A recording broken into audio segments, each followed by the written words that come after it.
Disco. Elysium.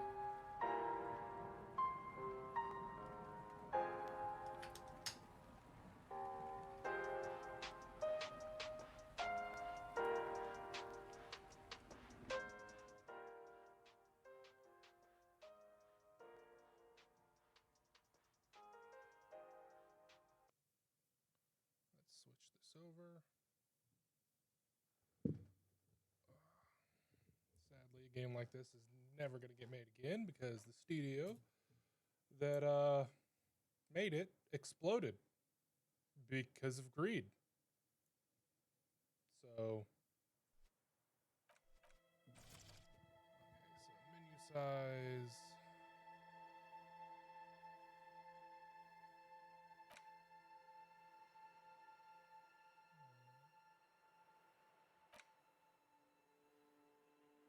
Yeah.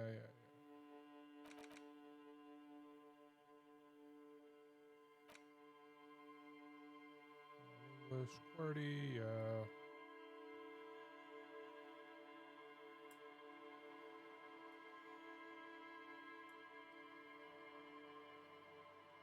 I don't want to get too rough with it.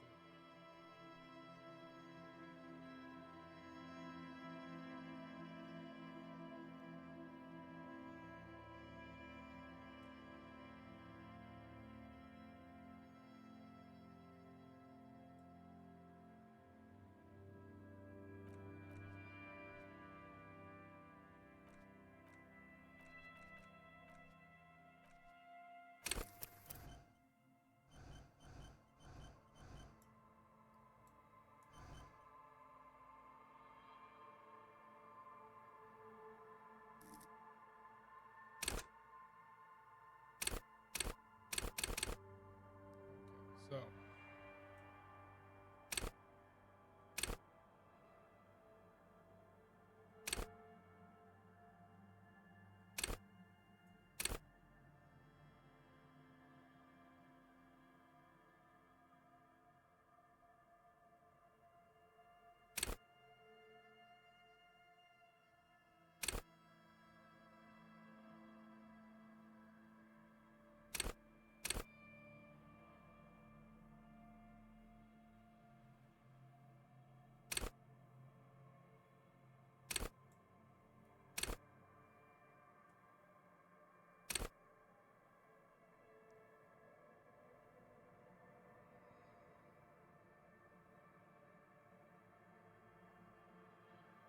four, three, two.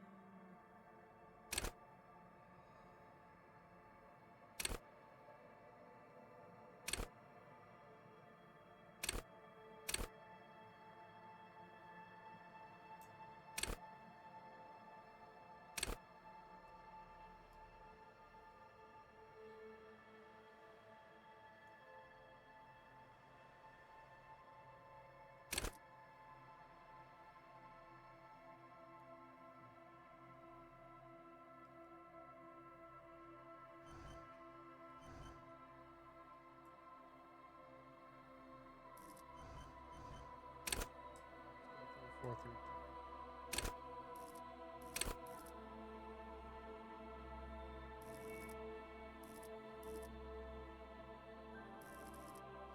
Logic. Wield a crawling electrical power to deuce the world. Combine knowledge producing fascinating trivia. Practice the art of persuasion. Enjoy rigorous intellectual discourse.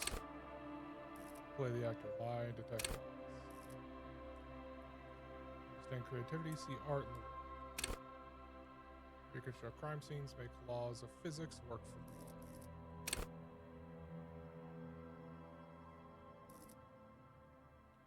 Hold yourself together. Keep your morale up.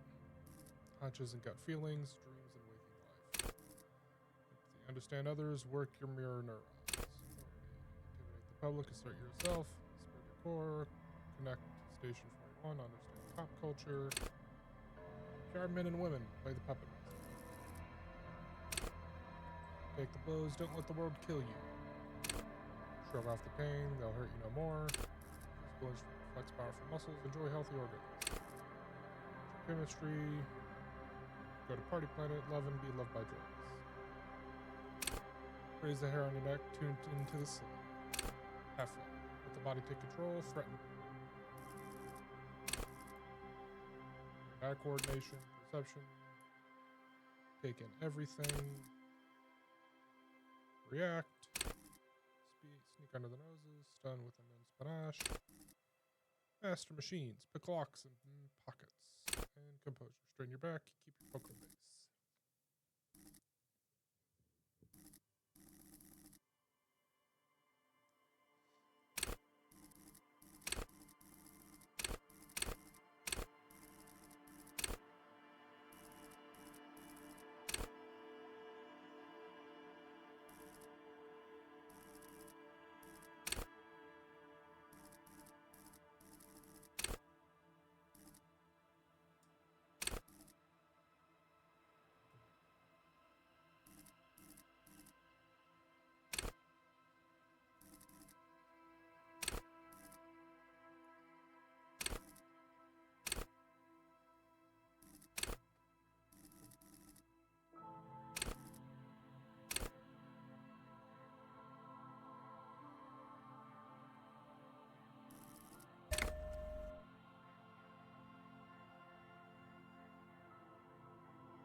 Furies are at home in the mirror. It is their address. Even the clearest water, if enough, can drown. There is nothing. Only warm primordial blackness. Your conscious ferments in it. No larger than a single grain of malt. You don't have to do anything anymore. Ever. The ancient reptilian brain? Never, ever. Ever, ever, ever? Never, ever, ever, baby. Well, let's keep on doing it then. An inordinate amount of time passes. It is utterly void of struggle. No ex-wives are contained within it. Give me some more. You got it, sweet brother. Nothing upon nothing upon nothing. I like nothing. I know you do, baby. I know. Coming right up, sir. Smooth passage.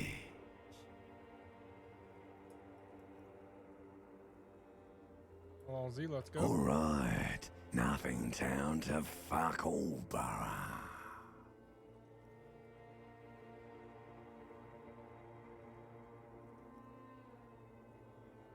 Look, there's I'm tired of being this type of animal, and who gives a shit? Not you. Your days of giving a shit and being that type of animal are over.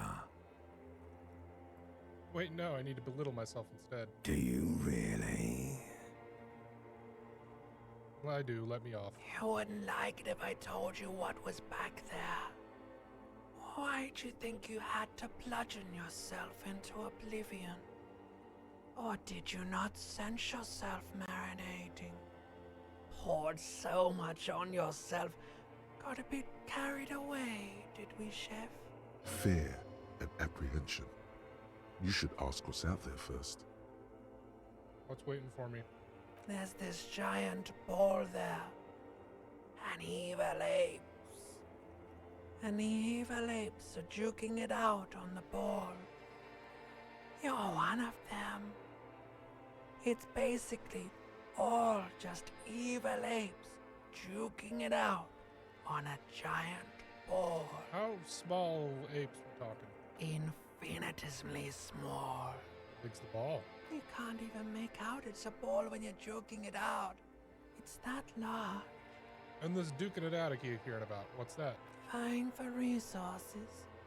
It's just a stupid expression you picked up somewhere. The part of the presentation you want to take home with you is this. You have to beat the other evil apes in the face, or you lose. That's depressing. Yes, it is. And you drowned in that sadness a long time ago. What do you mean drown? You lost.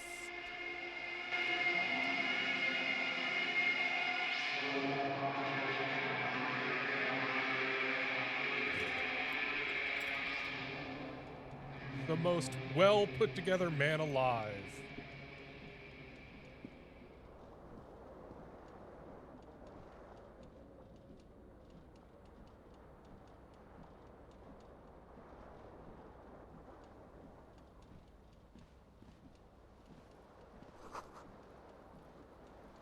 Tape player is still on, rolling empty. Throw out the tape while the song is playing.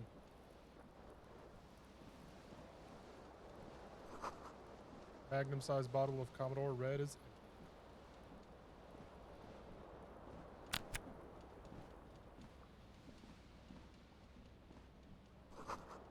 Bottles in the bathtub, wine, beer, and sweet.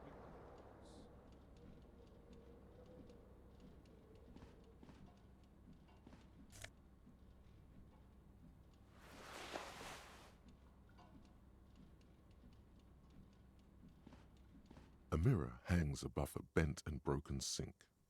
In a fierce discharge of masculine energy, someone has ripped half the faucet off. Hot water sprays from the base, and steam covers the mirror. You cannot see yourself, just the outline of a man. Suddenly, you realize you have no memory of the face that awaits you there, underneath the soft vapor. Really? Nothing? Really? All recollection of the person you are, the people in your life, and even the world you're in has drowned in a sea of blood alcohol. This was no mere night of drinking. It was a deluge of world-ending proportions. Well, let's pull back the curtain. As you slowly reach your hand towards the surface of the mirror. Abort. You clearly have not thought this through. You won't like what you see there, and you will never unbecome it.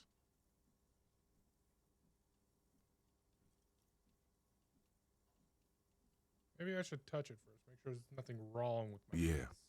there is definitely something wrong with it. How bad could it be? Where to even begin? There is the bloatedness, then the swollenness. It's like there's an upholstery of alcohol underneath your skin. Sure, everything's fine. It's not. Your nose feels like a small balloon in the middle of your face. It hurts when you honk it. It doesn't appear to be a particularly tiny nose either. Not with all the drinks it's absorbed for you. What about my tongue? My tongue okay? It's not. It's swollen and snail-like, wriggling between your fingers.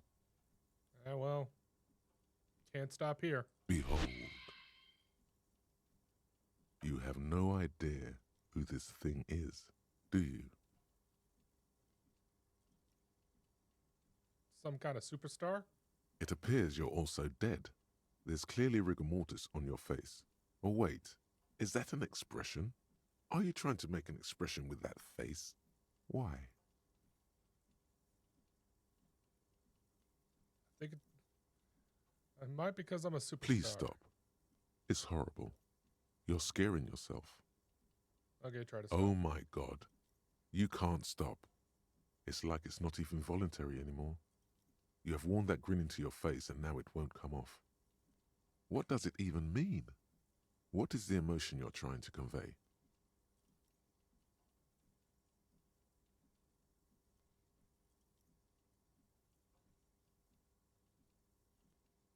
Insinuating that I'm vaguely sympathetic. I think I'm sort of pulling it off too, in a sad has-been kind of way. There's some charm to it.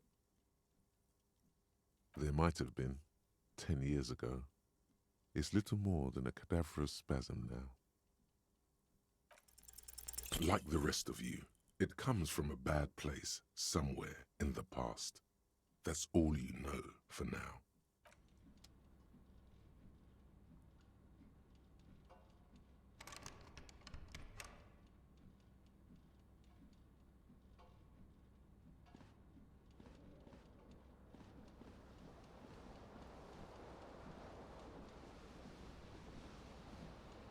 Put the jacket on. Disco ass blazer.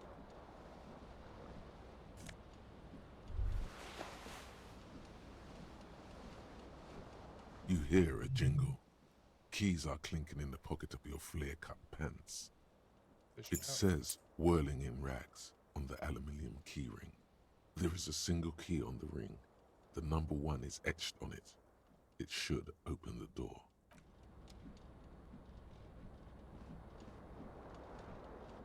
This fan has 2 chain pull switches.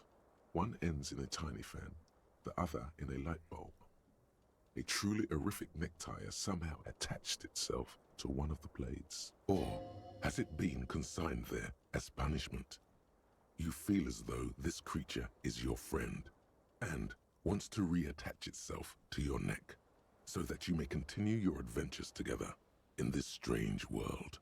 Pull the fan. The blades come squeaking to a halt. It should be easier to reach the tie now. You swoop up and catch the tie. Snap.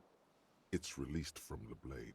Warning, warning, the necktie is no longer contained. Uh-oh. What you have in your hand is a fantastically colorful tie with 4 or 5 different patterns. The knot reminds you of a noose. A terrible mistake. Turn the lights off immediately. You can practically feel the photons burning a hole in your brain. The lights are off.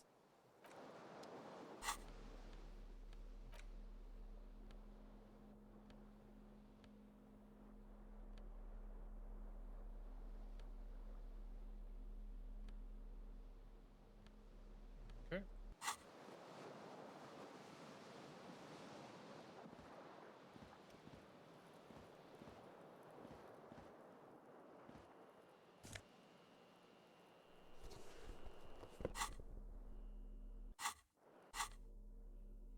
I'm missing a shoe.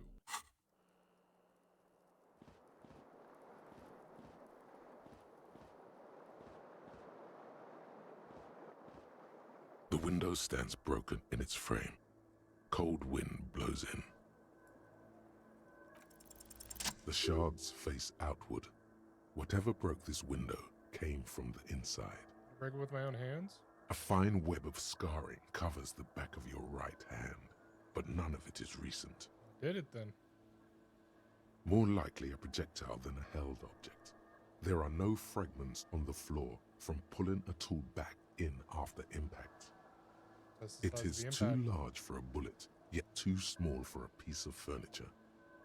You're looking for something heavy and larger than your fist. The single green shoe you found fits the hole almost as well as your foot. It would have also been heavy enough if thrown with force.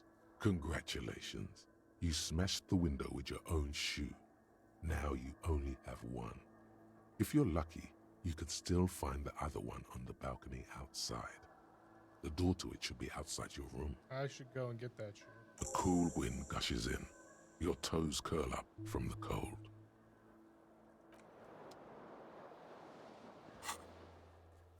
Seems like a green snake shoe is missing its partner. You should find it before you go venturing into the wild unknown. 2 shoes are better than 1. Unite them.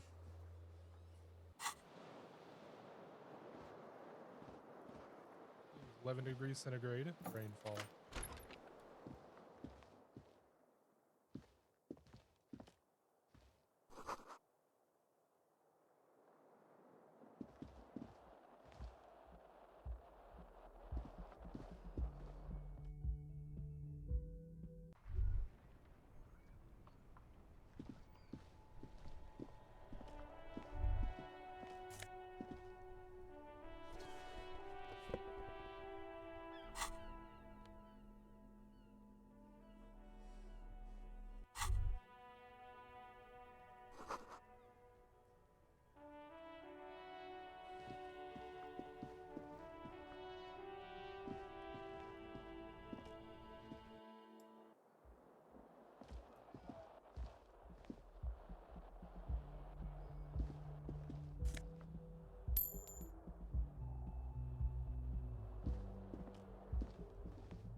Check the calendar, baby. March, year's 51. Hello, officer. I'm an The young officer. woman raises a cigarette to her lips. Am I military personnel? No.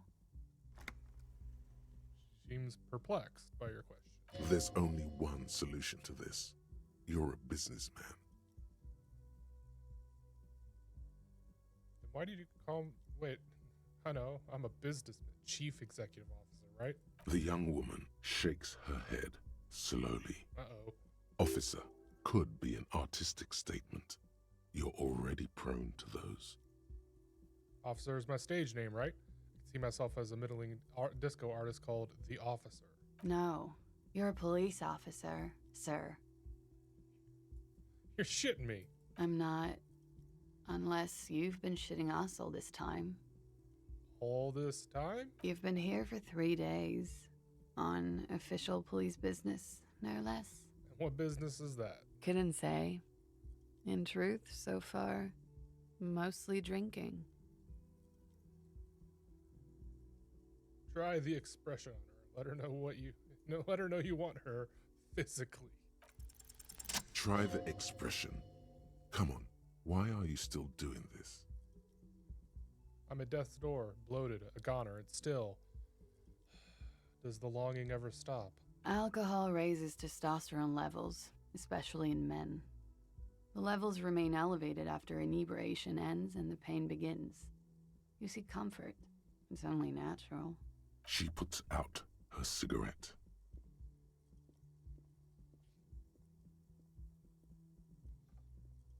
She looks back at you, a light glinting off her eyes. And no, it never stops. Goodbye. Bye, disco lady.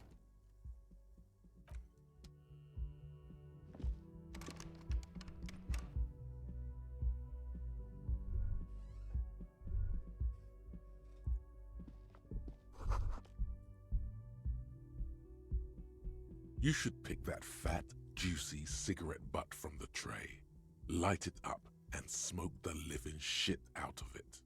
Am I a smoker? Who knows what you are? A monster, a murderer, the gnome of Jeroma? You feel like a smoker, especially when you look at that juicy, succulent, seductive cigarette stub, still smoldering deliciously. She broke it at the filter. I can't smoke a filter. How very astute of you. This renders it ineffectual. You should look for a whole cigarette, or better yet, an entire pack. Strike that. A carton. Make sure they're all healthy and able-bodied. Then smoke them all. The idea seems to make your neck expand. Suddenly, the garish tie feels very snug. Uh-oh. Like a cat rubbing itself against its owner's calves. A cat that wants you to smoke a lot. Or you could not do that. No one is making you.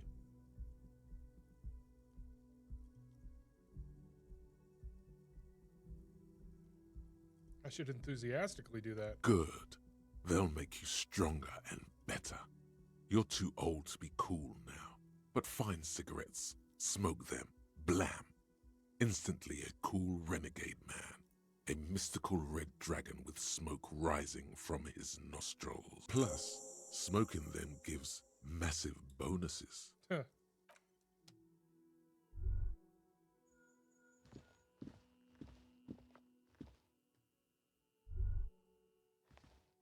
The door is closed. There is no answer. You hear the shower being turned on, somewhere inside. A tremendous loneliness comes over you. Everybody in the world is doing something without you.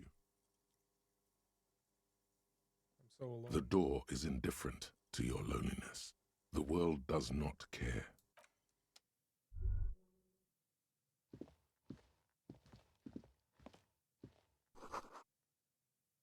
Trump Le Monde.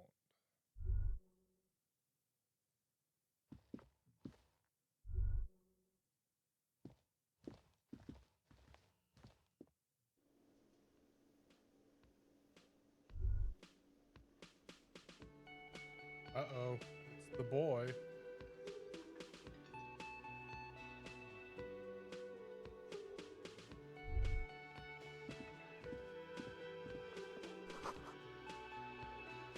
Karaoke.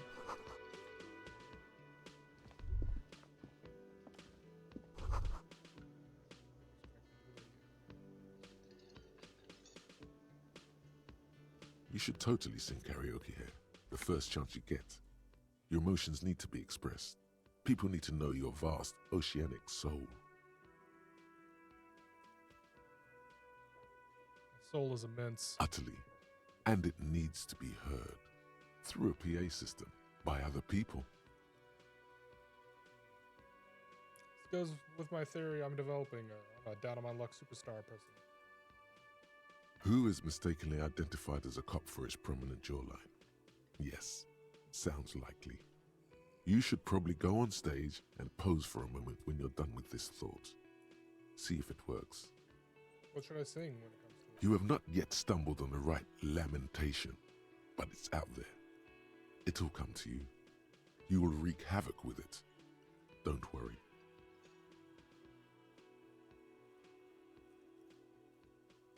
Lamentation sounds good. I'll really get a gauge on my soul with that. Serves them right. Wipe that smirk off their face with your sad, tragic song. Who's laughing now? No one. You have to find something tragic to sing first, though.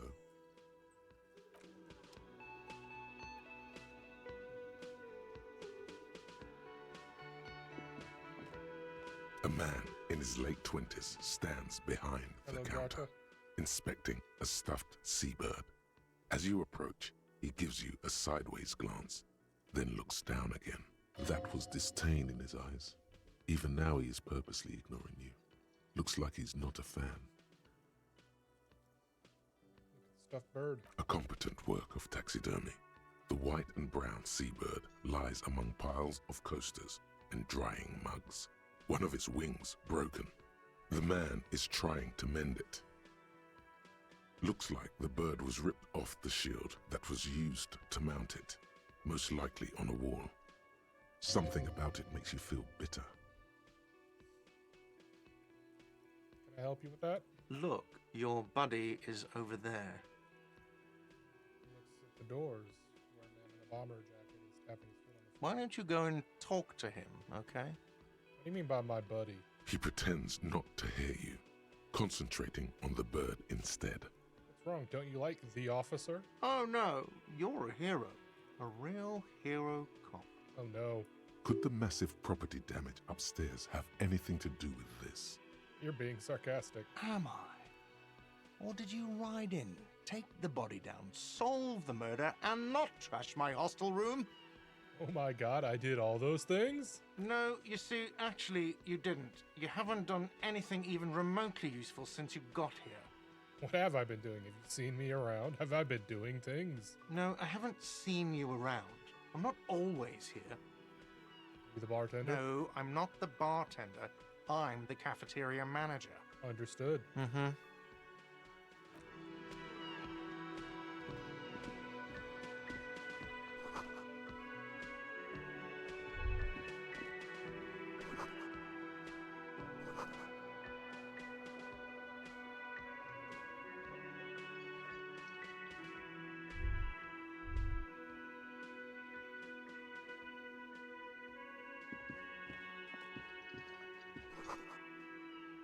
For new members, doors open at 1600.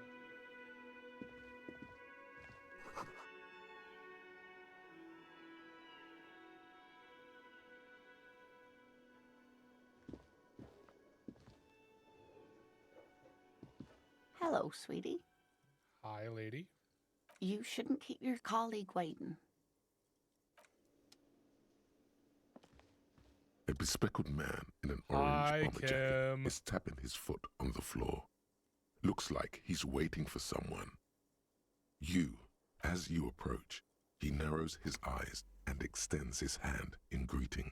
If an assault were launched on this building right now, if the windows came crashing down and the whole world descended upon you, this man would hurl himself in death's way to save you. You are sure of this. But why? Who is he to me? He is your half-brother. Shake his hand. Hello, I'm Kim Kitsuragi, Lieutenant, Precinct 57. You must be from the 41st. You realize he's waiting for your name. This is your chance to come up with a really good name for yourself. Get creative. Conceptualize. Raphael Ambrosius Cousteau.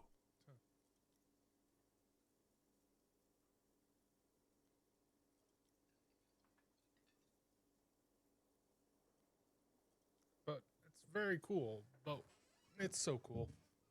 It's so cool. You instinctively run your hand over your multi-patterned orange tie.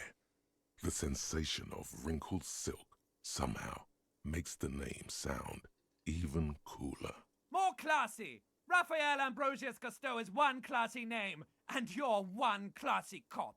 Yes, well, Doesn't even process what you just said, just moves on. it looks like we had a little scheduling error on Sunday.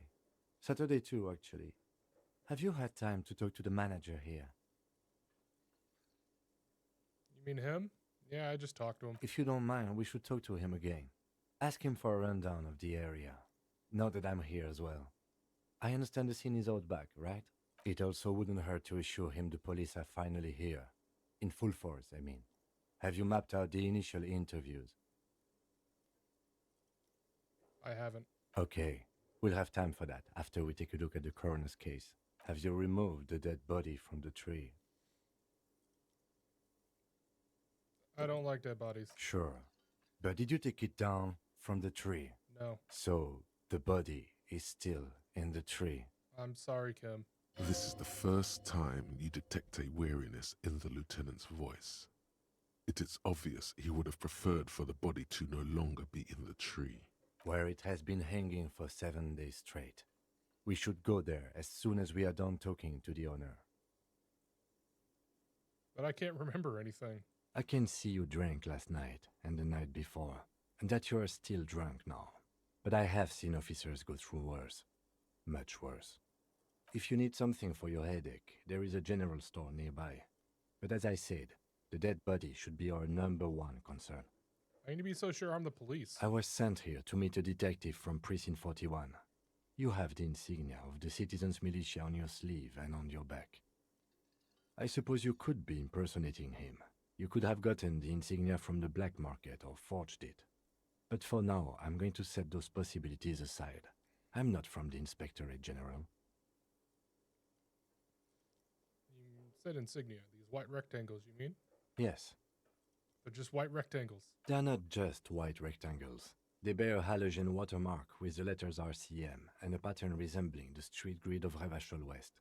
I would ask you to step into the headlights of my motor carriage, but again, it's none of my concern.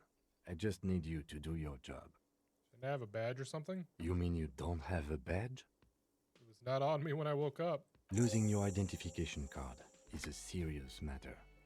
My vehicle has a shortwave. You can use it to report your badge missing. I would advise you to locate it as quickly as possible. But getting the body down should still take precedence. Let's roll then, Kim. After you, officer. Lieutenant Kitsuragi is now in your party. You can talk to him whenever by interacting with him.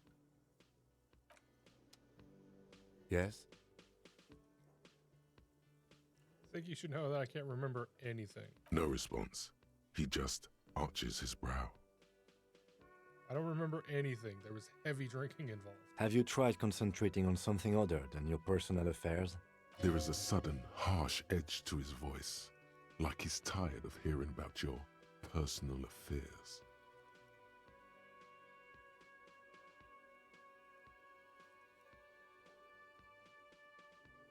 So what should I concentrate Try on? work. The case at hand. It can work miracles. But I'm completely lacking in basic information about even this organization we're in. Can you help me? Fine. We should get through this day first. Off hours begin at 9 p.m. If you're still having trouble then, I can give you an orientation. But what's wrong with personal affairs? Not a fan. It's just the nature of lieutenancy. The RCM deploys a self-styled structure called the Decomptage as its chain of command. Every lieutenant is responsible for 2 sergeants and 8 officers. That means the average lieutenant has to deal with quite a few personal affairs. Even you know this. I'm afraid this is a medical situation. Really? You look fine to me. I'm talking serious, unbelievable damage here. I saw myself in the mirror and I had no idea who I was. This psychodrama is unbecoming of an officer. Okay, then. Focus on other people's troubles, not your own. That is a relief. Okay, forget it. A moment passes. The lieutenant glances at the sports watch on his wrist. Seem to be following me. Excuse me? Nothing, just an You observation. have a distinctive way of walking. If I were to walk in front of you, we would surely collide. I mean distinctive. I hope you don't take this the wrong way. It's just a collegial observation.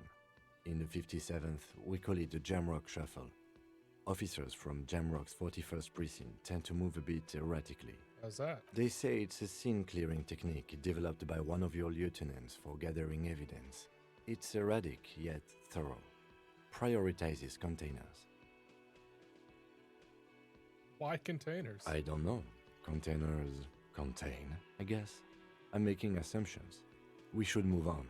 Passing along frivolous interdepartmental stereotypes is not usually his oeuvre. He regrets bringing it up. Tell me about the case. What do you want to know? I can't remember a single thing. You would literally give me everything. Maybe you can tell me what you do know to help me narrow it down a bit. Only what you told me before. Do you want me to brief you? Yes, that sounds good. 3 days ago, the RCM Emergencies Desk received a report about a security guard who was found hanged in Martinez. An anonymous caller said there was a dead body behind the Whirling in Rags hostel cafeteria. The cadaver had been there for 4 days. No one had come to investigate. During that time, the victim had been stripped of his belongings. The caller did not identify him, but used the word lynching. There is an ongoing labor dispute between the local dock workers and the logistics company Wild Pines. I was told we should approach the death as part of this dispute.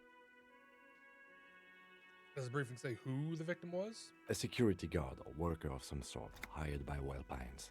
This was just hearsay from Martinez, of course. We need to find out the truth. Do we know the caller? To find him or her is one of our tasks here. For now, all we know is that the tone was muffled using a device of some sort. The desk could identify neither the caller's age nor sex. Why hide? There's a strong prejudice against involving the RCM in what's seen as union matters. The dock workers' union is the de facto police in Martinez. Now it appears they've started executing too. We cannot allow that. Well, the RCM is... That's us, the Revachol Citizens Militia. We're the police in this city. Our job here is to find the killer. That's right.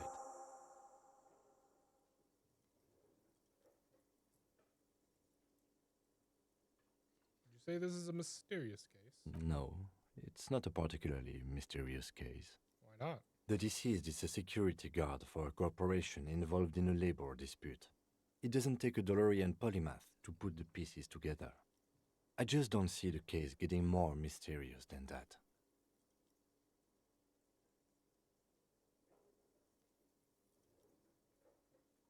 Could it be sexy? There was some interest in this case at my station, but not for the reasons you have in mind. You seem to wish there was Are you sure there's not some sex angle we can be Good considering? point. Martinez is famed for its occult sex murder rites. We'll get on it immediately. I love your sarcasm, Kim. The wary tone is the surest indicator that the lieutenant is being sarcastic. It doesn't have to be a cult. It could just be regular old sex murder. That's commendable. Was there anything else? It can still be an otherworldly sex mystery in your head, with a dark twist even. He's basically challenging you to sex it up with some lurid twist. Don't get right into it. Sit on it a bit, then hit him with it. If we're from different precincts, why are we both here? I'm afraid you and I are pawns in a pissing competition. I hate piss. His disdain is clear. This man would not use such an expression otherwise. You don't know? I assumed you were in on it. I don't remember being in on anything. You know what I'm in on? Retrograde amnesia. Better still than an imbecilic cop-off. Cop off? It's just stupidity. We shouldn't waste any more time on it. If you want my take, ask me after we've inspected the victim. let it go. Was there anything else you wanted to know about the case? Got all I Good. need for now. Convince Kim there's a sexy dark mystery twist. What if Yes! you did it? Did what? The Hanged Man? Yes, you killed him. And then, as part of the plan, you drowned out the memory. Maybe this is why your chest feels so hollow. You did an awful thing, and you can't even bring yourself to acknowledge it. Are you sure you would have the strength to take down a hardened mercenary? You're not in the best shape. Kim, I think I may be the murderer. I killed the man and then tricked myself into forgetting about it. And what has led you to this conclusion? My chest feels hollow, like I did something terrible. That is a common side effect of overindulgence. It will pass. So you're saying I didn't kill him? I find that highly unlikely. It's not unusual for detectives to feel complicit in a crime until the perpetrator is apprehended, especially when the investigation is dragging. So let's get back to it, shall we?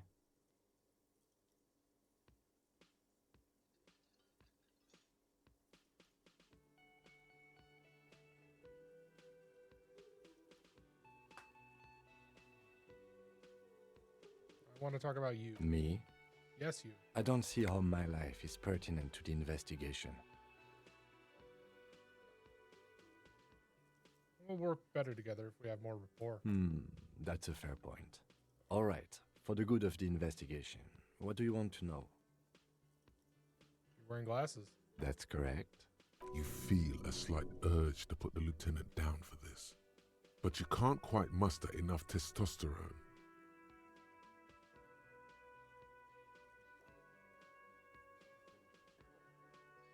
Glasses are cool, I guess. Are they? They are mostly just cumbersome. You could use a good, normal pair yourself. Tell me a secret about yourself. No. Okay. Okay. The lieutenant nods. You don't look like other people around here. That's because I'm half Seolite, or quarter. My father's father was from Seoul. So was my grandmother, but from my mother's side. It's not an interesting topic. What's Seoul? It's a part of the world, officer. A geopolitical entity and a geographic division. I told you it wouldn't be interesting. You're only making it sound uninteresting. I still want to know more about it. You're barking up the wrong tree. I don't speak a word of Seolite. I've never met either one of my grandparents, and I've never been to Seoul.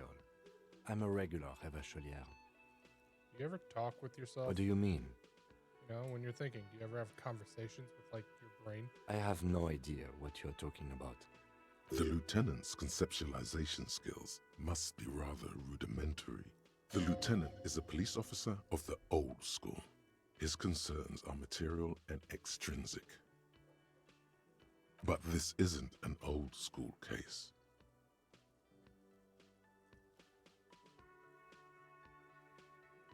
I get it. You're one of those old school detectives. So what?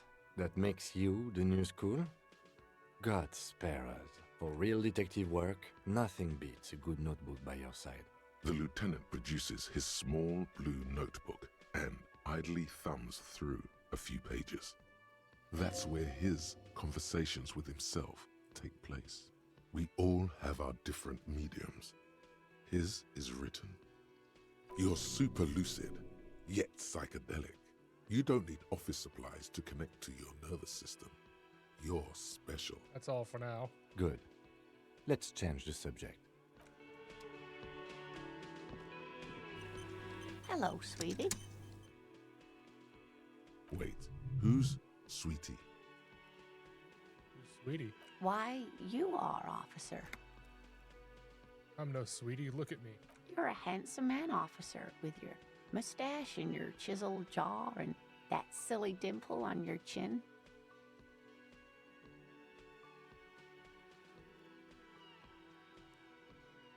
This dimple has only brought me suffering. Love can be cruel, sweetie. Love can be cruel. You must forgive me. I'm getting so scatterbrained. I completely forgot to introduce myself. I'm Lena. My husband Morel and I are staying with our friend Gary just down the street, but I come here for tea when they're away. Her eyes glitter over the rims of her glasses as she looks up, smiling. This Lena is wacky enough for the motley crew. Hire her on the spot.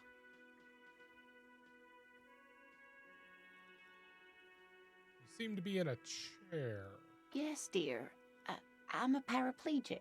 A paraplegic is someone with limited or no ability to use the lower half of their body. Paraplegia is caused by spinal cord injuries, like falling from a great height, or a grenade explosion. That was rude of me. Let's move on. That's quite all right. I'm used to people asking questions. I know they're thinking about it anyway. There is no bitterness in her voice. She accepted the curiosity her condition inspires a long time ago. I don't know if you've noticed, but I don't know where I am or what I'm doing or anything. Yes, officer. You look rather dazed. Like a stunned fox. But surely things can't be that bad.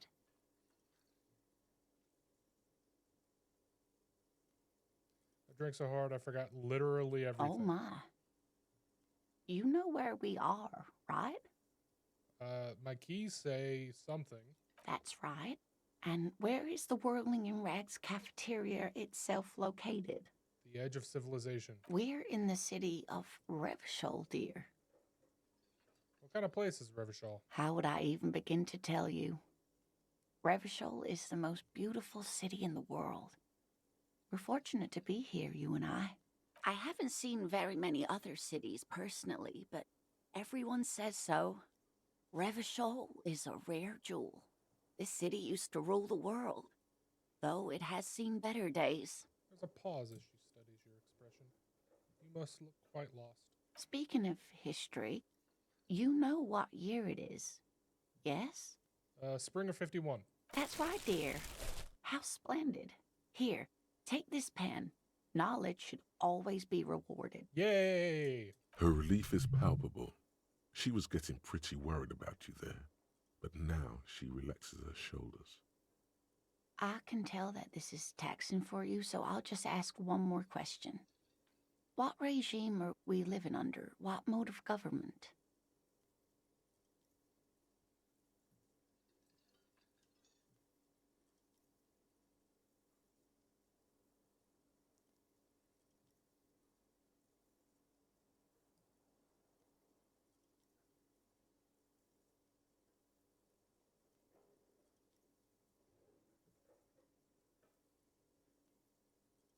Kind of democracy, maybe? Nope.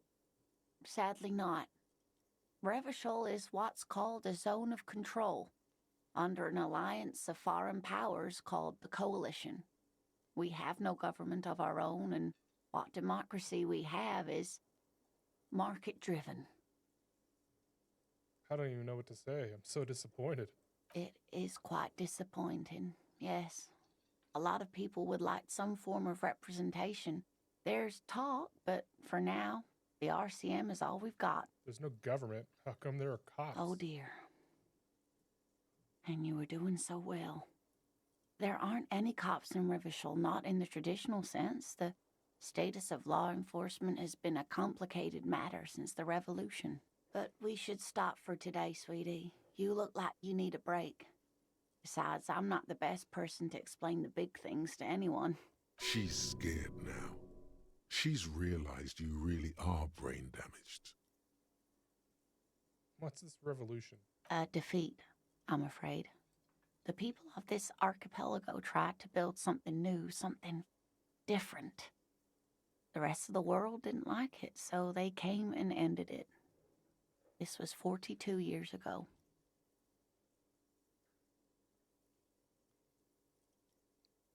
What does it have to do with there not being any cops? It has something to do with everything. I really don't know how to explain it better. I'm just a poor woman, she thinks. What do I know of these things? And how can I help you? So how did I do? You were doing quite well up until the end there. It does look like you're having trouble remembering things. History and places. Remembering reality in a word. It's very odd. A sigh. The lieutenant buries his nose in his notebook. But maybe a fresh set of eyes is what the world needs. And while I'm no doctor, such bouts of amnesia are often temporary, so I wouldn't worry too much. She means this sincerely. Worrying won't do you any good. You can tell me more. Someone more educated in sweeping matters. Maybe you should ask. No, I'm not an encyclopedia. I won't be a guide either. I'm a detective. Of course. Then I don't know. Someone rich, maybe? Wealthy people are educated. Though I don't know where you would find a wealthy person in Martinez. Would you like to roll with me? Whatever do you mean?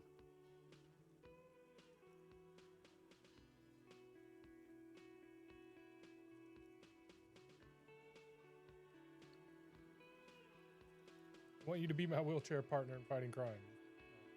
I was thinking of lyrics to a song. Want to roll with me? Ah, yes. Probably Roll With Me by the Fletchers. People often quote the Fletchers at me.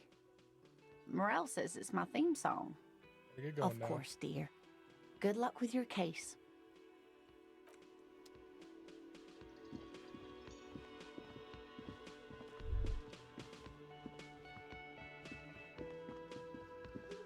The man with the unimpressive beard notices you approaching. He drops the ledger he was holding and turns to the lieutenant. Mr. Gart, right? You run this place. Yes. I am Kim Kitsuragi from Precinct 57. This is an inter-district investigation, so joining me from Precinct 41. I'm currently in between names. Fantastic. Let Kim talk. Right. Now, I know it took us a while to arrive at the scene. It also took you a while to call us and report the dead body. It was you who placed the call, yes? No, I only just got here. It was probably Sylvie who called you. She usually works the bar here. I'm only temporarily taking over her duties. Do you have her number? As a matter of fact, I do. Let's find a pile of coasters, finds a slip of paper, and hands it to the You said you lieutenant. just got here. From where? Are you a local? What, of Martinez? No, I live in Jamrock. I only sometimes come here to keep an eye on the place. This is just one of the many, many cafeterias I manage. But you still know your way around, yes? In case we need directions. Yes, I know where some things are, but as I said, I don't live here. I just used to work here. And I'm not going to start working here again, if that's what you think. I didn't imply that. Detective, Yes? I have everything. You? I mean, do I have questions? Yes, yes. He means, do you have questions for me, like a police officer would? Why'd Sylvia leave? She went away because none of your business. Fine. Extra fine.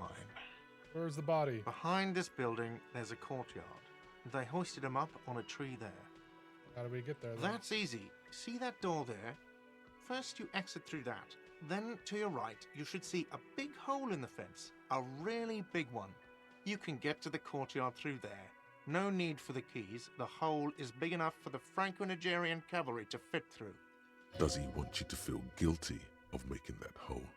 You killed It's him. I don't know who killed him. I'm not the police. That's your job. Did you kill him? What are you, crazy? Of course I didn't kill him. That's all. Let's go. Not so fast. You owe me 130 real. No one is saying the multi-pattern necktie you found tied to the ceiling fan can talk. No one. It must be merely imagination. But Let's bail! Time to push the eject button! Sounds like a responsibility! You don't like those! What's real? Oh, excuse me. You owe me 130 real. the IIR, or Inter-Isolary Real, is the global reserve currency. Whatever part of the world you're in right now, it's safe to assume he means you owe him some money. I understand you owe me some. I owe you some money. Wow, you're a genius. Yes, that's right. Money. You owe this establishment 130 real. Who does that clown think he is? Arrest him! What do I owe this place for? Let's see. 3 nights at a tariff of 20 real comes to 60 real. Then there's the window you annihilated. The hole in the window was the first thing I saw when I came to work. So don't try to tell me you didn't. That will be 40 real in damages. Another thing you've annihilated is half the bar. You've run a tab of 30 real. Actually, more, but we'll round it down to 30 for your hard work maintaining the stability and order of Revachol. That's 60 plus 40 plus 30 equals 130 real. And yes, real is still money. What exactly is money? What are you, a philosopher? I might be. Since I woke up, I have trouble remembering even the most basic concepts of reality. Money is what grown-up people use to pay for things. Things like this hostel room, or 8 bottles of potent blend, and 9 packs of Royal Extra. We use it for everything, really.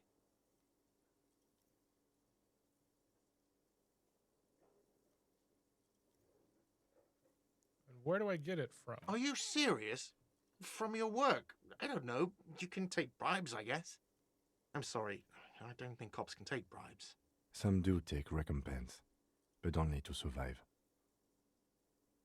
Why do I need it? For survival, to pay me. Unless you want to become a hobo. Do you want to become a hobo? There's nowhere else to stay in Martinez, and it's a cold spring outside.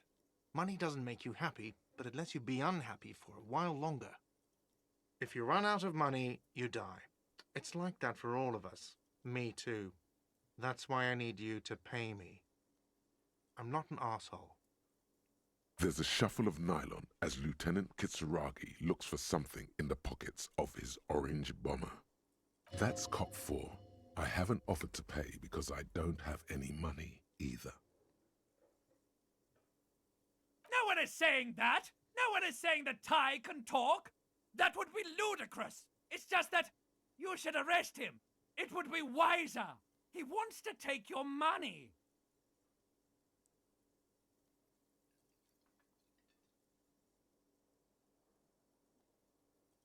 Great advice. I'm considering it. The lieutenant looks at you tugging on your garish tie. He puts his hand on your shoulder. If you don't have the money, it's okay. None of us are in this for the wages. Thanks, Kim. You're a bro. I'm sorry, but he has to pay.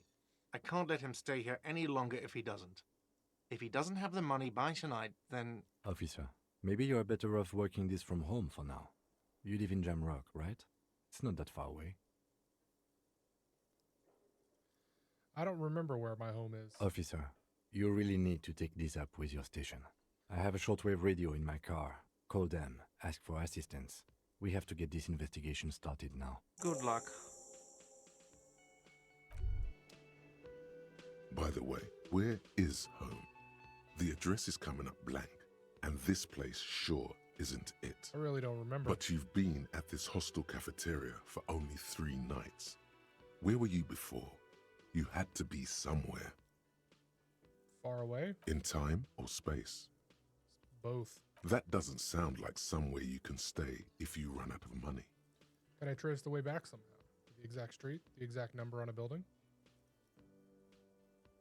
You can try. Run some addresses in your head when you get the time. Maybe a street or an apartment will appear.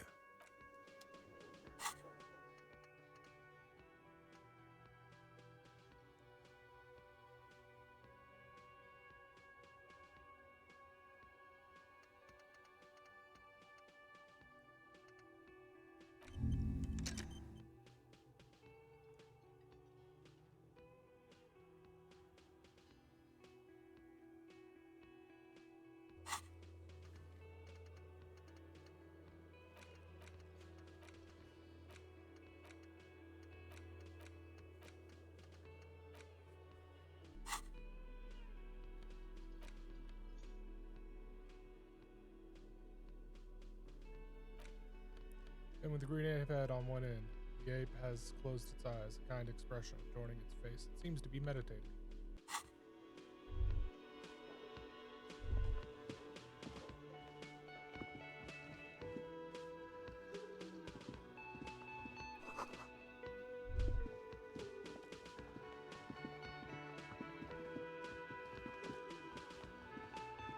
Bye, nice lady.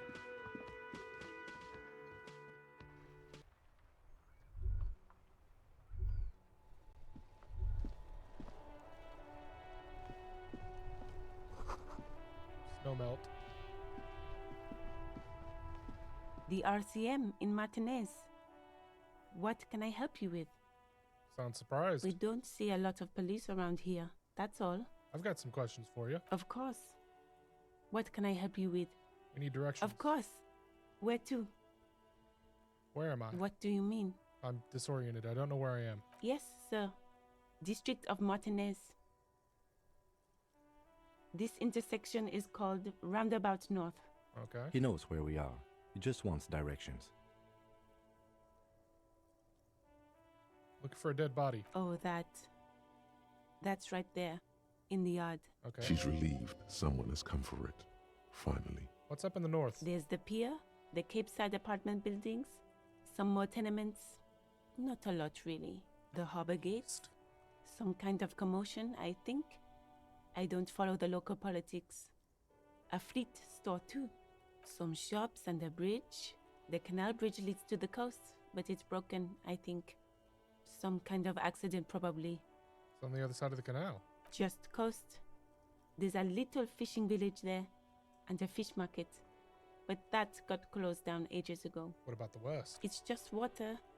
No, actually, I think they call it the Martinez Inlet. There are some islands in the bay, but they're hard to reach. Thanks, that's all for now. No problem. Who are you exactly? Me? I am just a gardener. And what are you doing here? I'm working. On what? I have a greenhouse in the yard there. I've been trying to get some work done. There's discomfort. She stops mid-sentence. But go on, it's okay. As you already know, there's a corpse there, hanging from a tree. It smells pretty bad, so I have to take breaks. Don't worry, miss. We are here to clean it up. You can get to work soon. Mm-hmm. Thank you. My head is about to explode from all the salts I've had to inhale. I gotta run. Of course. I won't hold you back. Her gloves. You get the feeling that you need them. You have a dead body to deal with after all. Can I borrow your gloves? Sure. Keep them. I have another pair. Yes. She hands you the rubber gloves with no visible annoyance.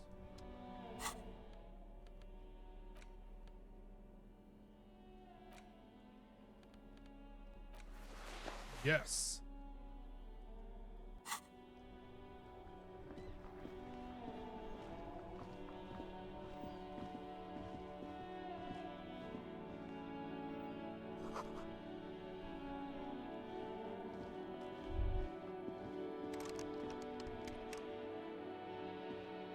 An old call box with a matrix of push buttons lists all the companies in the East Delta Commerce Center. This button looks new, but someone has removed the name card. Nothing happens when you try to ring it. Huh. This button looks new. It's probably not connected yet.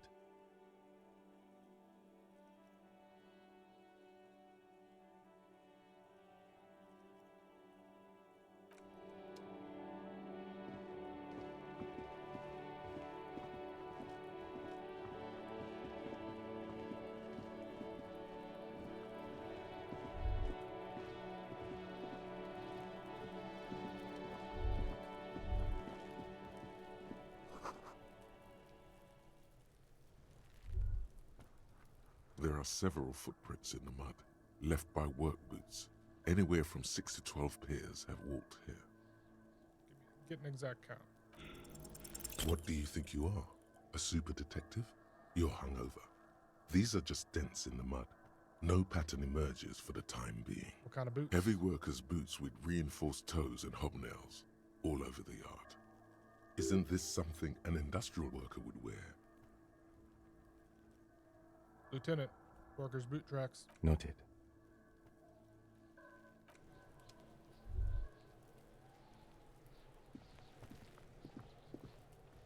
Hey, Kuno. Kuno's got this. Boy throwing rocks at the dead body can't be older than 12. If there ever was such a thing as an ugly kid, then this is it. He's almost exquisite in his ugliness, like a gremlin. Oh yeah, nappa gumpy, Kuno!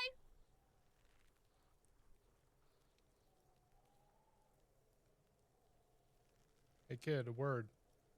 Police business. Right in the dick, Kuno! Get him right in the dick! Love it in the dick. The boy is sweating profusely. His eyes are like two black holes and his jaw is twitching as if trying to break free from the empire of his body.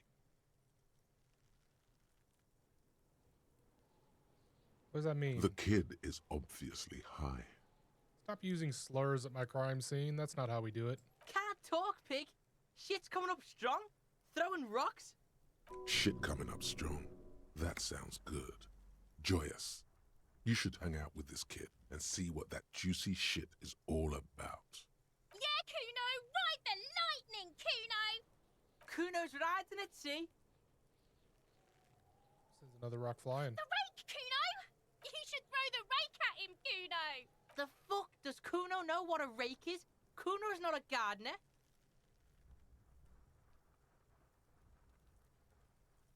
Kid, you want to hang out? I'm not a narc.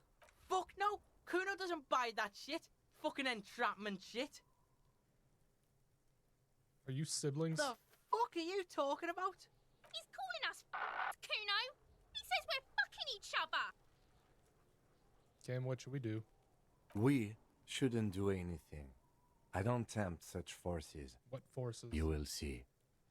I have questions for you. Alright, entertain the Kuno. Show me what you got. What you got there? What you got, huh? Show me what you got. Who is Kuno? Kuno's Kuno, pig. Refer to yourself in the third person. The fuck are you calling a third person? Kuno's the fucking first person? He looks slightly confused, but proud he came up with that retort. But right as he's getting distracted, you hear a malevolent hiss from Watch out, Kuno! He's trying to fiddle you! He's gonna put his hands on you! The thing behind the fence starts squealing, shrill and violent, like a fire alarm. Help! Pig's got Kuno! Help! Rape! The sound gets louder as the child shouts at the windows overlooking the yard. Help! He's got the Kuno, help!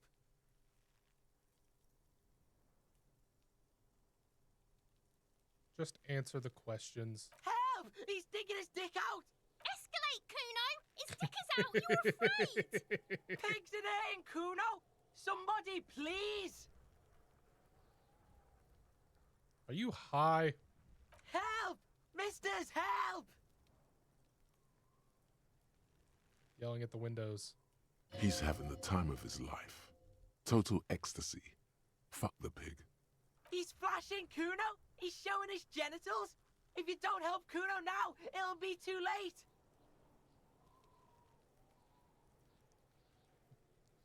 What's the 6-year-old? No! Get off Kuno, you sick fat fuck! Know what? This. Kuno's doing this because he likes it, pig. This is where Kuno establishes for the dominance love of the game. over you. Help! The pig's gagging him! Kuno can't speak! Someone put you up to this. You put him up to this yourself when you decided to talk to him in the first place. Listen to your friend. Did Gart put you up to this? Kuno owns the fat ass. Help! The RCM is trying to fuck Kuno! Bad idea. Look, I know you wanted to hit me. You got that I'm gonna fuck that Kuno up look that Kuno's dad gets. The murder look. The rage look.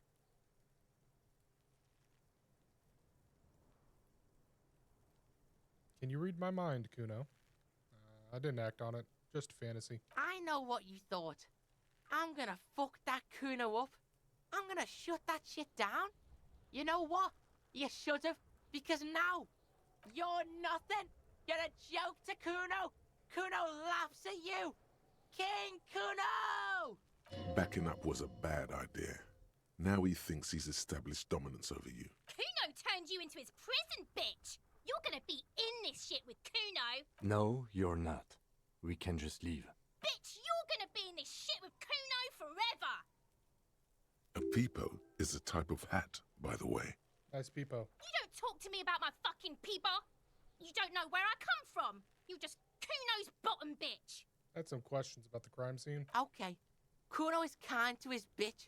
Ask your questions, but remember, this changes shit. Click, click, click, click.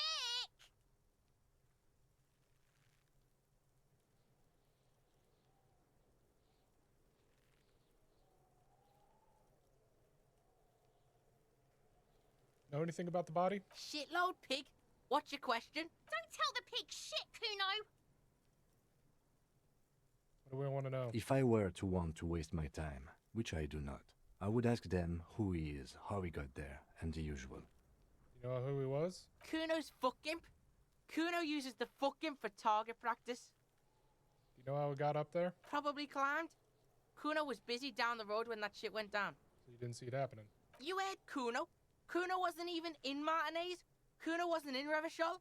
Kuno wasn't regional. Where did you go then? I don't know. Some fucking Mesk or I don't know. Some other place. Night City. Kuno was in fucking Night City. There is no Night City anywhere. That sounds like the name of a city in some pulp science fiction novel. About the dead body. Yeah. Kuno didn't smoke him, if that's what you mean. Seen anyone suspicious around? Just a couple of pigs sniffing around in the dirt. That seems pretty fucking suspicious to Kuno. Yeah, you tell the faggoty Kuno. Right now, let's talk about something else. You're testing Kuno's patience here. Get lost. You guys often play in this yard. Right, pig. This is where Kuno plays with his little wooden choo-choo. Fuck do you want with it? Yeah, whatever. Kuno doesn't give a shit. Yeah? The kingdom of... Yeah, whatever. Kuno doesn't fucking care.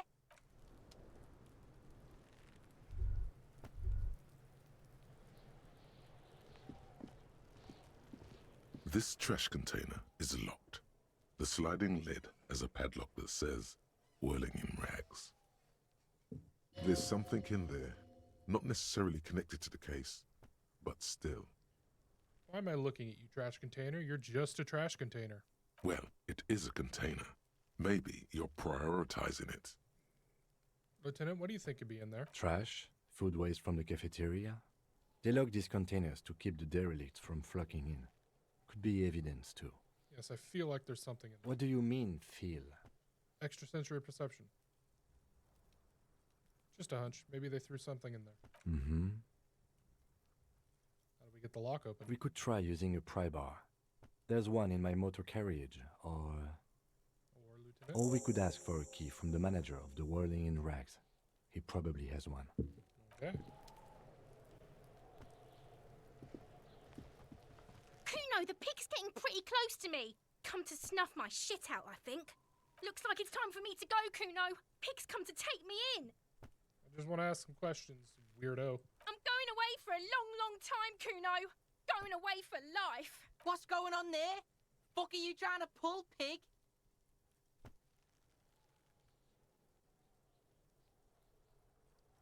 What are those strange words you use, girl? I come from the woods, good Davidu.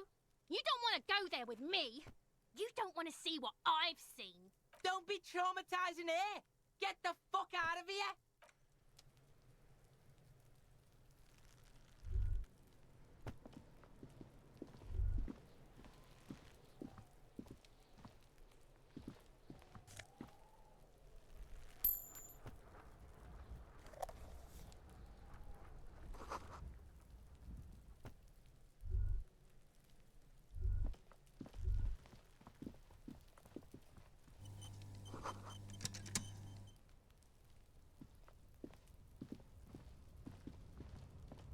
An inconspicuous pile of the roofing material, Eternite. Why am I looking at this pile of roofing material? Because there's a secret door hidden behind the panels of Eternite. That's why they're too orderly. There it is. You see a shabby little door. Bang!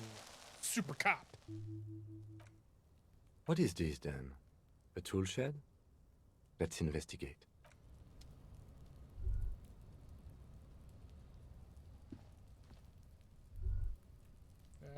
look at the body first.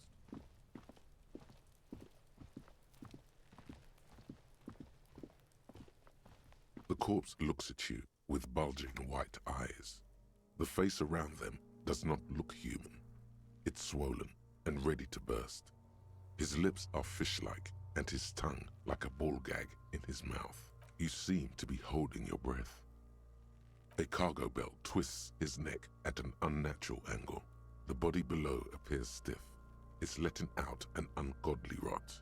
The smell seeps in, even through your clenched nostrils. God, what is that? Why is it so bad? Active decay.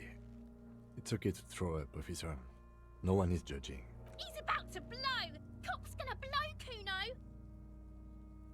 Turn away.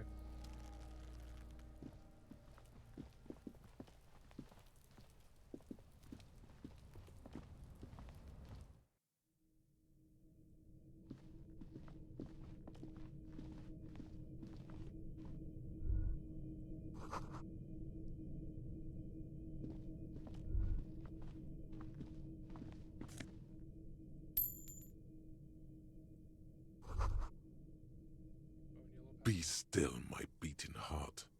It's amphetamine, sweet amphetamine. The lieutenant isn't studying the powder in the mirror. He's studying you. Someone is taking narcotics here. Perhaps the police should interfere.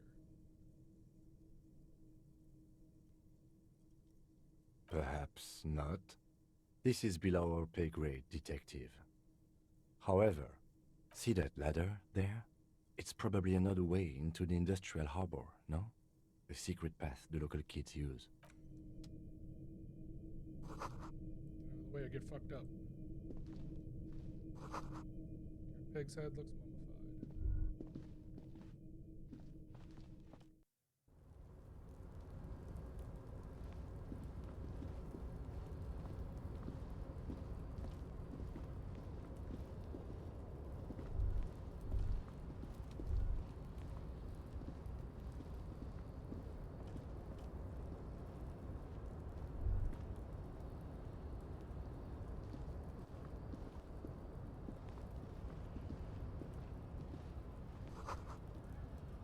Lapse in.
Making money.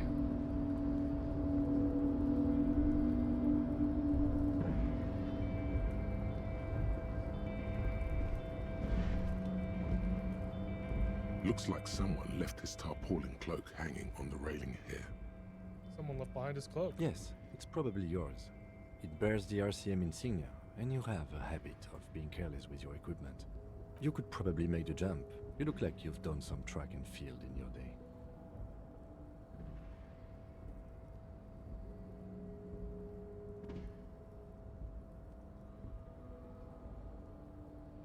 The wind is aggressive up here.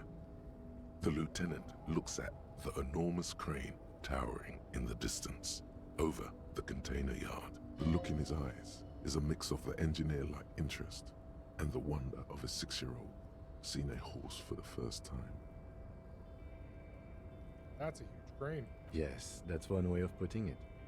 It's certainly an impressive achievement of engineering. But I digress. We were focusing on your cloak here. Go for it. Jump. The cloak? I do think it's yours, yes. As to whether you should go for it? Well, it doesn't seem too dangerous. 2 meter stops. Whenever you're ready to do it, I'll be right behind you. The cloak looks like a bag of goodies floating in the wind.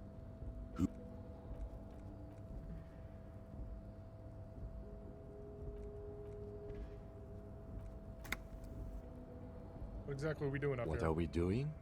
We're awfully close to breaking into the industrial harbor. They're bound to have information for us. I thought that was our intention. Or it could be that we are just exploring. He's thinking you've forgotten where you are again. Was that a almost impossible success? As you leap in the air, Yes! the chill breeze engulfs you, sharpening your senses. Your senses taking the world around. Ankles tingling from the tension, blood roaring in your ears. You are ready for your rendezvous with the concrete pavement below. He's so on the money, Bratan! Just imagine yourself dual-wielding a bottle and a flaming cigarette whilst airborne! As the concrete floor welcomes you, you realize it's been a while since you felt so alive, alert, capable. Must be the adrenaline. Hell yeah. I knew you could do it. My climbing down might not have been as disco as your jump, but at least we can explore the harbor now. With your feet firmly planted on the concrete, the noise of the harbor rushes back in.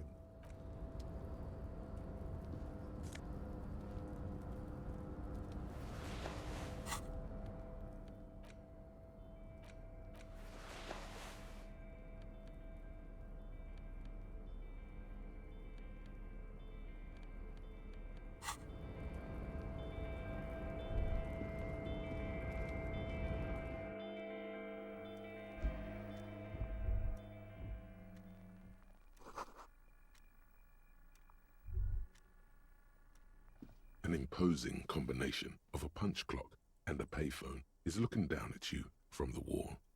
A note on the side says, "Tokens unavailable due to strike. Use change." Let's leave.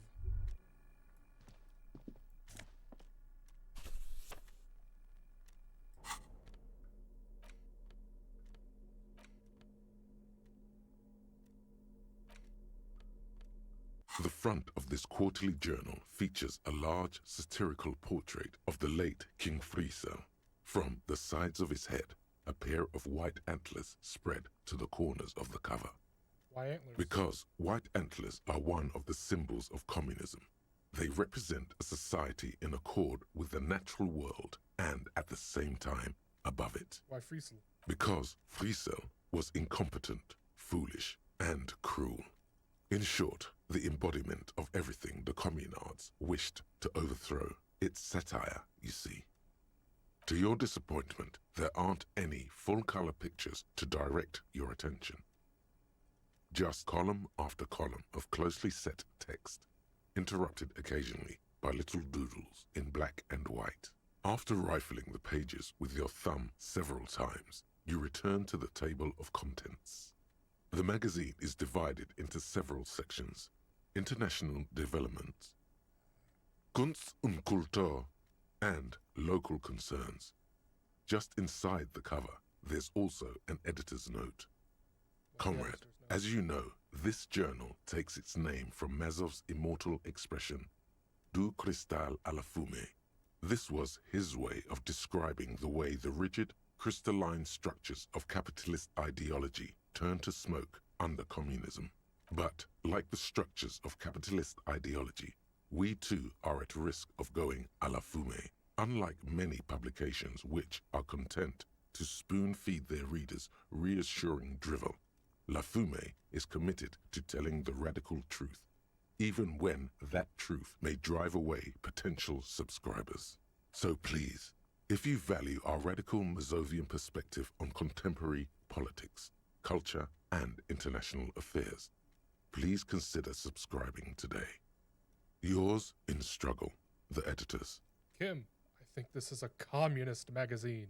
What do you expect? It was laying around the office of the Debarders Union. They're probably bankrolling the thing. You flip back to the front of the magazine. The table of contents unfolds before you. Let's figure out international development. This section includes a long, tedious critique of the latest round of free trade negotiations between the EPIS nations and the Free State of Semenine. You also skip over an article about heavy fuel oil smuggling along the Messina border, something about bear wrestling in Samara, book riots in Yugograd. Face it, you really aren't interested in foreign affairs. You're not even sure where most of these countries are. You flip back to the front of the magazine. The table of contents unfolds before you. Let's see what they mean by local concern. Unsurprisingly, much of this section is taken up with articles declaring unqualified support for the dock workers' strike. You skim the headlines. Paint the harbor red and white. Martinez tames the wild pines. A city in revolt.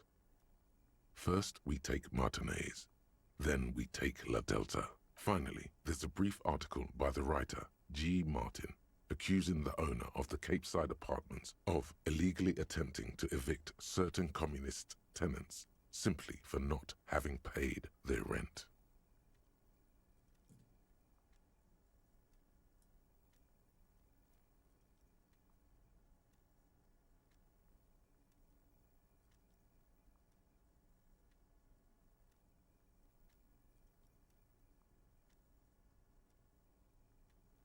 Charging rent just to live somewhere is pretty outrageous. The writer G. Martin remarks dryly that capitalists love wealth redistribution, so long as it's only redistributed upward. You flip back to the front of the magazine. The table of contents unfolds before you. What is Kunst and culture? It takes a moment, but gradually it dawns on you that Kunst und Kultur must mean arts and culture. As you leaf through this section, you come across several reviews of recent radio plays, as well as a brief artist spotlight featuring a local artist identified only as CS. The main feature, though, is a long essay titled Tip Top Tournée, a critical Mazovian perspective. What's this Tip Top Tournée? The actual article is surprisingly light on details, but after skimming a page or two, you gather that it has something to do with motor carriage racing. If you don't follow it, you only ever hear about the ludicrous sponsorships and obscene death toll.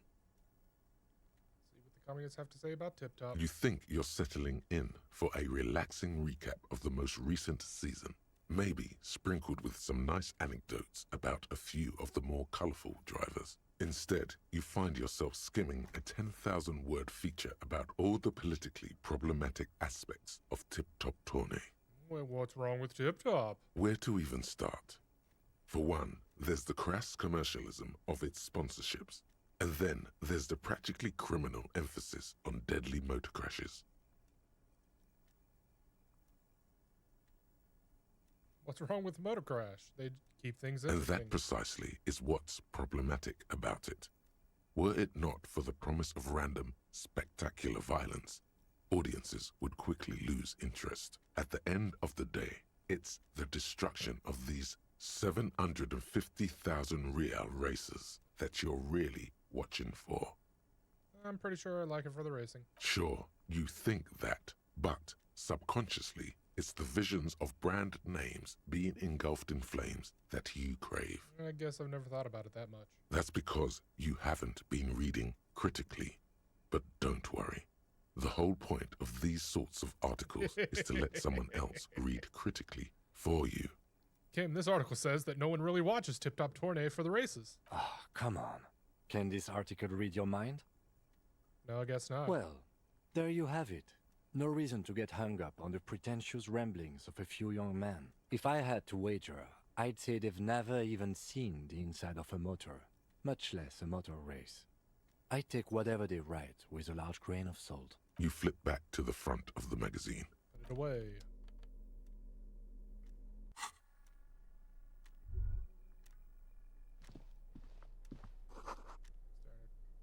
File cabinet. Coffee machine on. Dewey typewriter. Seems almost sentient. And democracy.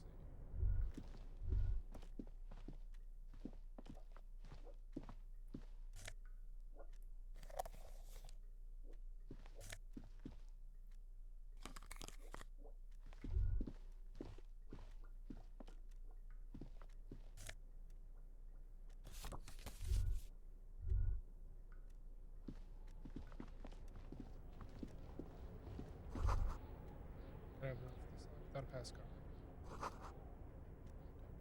The union leader. The already familiar cold touch of plastic welcomes you as you pick up the handset. The machine swallows your coin and seems to be waiting for your next move. It's unclear whether you actually have muscle memory. Right now, your finger is just drawing vaguely occult patterns in the air. Useful patterns? Undoubtedly, no. Sure, why not? Muscle...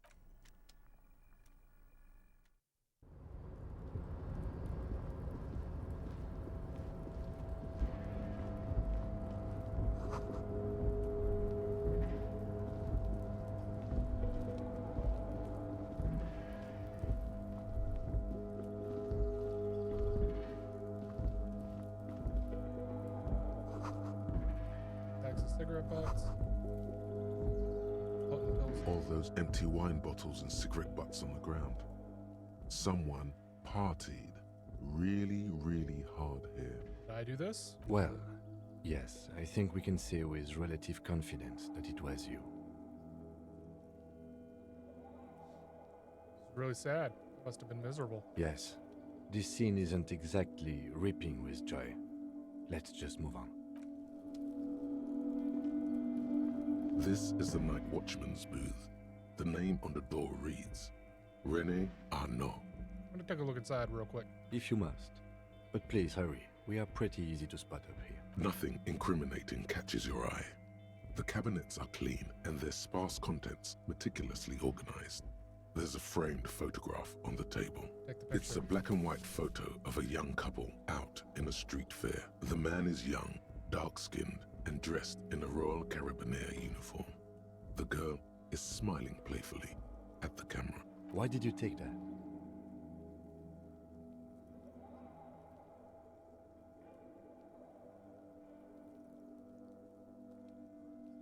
Something about this man piques my interest. I think this can be a side thing. Fine, but let's move. I don't want to be seen snooping around here.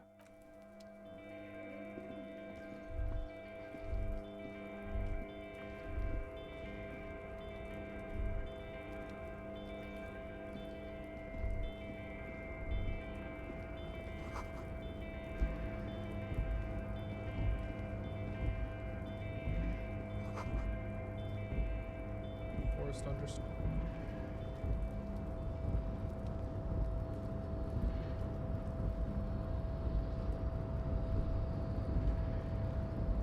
A rusting control panel with several knobs. 2 buttons marked Marche and Arrête are faded with use. It seems to control the large crane above. A container is attached to its hook block. Marche. On. Arrête. Off. With a loud grind, the crane shifts overhead, moving a massive metal container through the air.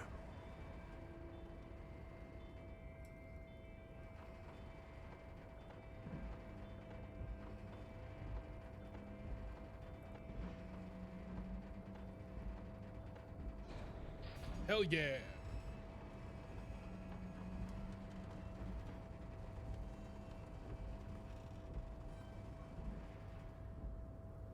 And, with a surprisingly quiet thunk, the crane places the container down. This crane was built with a purpose, which has now been fulfilled. To move this container. It's inside. Who can say? All you know is, it's special. Yeah. I can't see how that was worth the ruckus, except for seeing the crane in action, which I admit was satisfying.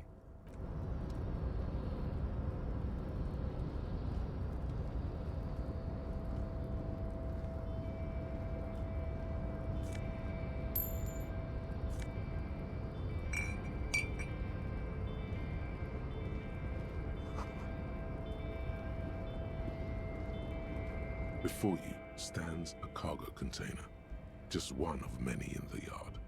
I think there's something special about this container. You do? Because I don't. Why not? There are a million containers here. Why are you fixating on this one? Maybe there's contraband. There may very well be, but we are not here to look for that. We are not here to interact with containers. We are here to talk to the Union, right? Knock on the door. No reply. Open the door. You attempt to turn the handle. To your left, the lieutenant considers your actions with some puzzlement. Nothing to do. Let's move on. There they both are. Two identical shoes. Both copiously green and indiscriminately snakeskin. Reunited on your feet. Like two baby crocodiles. How do they fit? Good. They're balanced. Comfy. Feels like the only good thing about you right now, truth be told.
On second glance, someone has forgotten to properly close one of the drawers. It's unfortunate for the Union to just leave their paperwork lying around like this. Let's see what's inside, he thinks. The drawer opens smoothly.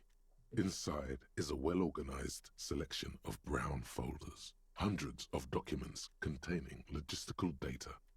Two kinds of transactions stand out. Materials coming into Revachol from the outside world, from Muindi, Grad, and even Ilmara. And the same materials being handed over to companies inside Revachol.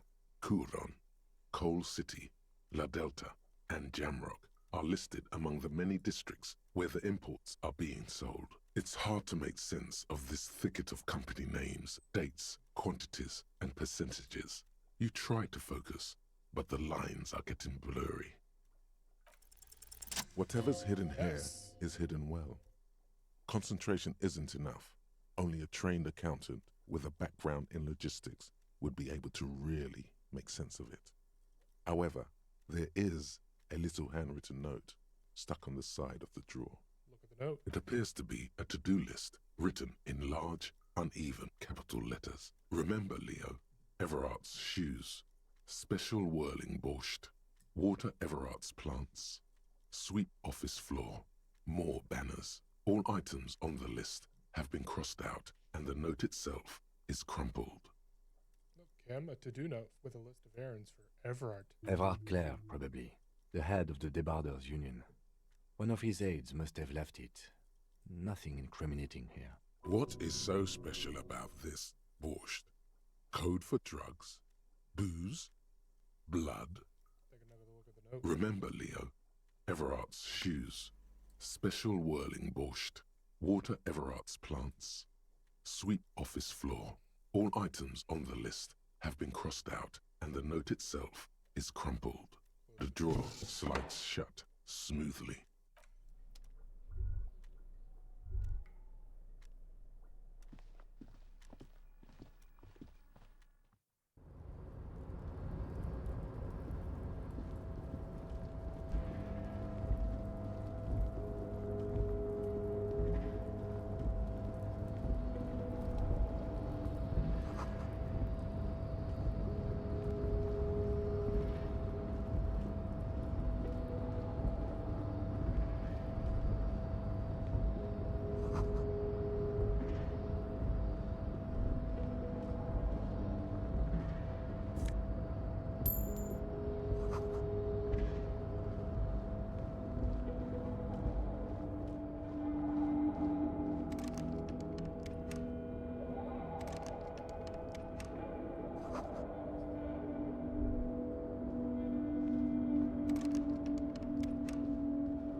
Container, container, I'll turn you nice and red.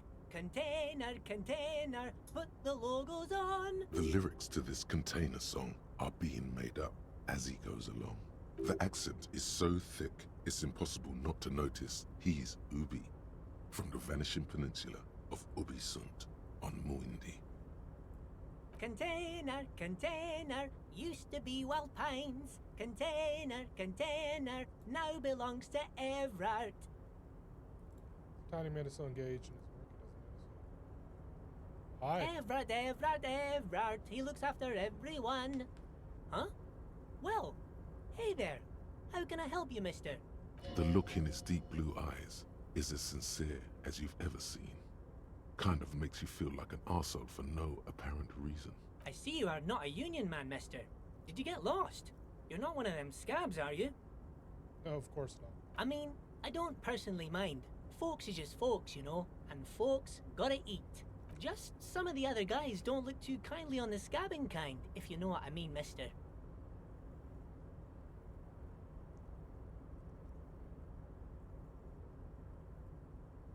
What's in that container over there? Oh, that one.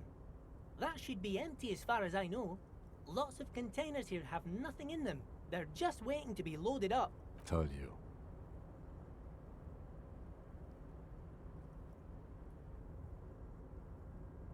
You, Leo, wrote the note to make more banners. Oh, yes, yes. I leave all kinds of notes for myself. That old head of mine ain't so good at keeping things in no more. I almost forgot about the borscht. What was that about the borscht? Oh, yes. I've been taking special whirling borscht to the men every day since the strike started. It's very, very good. Makes a man feel so warm and happy. I feel like I could take on Mr. Renadan's boar dogs every time the lunch is done. Power borscht, huh? Never heard of a borscht that turns little guys into dogfighters. Alcohol, however.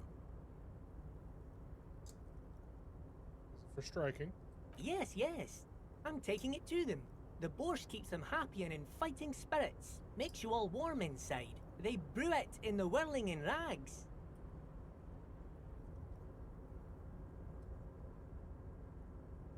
Makes it at the whirling. Oh, the whirling's cook.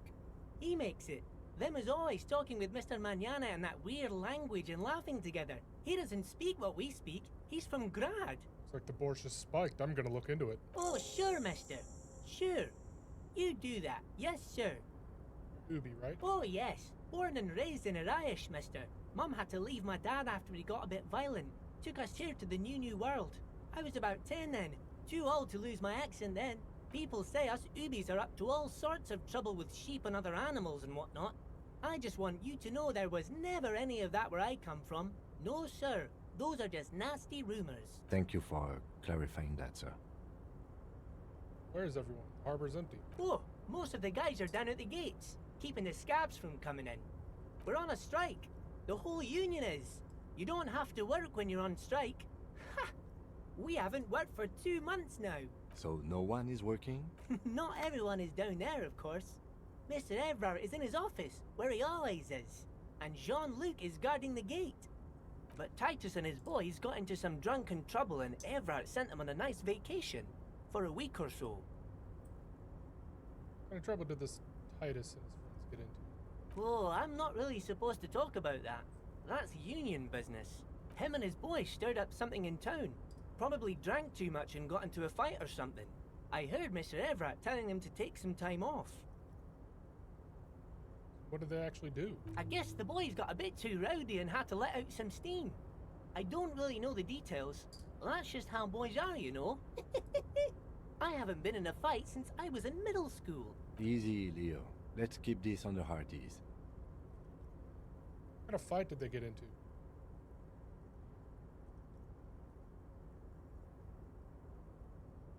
Too late. Leo's mouth is still moving, and the words are spewing forth. Words, words, and look, even more words. This guy could go on till the end of days. Now he's talking about some drunk sawmill owner who... No, he already switched to a prized fishing rod he apparently owned at some point. You know what?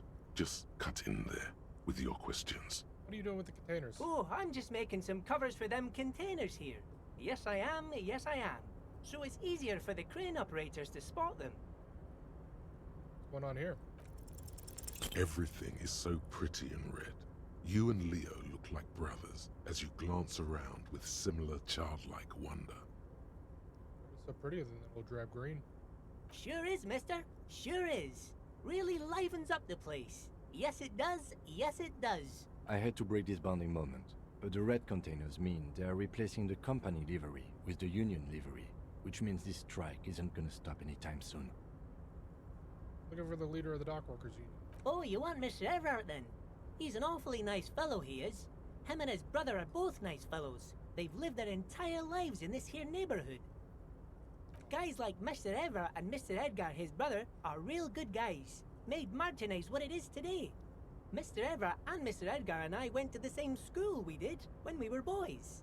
Easy now, Leo. I just want to know where I can find him. Oh, Mr. Everett is where he always is. In his office, of course. Okay, I'm off. Bye-bye now.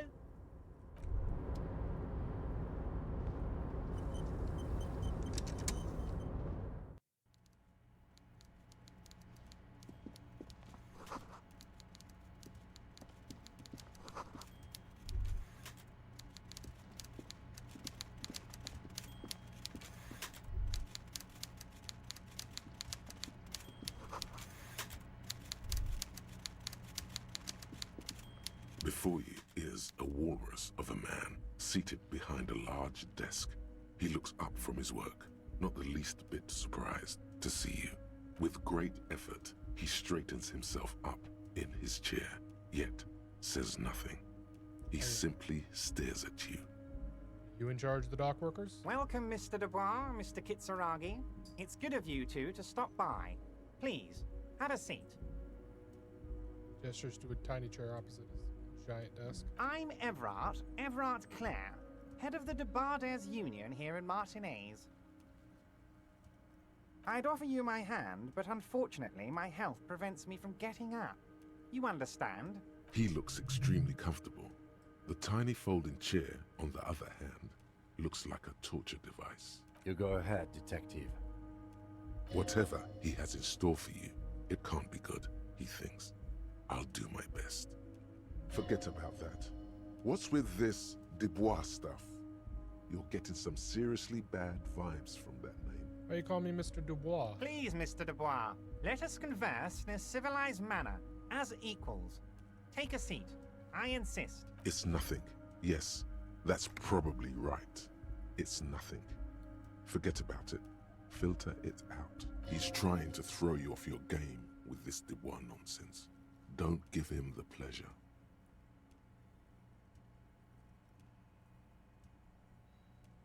I don't sit. It's kind of my thing. Very well, Mr. Dubois. I respect a man with strong convictions. As he nods, his multiple chins move like ocean waves. I, too, have convictions. One of which is that I will not engage with any man who won't face me at eye level. Should you find yourself more amenable in the future, I'd gladly resume our conversation. But until then, I'm afraid I must ask you to leave. You're no Titan of Volition, buddy. He's got you in a fork. Sit down or leave. Fine. Excellent, Mr. Dubois. I can see that you're a reasonable man, and reasonable men can be of great use to one another. Try to wink back. So tell me, how can the head of the Debarders Union help a representative of the Revachol Citizens Militia today? The chair you're sitting on has got to be the most uncomfortable chair in the world. It's violating your backside. Oh, by the way, I heard you got a rather rude reception from a certain Lawrence Gart. Some people have no manners, it pains me to say. This should take care of that nonsense. He points to a giant novelty check on his desk. It's absolutely comically huge. It should be sufficient to cover your expenses for a few days and patch over your differences with a cafeteria manager. Go ahead, take it. Points at it again. Hey, that's 25 real. That's good money. Think of all the stuff you could.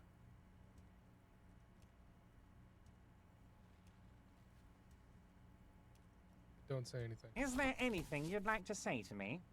Or... No. No, it's cool. Cool? I wouldn't go that far. I'm sure there are cooler things than delivering a comically oversized novelty check to a cafeteria manager. But, sure, if that's what's cool nowadays. Now, I'd like to set your mind at ease about one other matter. Your lost gun.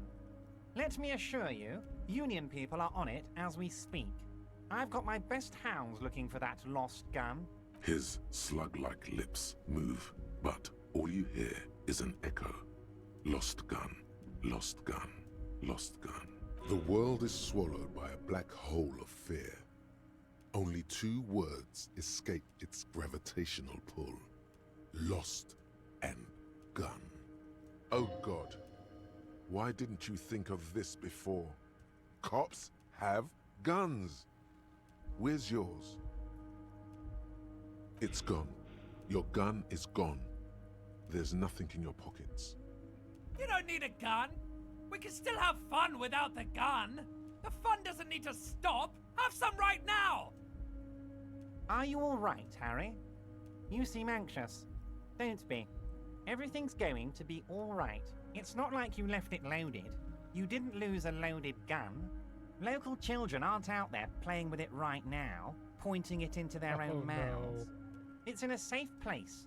I just know it. I have a feeling everything's going to be all right. Kim? Kim? Officer, we will deal with this later. We don't need Mr. Clare's help with this. I wouldn't be so sure about that.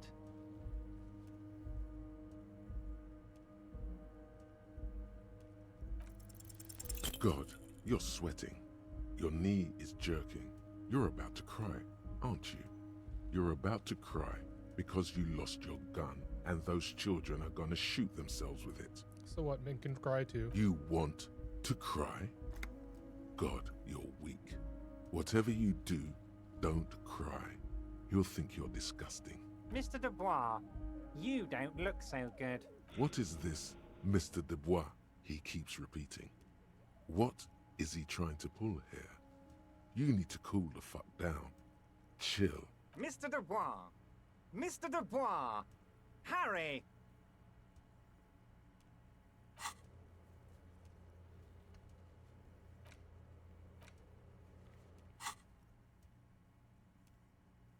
Mr. Dubois, are you okay? Can I get you a glass of water or something? Are you having some kind of medical emergency? Maybe you could use your hands somehow, in a kind of throw-in motion, like you're throwing that Mr. Dubois act right back at him.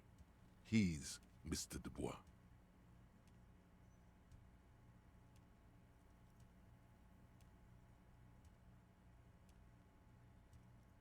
Actually, this chair is uncomfortable. I could use that glass of water. What an odd demonstration of... you got me, Harry. I don't even know what. As entertaining as it was, I'm afraid we're wasting our time. And I'm an extremely busy man, as I'm sure you are too. Okay, enough. We are here to ask you some questions pertaining to a murder investigation. Quick, here's your window. Get yourself together and ask him questions. Police officer questions.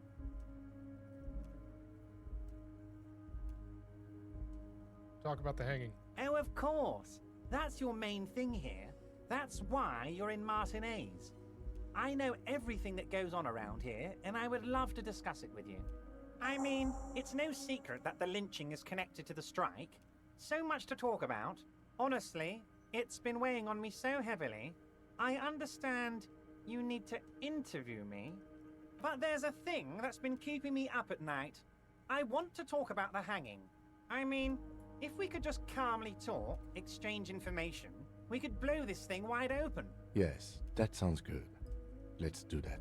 But I can't think straight with this thing weighing on me. You're police officers, aren't you? I have a crazy idea. You guys are basically door-opening machines, incredibly talented at opening doors. Kim, is that true? Are we door-opening machines? I'm not sure I understand. If you're asking us to break down someone's door, it's not going to happen. Come now. I just need you to go open a little door for me and leave it unlocked. A simple thing. Absolutely nothing shady about it. The stars aligned into a cosmic frown here. He has your fate decided. Bide your time, however, and let the stars continue their course, and that frown shall turn into a smile. Only if you play along. Why don't you just open it yourself? Harry, I'm a very busy man, and more importantly, I don't have that extraordinary physique you do. You look like you could run around all day. You want to send someone a message that the police are working for you. I repeat, I'm a very, very busy man, Mr. Kitsuragi, and therefore I must occasionally enlist outside help. So what will it be, Harry? Whose door is it? Oh, no one's. It's just a weasel. A weasel lives there. Nothing for you to worry about. What do you mean by a weasel? A loud blabbering weasel. When weasels feel no one is watching, they start acting foolishly. Just go there, unlock the door, and leave it open. It's been such a burden on me, Harry. I just want this to be over so I can discuss business with you. Bet you don't even know anything about the hanging. Harry, my dear friend, I am what people call a local bigwig. I know everything that goes on in Martinez. Fine. Fantastic, my friend. Just let me know when it's done and we can take our friendship to the next level. You can get the key from Manana. He's down by the gates. Manana's like a free agent in the Union. Special operations. Hardened socialist. A real free thinker, too. He'll tell you precisely where the door is. One last thing, Harry. Just open the door. You don't need to go in or anything. I just want that weasel to come home and see the unlocked door. Call me Mr. Dubois. Why? Of course. Let us dispatch with the formalities. You call me Everard, I call you Harry. Is that really my name? My God, so it's true. I didn't want to believe it, but you are a fantastic science fiction amnesiac cop, aren't you? What are the odds of that? I think the odds of that are very low. My memory is a bit hazy. I assure you, there's nothing to be ashamed of, Harry. You're among friends, and the good news is, I have a big fat folder on you, Harry. I'm sure you have a lot of questions to ask. Maybe I can help you out. I'm sure you had some concerns you thought I might be able to address. And you were probably right. I can. Are you trying to tell me you've gotten hold of some of our documents? Mr. Kitsuragi, would you mind? Me and Harry are talking about his lost identity right now.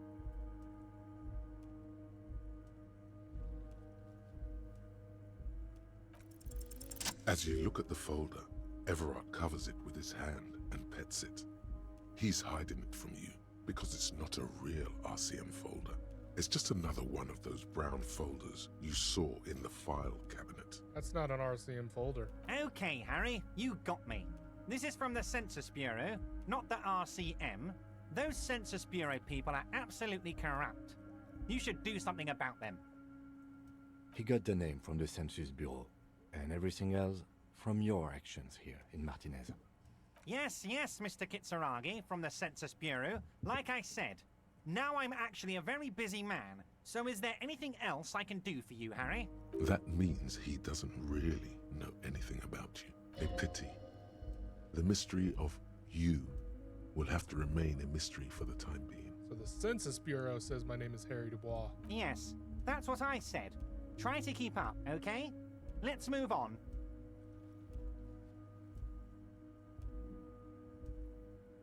About my lost gun. Your lost gun. My best men are on it. They're turning every stone, searching every playground, asking kids, grandmas, everyone. Your gun will be found, Harry. Let me assure you of that. It's just a matter of time and effort. The only way to find it seems to be working with him. He might even be holding your gun hostage.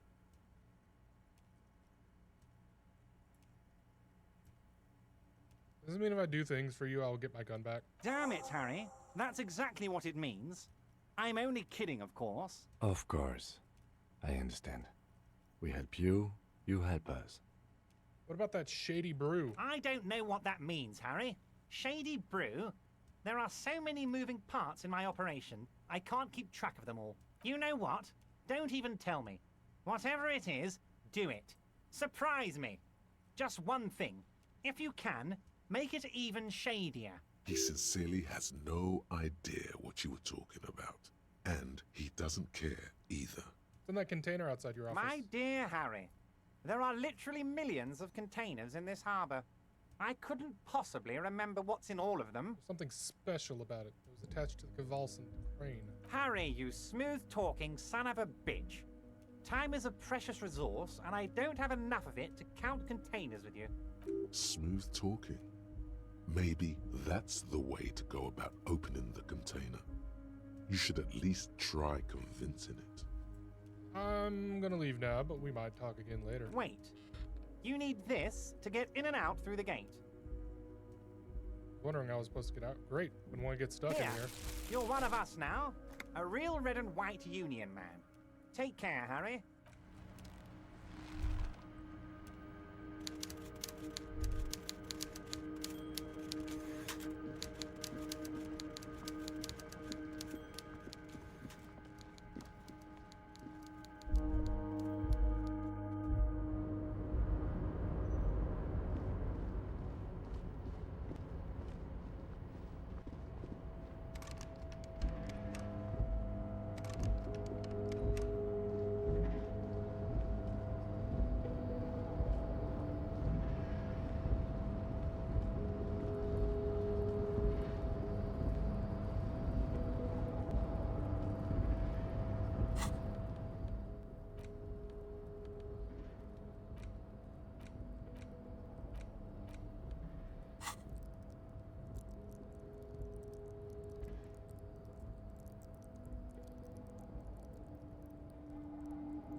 Before the car.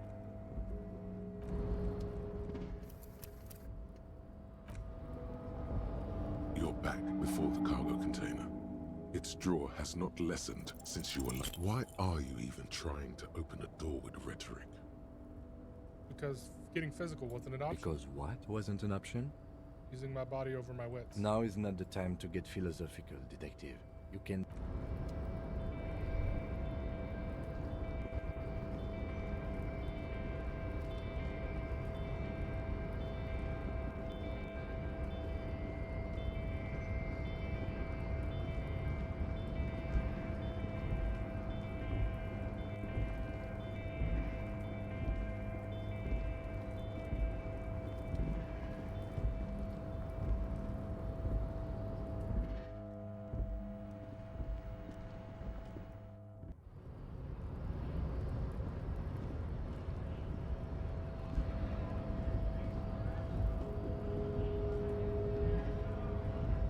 Scab?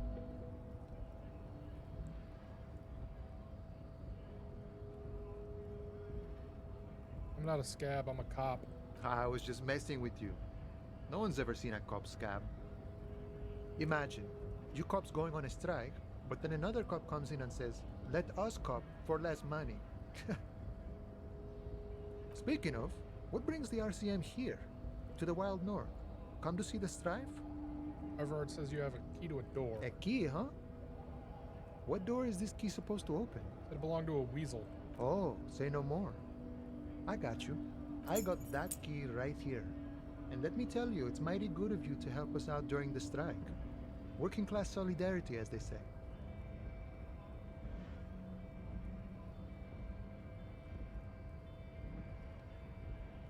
I'm not opening this door for myself. I'm opening it for all working men.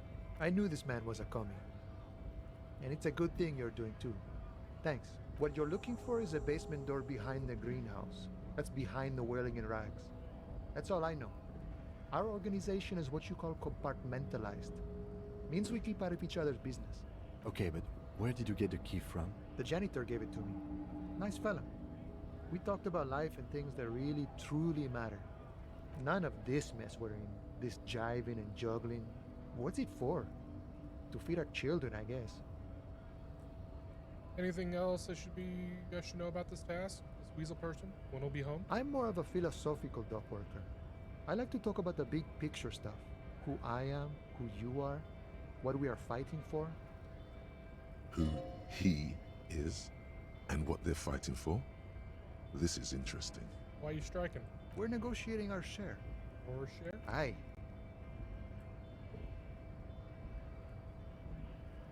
How large a share would you like? All of it. However, right now we want all the harbor workers to be on the company's board, so they could take part in the decision-making process. Bossman, Everard. What can you tell me about him? I think it's best you make up your own mind now that you've met him. In my eyes, he is a capable organizer and a decent businessman. What does bossing the union entail, anyway? I guess you kind of get to be the village chief. He oversees the harbor, makes deals with the owners or other relevant parties, watches out for his own. By that, you mean corruption? By heavens, why would he not be corrupt?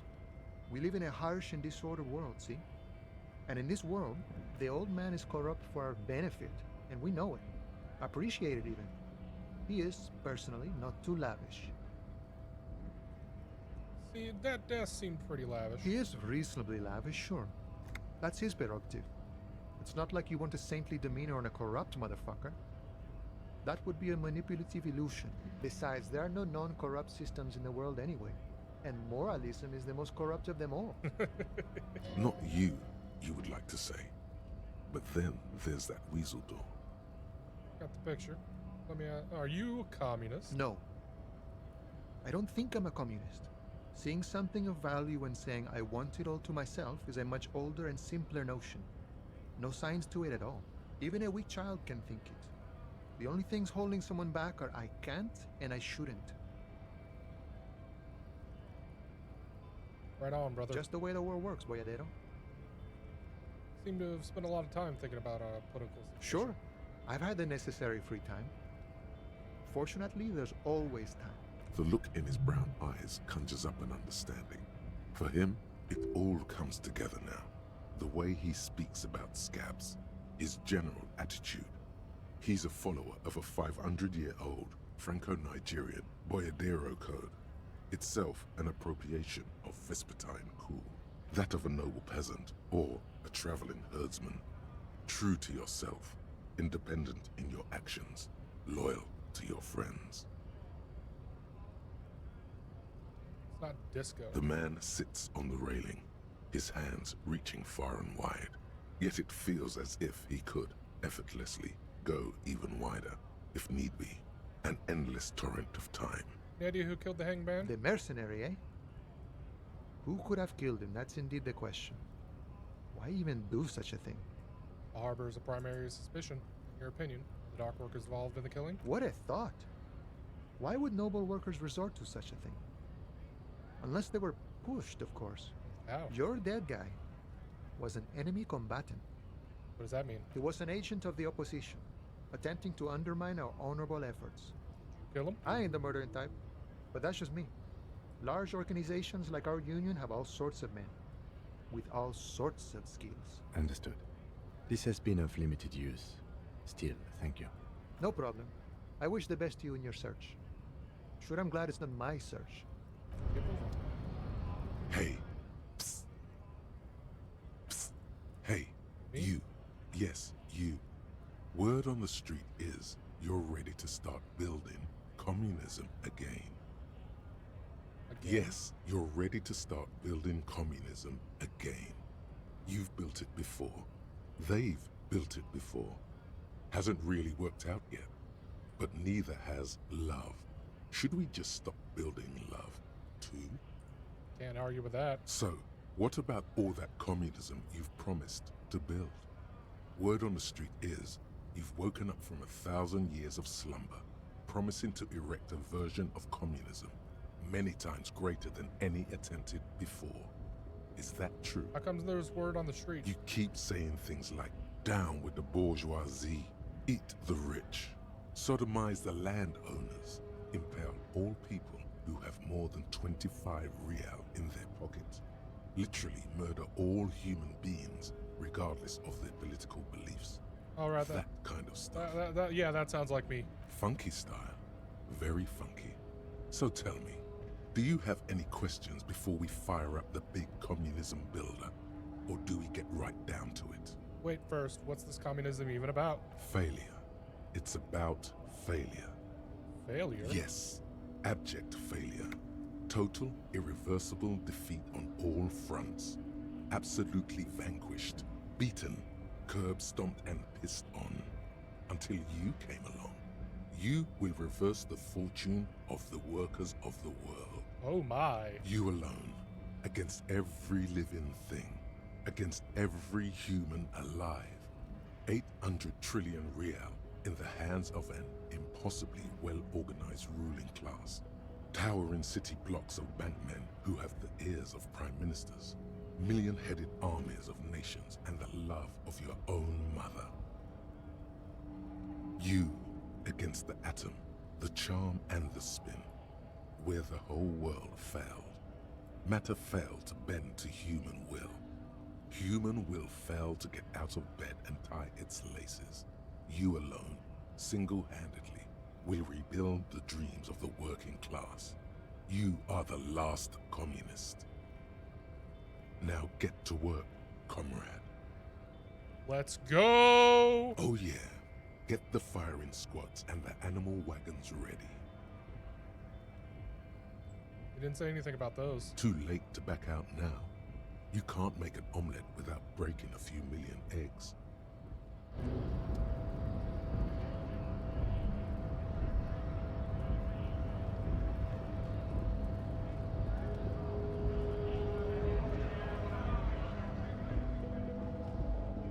Let's get out of here.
Back to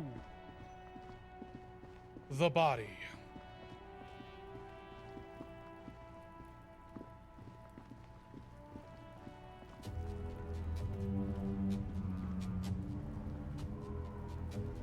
Oh, hey, everybody.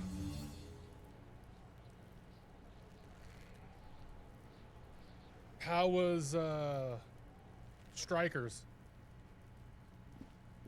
Just a heads up, I'm playing Disco Elysium. There's a bunch of heavy stuff. For instance, this child accused me of trying to molest him. This is a body that I've spent the last 4 hours trying to ignore. And, yeah. So, you're in for that. Yeah, I've had this on the list of stuff that I need to get to for a very long time. So I figured might as well, start knocking it off the list. I do know that Kim is the biggest bro in the world. So I'm doing my best to not piss off Kim. That's my main objective.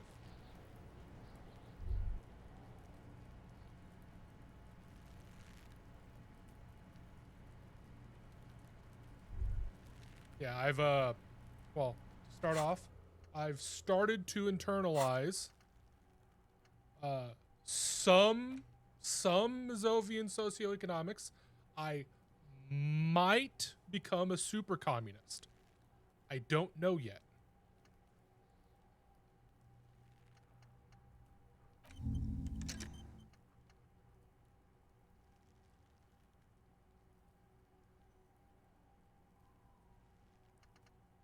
So, you know, I got that going for me, which is nice.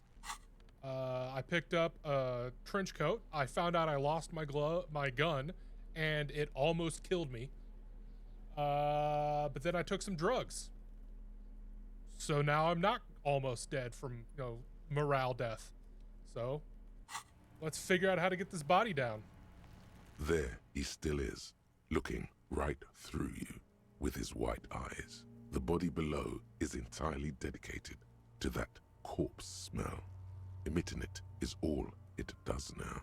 But why is it so bad? Active decay. It's okay to throw up, officer. No one is judging. He's about to blow! Cop's gonna blow, Kuno! Try not to vomit. The I smell failed. is repulsive. It pushes in from your mouth, more instant and more familiar than anything you'd expected. More fever than odor. It fills your mind, flushing you from within. Let it out.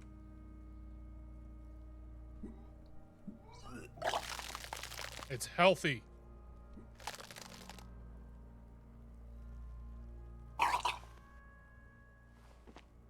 You feel a great force ringing from your stomach. Your body curls and pushes it out, burst by burst, until a pool of vomit lies under your feet, and your throat stings from the stomach acid. I'm sorry. It's okay. Happens to everyone. Keep it. Thank you, Kim. The hangover is clearly making this worse for you.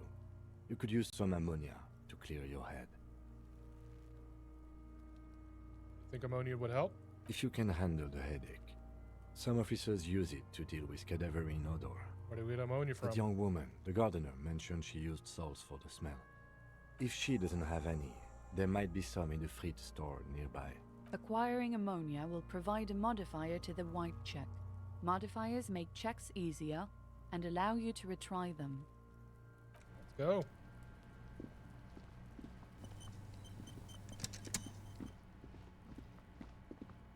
Hey, nice lady who gave me your gloves. Do you have anti-corpse technology? I can't believe it's snowing again. It felt like springtime just a few days ago. Do you still have your salts? I think I could use some. Sure. I'm done with them. Go easy on that stuff. It gave me a terrible headache. Thank you, lady.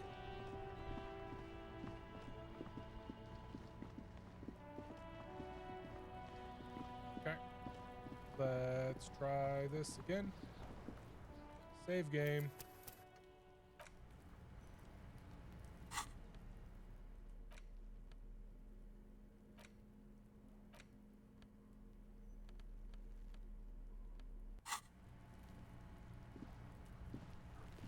There he still is, looking right through you with his white eyes. The body below is entirely dedicated to that corpse smell.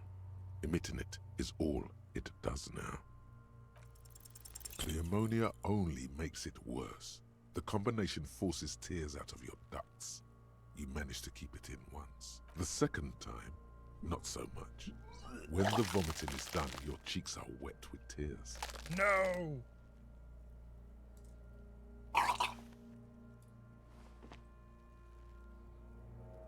The ammonia didn't help at all. Nor does the wind right now. The weight is reassuring, like a crenel on solid fortification. Pat, pat, pat. Thanks, I've seen Kim. strong men turn themselves inside out for hours. You are facing tough odds here. Alcohol withdrawal makes it considerably harder.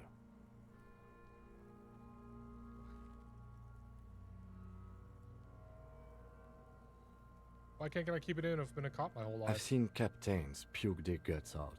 It never gets easier. You never get used to the smell. Every Monday is cadaver day. Throw up, investigate. Throw up, initial autopsy. Throw up, bag it. Then drive to the station. Maybe throw up on the way there if you didn't bag the thing tight enough. Seem to be fine. I think I've lost my sense of smell. There's a pause. Not being hungover helps too. Can we do some, I just can't keep it down. No. This is a two-man assignment because it needs 2 officers to complete. I need your help. You need to get your shit together. Okay. We should go talk to the locals. Find something else to do while the wind changes. It's pretty bad right now. You've gained a thought. When this dialogue is over, go to your thought cabinet and internalize it for special bonuses and effects. Give it half an hour. Get yourself together. Then come back and have another go.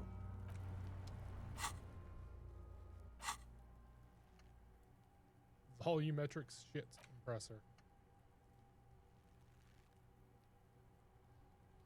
Let's get out of here. And find us some people to talk to. Come back at 14:12.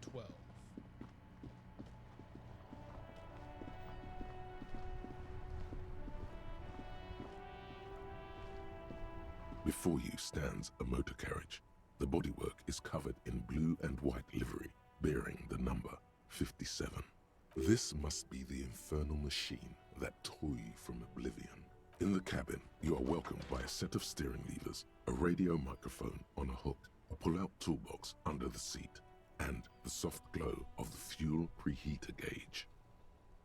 A metallic drawer slides out from under the seat and clicks into place. The tools inside are neatly organized. Take what you need, officer. It's going to be a long case. I'm not protective of my tools, like some men are. He's clearly a little protective of his tools. But what can you do? Work is work. The handles are long and sleek. Snap, snap, go the cutters in your hand. Take the flashlight. It's robust, weatherproof, and well-made. Police issue, blue. Lets you see things in the dark you would otherwise miss. The pry bar feels nice and cold in your hand, heavier than you'd think. Useful for opening all sorts of doors and lids. The pull-out toolbox slides back into its nest. Preheater gauge casts a warm glow on the steering levers and the radio on its hook. The frequency tableau lights up and the green button labeled Prime Line glows like a feline eye. And then you hear something, the soft purr of electrical kittens, radio waves cast far and wide over the metropolis. A woman's voice greets you through the static. This is Precinct 57. Hello, Lieutenant. How may I assist you? Hello, Alice. Please assist our colleague from the 41st Precinct here. I'm putting him on. Hello, this is the officer from the 41st Precinct speaking. Nice to meet you. This is Officer Alice Demetri, Precinct 57. How may I assist you? Could you connect me to the 41st Precinct? I have something I need to report. Just a second, officer. His rattly voice is oddly familiar. 10-2, 10-5.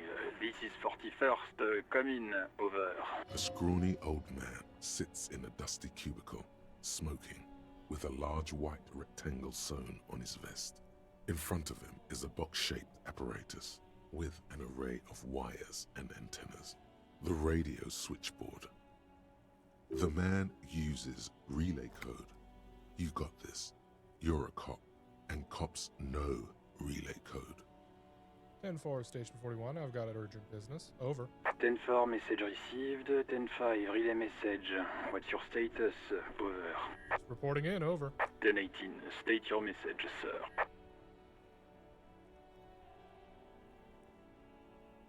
I need to report my badge missing. 10-9, over.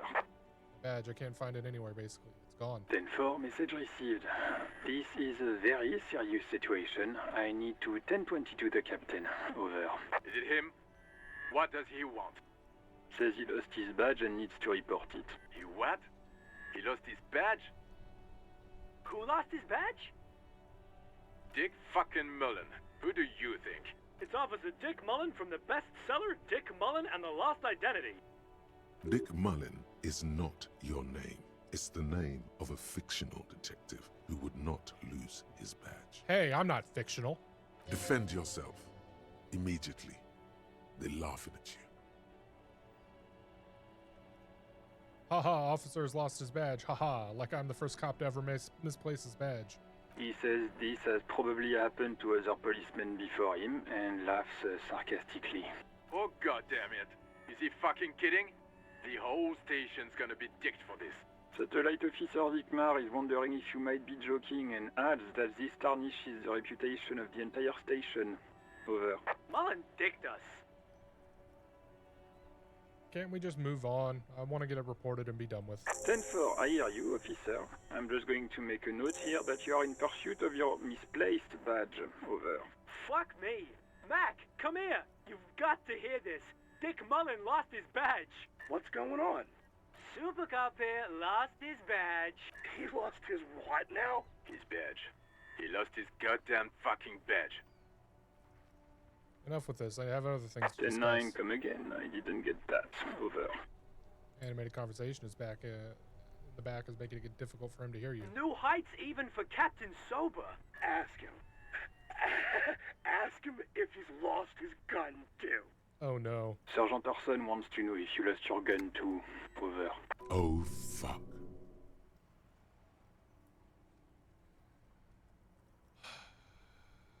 Let's try and roll it.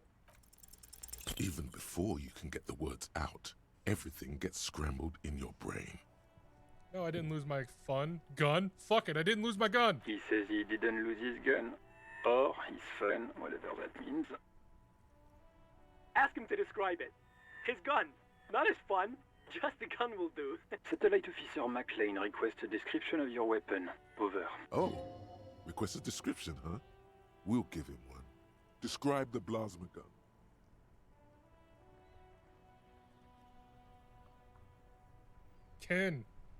Kim? Bro, you gotta help me out here. It's a single-shot kill A9. An armistice, to be precise. Says it's a kill 9mm armistice. Armistice? What, is he a fucking... Clearly he doesn't have his Villiers anymore. Oh no, I'm a fraud. Dear God, he lost his gun? Oh my, I can't.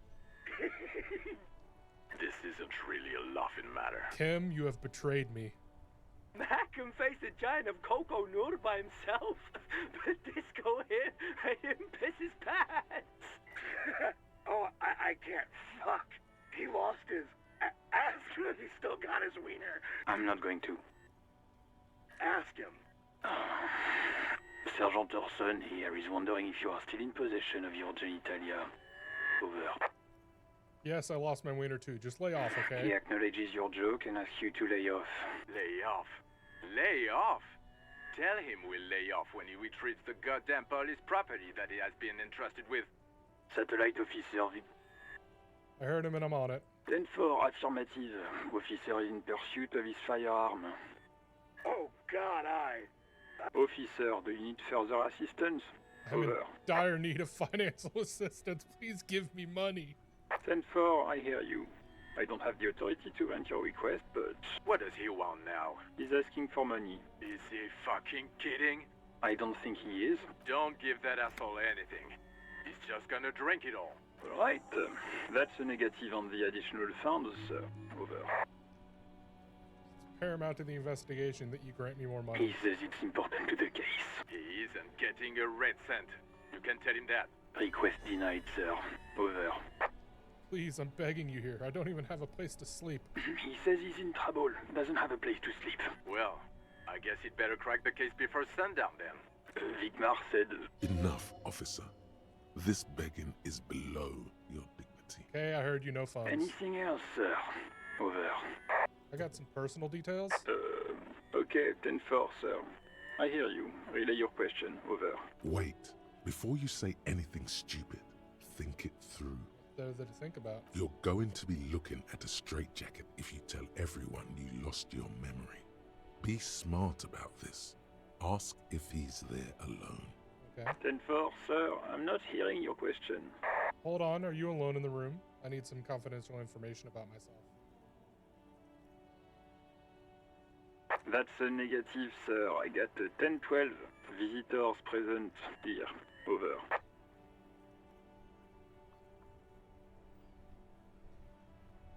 Any news about my family? 10. Excuse me, sir. Over. You probably don't want to continue on this road. Nothing, never Come mind. again, sir. I didn't get that. 10-9. Over. I wanted to know if you got my badge's description right in your report. Can you read it to me? Name, rank, date of birth? What? What is it? He's still on the line? He wants to verify the information on his badge. But of course, it says Dick Mullen, High General of the Revacholian Cavalry Force. Ah, crap. Tell him to stop wasting time. What do you need, sir? Over. Please refer to me with my last name in the future. 10-9, repeat message. I didn't get that, sir. Over. Say my name. Sir, I will not have you talk to me in this manner. Over. Please, just say my name, Jules. What? What is it? What can he possibly still want from us? He seems intoxicated and keeps asking me to call him by his name. Mullen's drunk and emotionally aggressive. That's new. Wrap it up. Don't indulge in his drunken antics. Yeah, let's wrap this Understood, up. sir. Over. 10-10. Over. Roger that. 10-10. Over and out. 18 kilometers to the south, in the 41st Precinct's relay booth, a small crowd has gathered around Communication Officer Jules Oldboy Pidier. Around a dozen cops. The small room is filled with cigarette smoke, a buzz with laughter, when Officer Judith Minot enters. Her left arm is in bandages, and her hair trimmed short. What is going on here? Did something happen? Jean Vicmar turns to her and says... What happened is my partner made contact. It's not good. He's lost his badge and his sidearm. He seemed confused, delirious even. Mac, the torso Torson, is finger-fucking his fist, laughing hoarsely and apparently telling some dirty story to his partner, Chester McLean, near the entrance. Yeah, Mullen was fucked alright. Sounded fucking drunk to me. Yeah, Mac's right. This was some gnarly shit there. I mean, before he started begging for money, it was... Enough! None of this is funny. It's fucking sad. That's what it is. He's a cop. He's one of us, goddamn this. We must help him. Minot looks down at her neatly polished black shoes. There's a quiet firmness to her voice when she speaks. Yeah? How do you fucking plan to do that, huh? Get him off the drink? Go jogging with him in the morning and get him on carrot juice? He's a lost man. I just know we can't give up on him when he's at his weakest. He wouldn't. The crowd in the room has started fidgeting uncomfortably. Someone's trying to slip out unnoticed. Mac, man the door. You know what he told me? I don't want to get better. I want to get worse. Those were his words. Sighs heavily and turns to address the room. This shit does not leave this room. Not a word of this to the captain. Or anyone else. We'll give him a couple of days to pull his shit together. I guess I can hold off the report for a few days. Good. Okay, everybody. Nothing but a prank call here. We all got our laughs. Now get back to work. Far north, on the other side of the motorway, the officer quietly hunches with his hand in the motor carriage. Leave.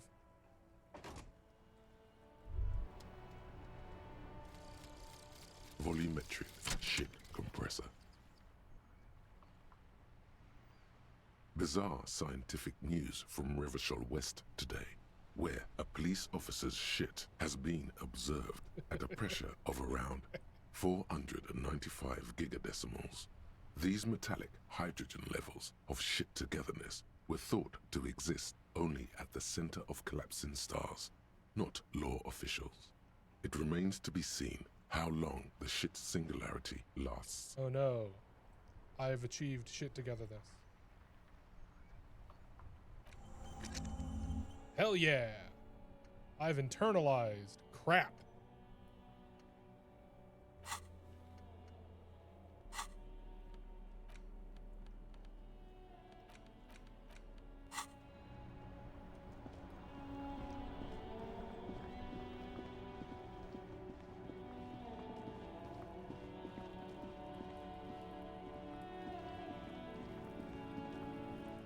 Save.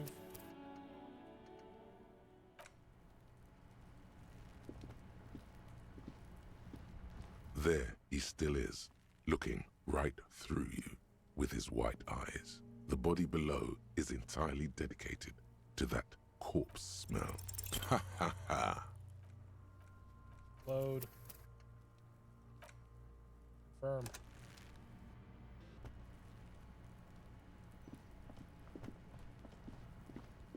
There he still is, looking. As you breathe in, the odor comes over you. It's a smell of the mind telling you to run, and your stomach to wring itself empty. With your hands at your sides and your eyes squinting, you stand in it. Do they always do that? They do after 7 days, yes. We are deep in decomposition here. The man before you is naked, but for a pair of underpants and enamel boots. His skin is greenish, marbled with decaying veins, and blotched by lividity. A fading web of tattoos covers his chest and shoulders. The cargo belt used to fasten him to the branch above appears industrial in strength. Look at the boots. The material appears to be ceramic. Its clean white stands in stark contrast to the decaying flesh above the knee. The man wore thick polymer socks, probably for padding. A fine array of interlocking plates covers them, delicate and fragile. They feel alien to the world around you, out of place somehow. These are clearly not boots. They're armor, possibly part of a larger set. These aren't just boots, are they? This is the armor he was stripped of. Indeed. Technically speaking, these are sabatons, not boots.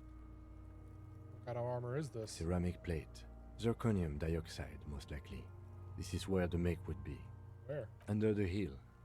Fair weather. Fair weather model T500 VE. I'm guessing that's vitreous enamel. This is advanced stuff. This material looks out of place here. It is. It's expensive. Then he draws a line in the condensation of the ceramic with his index finger. We've requested similar material for our tactical units for years now. The constabularies deemed it too costly. In that time, we've lost 6 men to semi-automatics. How much we talking about? For a full set, about 4 years of wages.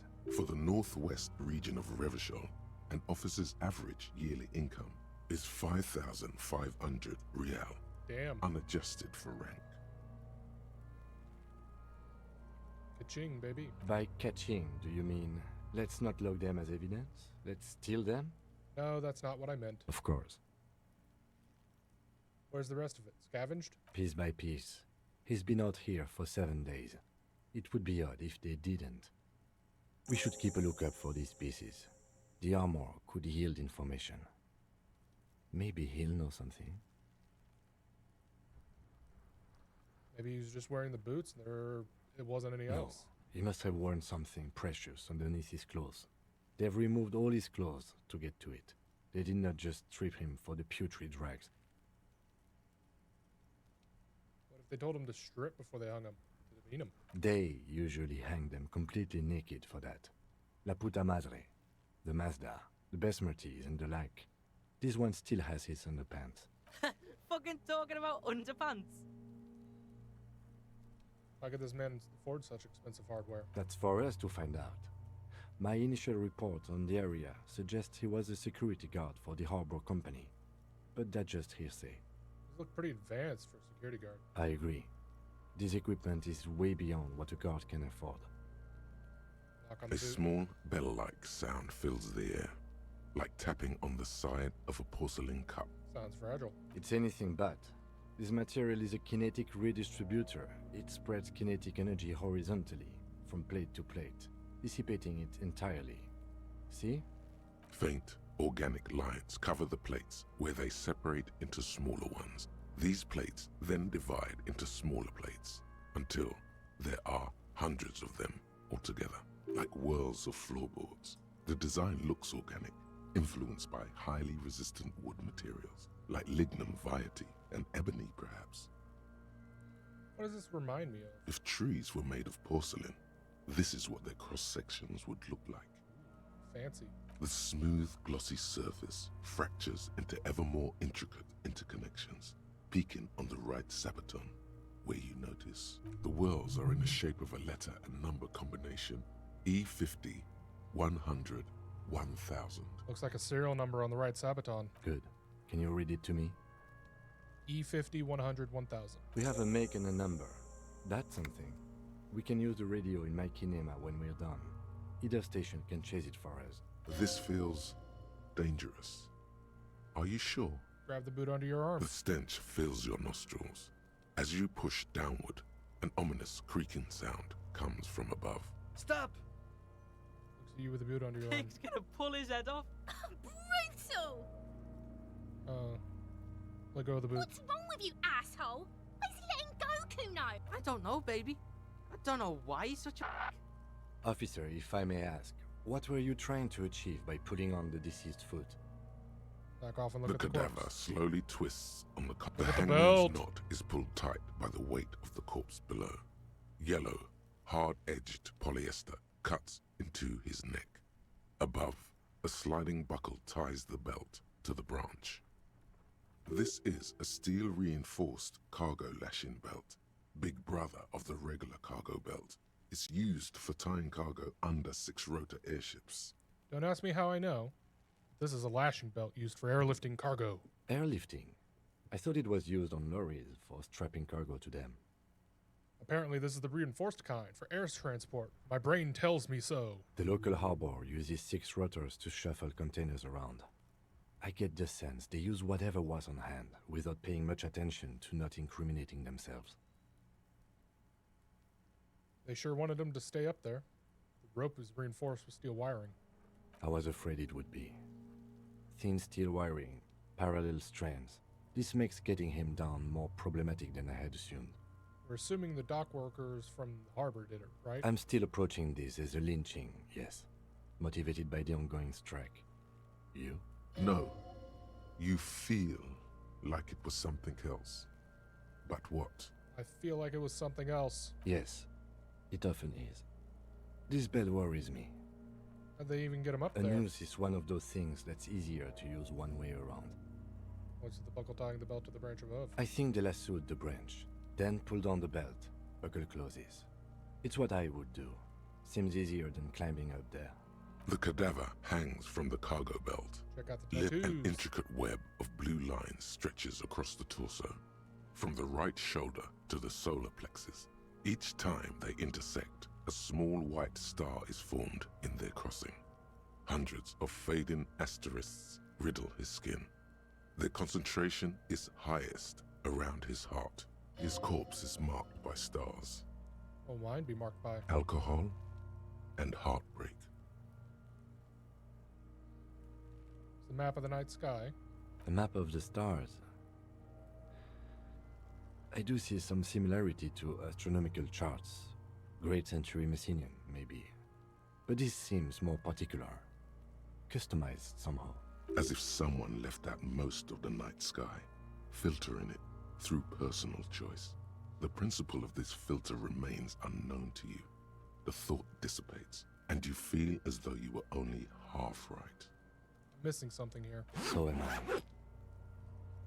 Sudden ringing fills the air as the lieutenant pulls down the zipper on his orange jacket. He takes a thin piece of milled aluminium from his coat pocket and pulls it open.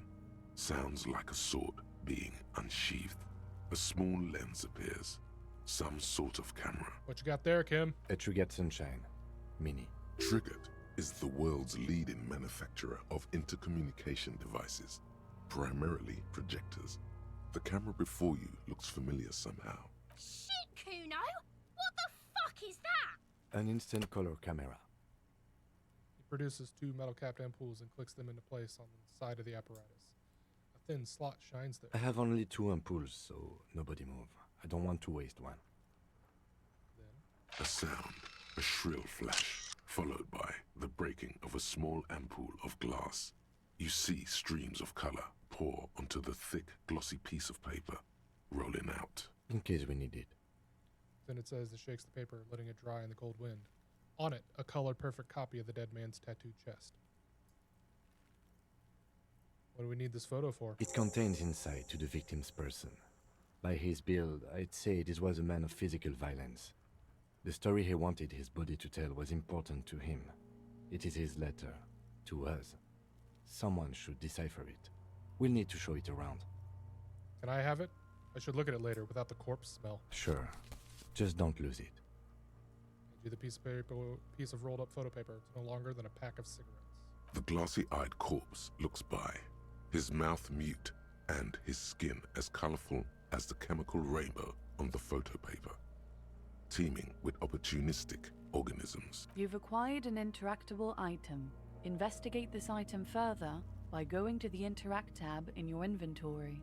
Look him in the eye. His eyes are milky white and blind to the world, protruding comically from their sockets.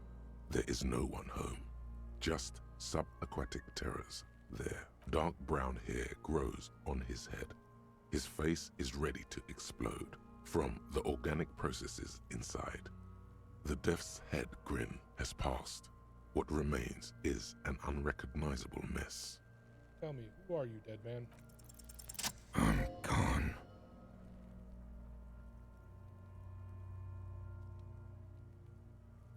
Where have you gone? Into the wild pale yonder. Where's that? In the past. Way out in the west. Who are you? I'm a joke. Look at me. You are now, but who were you when you were alive? A killer. A motherfucker. And a killer. I have another question for you. Go ahead, Coppo. What's happening? What do you mean? I'm talking to you. It's the power of your Black frothy liquid starts bubbling on his lips. imagination. Oh God, not the imagination! Yeah, man! Don't be crazy! Inanimate objects and dead people can't really talk to you. Your wild imagination is doing this. Ask some more of those questions you love so much. He loves those. Why do I love questions so much? Because you're a copperoonie. Look at all of them go. Do you want more questions? Yeah, give me questions. Here you go, you loony. Why do I feel like I've forgotten something terrible? Because you have. Is my name Rooney? Fuck no. You're no Rooney. Rooney is not who I am. I'm Harry. No, you're not a Harry either. You're a motherfucker. That's who you are. Rooney the motherfucker. I hate you. You stink and you're boring. Do I remind you of someone? A child born with Muller's disease, harlequinism, grown up miraculously. A baby affected with harlequinism. You sure are good out of that one. Coppellini. Come back later, Coppo. Amuse yourself with my frank manners and my memento mori features. If possible, also, see me in your dreams. As you narrow your eyes, the monster before you blurs into a violent mess of green and pink. Only the lower extremities are pink with a dash of blue. His fatted hands, thighs, and his neck, just above the noose. The rest of the corpse appears dark green in the cold spring air. I'm squinting, Kim. Why am I squinting? How should I know why you are squinting, officer? His face and hands are pink. Thighs too, the rest is green. Oh. You are trying to assess lividity. The monster comes back into focus, an explosion of color, coursing with dark marbled veins. His stomach appears pregnant with something. Black liquid streams down his thigh and onto his boot. Oh no. So, what do you think? He's beaten up. See the bruises? I do. Most of them are post-mortem. Maybe even all of them. The delinquents have made our jobs harder with their little sport. Stop talking in riddles, coin slot. It means you fucked him up good, Kuno. Fucked him up brutal-like. Something's coming out of him. A pool of blood and feces has eaten into the frozen mud below the man's feet. Purge liquid is dripping into it, drop by drop. The victim appears to have contained no more than half a kilogram of digestion at the time of death. The fuck he's saying? Talking about shit. We got lucky. Did we? I don't feel lucky. I think he's dead. I don't know what to think. What do you think? I think he was upright immediately after death. Blood has gathered in his hands and feet, and his neck. his fat and The noose acted like a tourniquet, keeping the blood in his head. The hypostasis here is in tune with the hanging. That's what I think. Could it still be he was moved after death? There's always a chance. We should check for ligament marks on his neck to see if they're in tune with the belt. We'll have to get him down first. I think he's dead. I agree. His personality is no longer a part of the world. Totally dead.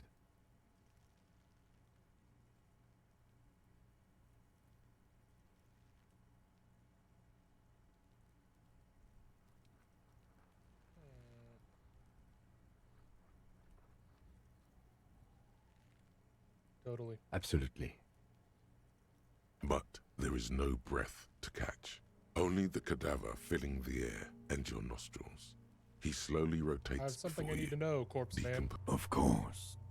You have questions. Come back late. How do we get Are him you down? sure we finished the preliminary examination of the cadaver? We might miss some of these things once he's done. The cadaver slowly twists on the That's cup. done. The steel-reinforced belt presents a unique challenge. I brought chain cutters, but I don't see a good angle of approach to the belt. The cadaver is a good 1.2 meters up. Neither one of us can reach the belt without assistance. And even if we do, there's the question of cutting the airship strength material. We could saw the branch. Climb up there and saw the branch? Either one of us could do it. We could use the kid's ladder on the side of the tree. I don't trust that ladder. The assailants didn't use it. It's rotten and less sturdy than it looks. And I don't see another good way up there. Honestly, I prefer a non-acrobatic solution to this. Yeah, it seems dangerous. There has to be a less risky way, with less falling down of trees. Could we shoot him down? Yeah! Bang bang time, pig! Shoot his head off! How? Shoot the belt, the bullet will break it. It absolutely will not, officer. That's not how physics work. It will maybe cut one thread loose. Yeah, now we're talking. Entertain a Kuno with some shit. They'll miss! The pigs will miss Kuno!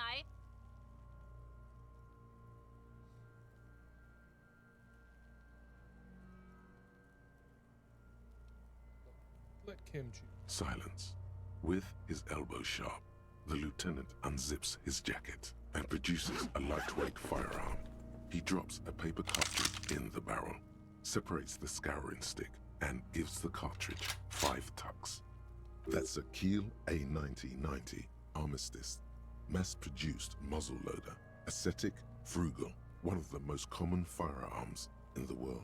He then steps back and assumes the fellow's desk position, taking aim. The corner of his eye twitches. His finger is on the trigger. He's gonna fucking miss! The kid's voice is drowned in a shrill blast that echoes off the walls of the surrounding tenements. A cloud of smoke slowly parts in the air as the lieutenant steps back and says to himself, God damn it. He feels bad about it. About his eyes mostly. Just having bad eyesight. Probably from a young age. Whatever you do, do not console him. Fucking idiot! Mookabat asshole! Kuno could have hit it easy, but then Kuno's not fucking handicapped, is he? Try again, maybe? No, we are lucky as it is. We didn't break anything, and the victim remains uncompromised. Any more mistakes could put us in an unfortunate position with the locals. We have eyes on us. I didn't do us any favors with that. Yeah. I have to say, it's beginning to look unlikely we can get him down without assistance. They've been asked for help from the harbor? I was really hoping we wouldn't. The Union appeared to be suspect in this case. It seems like a dangerous route to go down. Reconsider. But what other options? The corpse twists on the belt, like chicken on a skewer.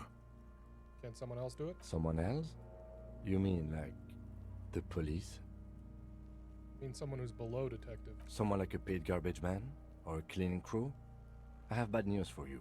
That is a detective. Ah, hell. I know it's hard, but I assure you, the others won't come to help us. And we have a growing sanitary concern here. We need to get him down, fast. Let's have another look at him. Yes, we do.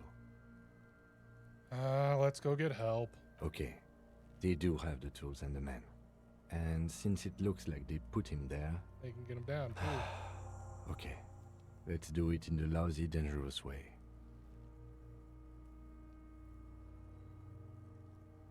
Good job, we've already found a way in the harbor. Hooray for us. Want to be dangerous? To ask the suspects for help with the victim's body? To be indebted to Revachol? Very much, yes. Which is why I would have preferred us to accomplish this feat ourselves.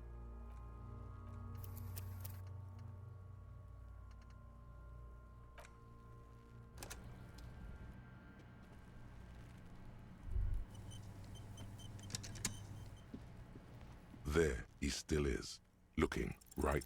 You crack open the ammonia ampoule and they do after. The man before you is the material, a delicate, and these are clearly not. Indeed. Ceramic plate under the heel. Fair weather. Piece by piece. We should keep a lookout for these pieces. The armor could yield information. The sabatons dangle. It is. We've requested similar for a full set. For the northwest region of By catching, do you mean? Of course. That's for us to find out. Just something as... He's not... I agree.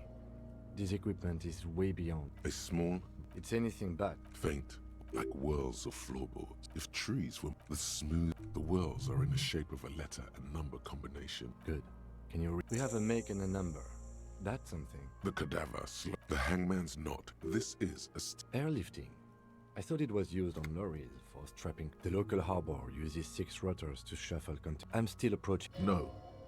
You feel... Yes. It often is. This bell, I was afraid it would be. A noose is one of... I think they lassoed the branch. The cadaver hang an intricate... His corpse is alcohol.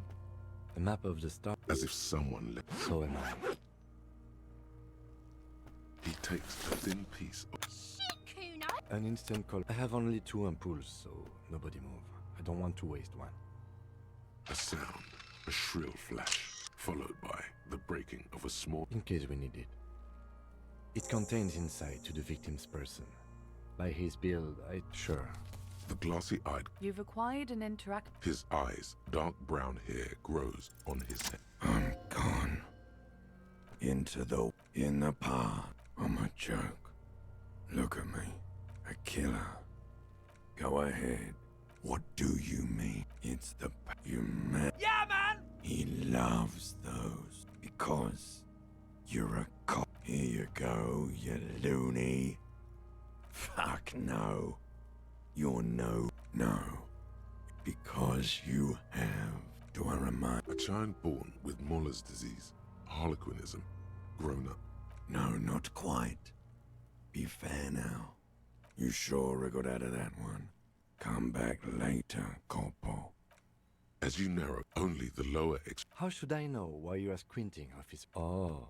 The monster. So, what do you think? A pool of blood. The victim... The fuck is... Talking about shit. Did we? I don't feel lucky. I do. Stop talking. He means you fucked him up good, Kuno. Fucked him up brutal like. I think he was upright immediately. The noose acted like a tourniquet, keeping the blood in his head. He was strangled by someone. Yes, there's always a chance we are wrong. We should check for leak. I agree. His personality is no longer a part of the war. Totally dead. Totally. Absolutely. But there is no breath to catch. Only the cadaver. Of course. You come back late. Are you sure we finished the preliminary examination of the cadaver? We've been thorough. We might miss. The steel reinforced the cadaver is a good 1.2 meters up. Neither one of us can reach the belt without assistance. We could And shoot him even down? if we do... Yeah! Bang! How?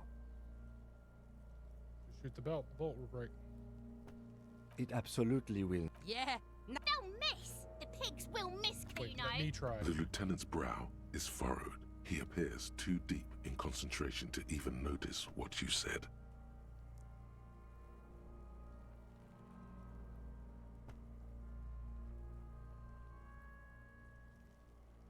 But what else can we do?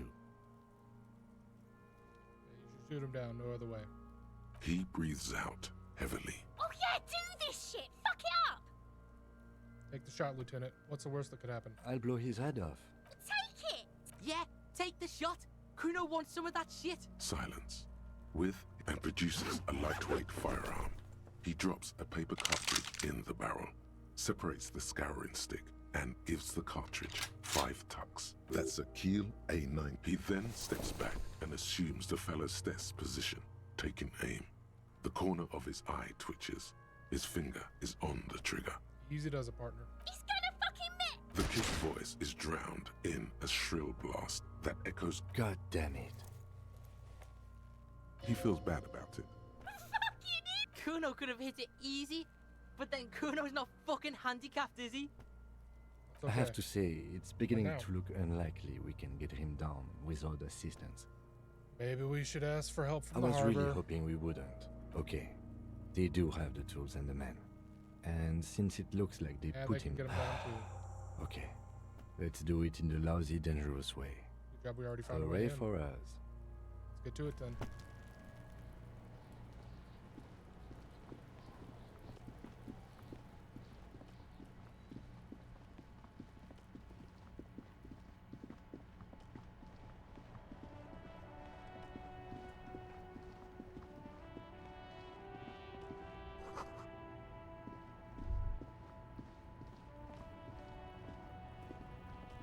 Welcome to Revachol.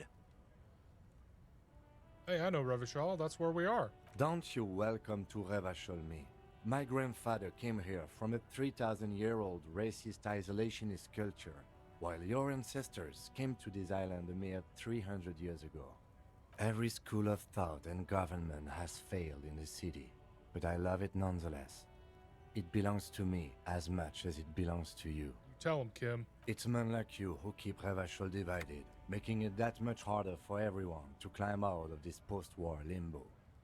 Limbo, what's going on here? Oh, come on, man. I just said welcome to Revachol. It's a lorry driver thing. I know exactly what you meant. You think my kind doesn't belong here, that I should watch myself and behave. But you see, I'm an officer of the RCM. It's actually my job to make sure you behave. I would advise you to remember that. Silence. The air between them becomes tense. Your partner needs backup. Now's your moment to shine. Fucking A, Kim. I've got your back. You two make a cute couple. You know that. The lieutenant exhales and resumes his regular calmness. Now that that's settled, we have a couple of questions. Whatever you say, officers. What are you hauling? Oh, not much anymore. I'm here to pick up some cargo, but the dock workers are on strike, so it's a sit and wait on your ass situation. What kind of cargo were you supposed to pick up? Apples. Apples? Yeah, apples. I take it you had other questions? He's given you the runaround. Let's be honest, you were bested. What was that argument all about? It's about biological determinism, natural law, the sorting of the races. Not the most popular topic nowadays, with a coalition in charge and all. You might want to change the topic. That is, bury your head under the sand like common sheep. Oh, so you're just a racist. Makes sense. I'm not just racist. Look, I've read books, huh? The science of racial theory has all been proved, even if some people don't want to accept it. People who've studied these things say that you and me are superior by design. So, naturally, we Occidentals should be in charge. Obviously, you can see the merits in that. Yes, I can really tell you're a prime example of superior design. Open your eyes. Haven't you noticed something different lately? An unfortunate downturn, maybe? Huh? When members of the superior race cease to believe in their innate superiority, they stop competing for resources. Yeah, what's the problem with that then? The problem? The damn Kips are showing a real good game lately. Same with the mosquitoes. And the other introduced species too. They're on the precipice of cultural victory. Uh-huh. It's true. Also, you need to realize the dangers of mixing races. Who knows what might happen if people don't stay in their birthplace? You might end up with a new sub-race, with unknown characteristics, leading to extra competition. That's why you've got to control the offspring. Yeah, I'm not down with this. Why don't you go fuck yourself? Don't push your luck, runt.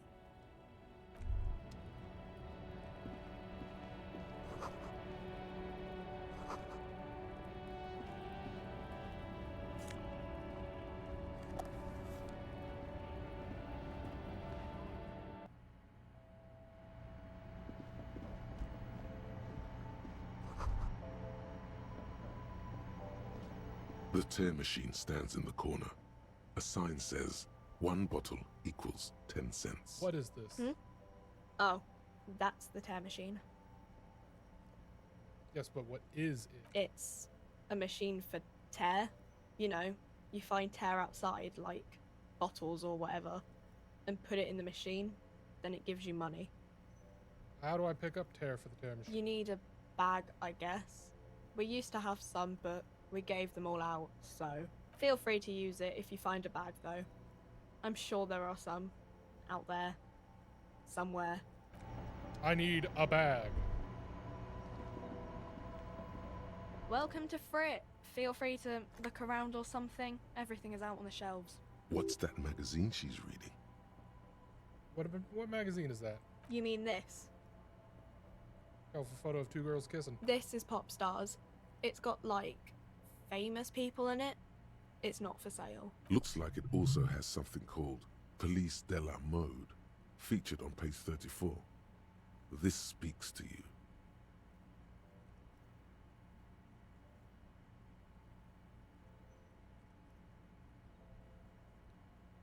Proof of this, very futuristic. She pops her raspberry-flavored bubblegum and nods. The lieutenant frowns at you before turning to the clerk with an apologetic half-smile. I have some questions. Okay. I'm not really supposed to be chatting to anyone, but...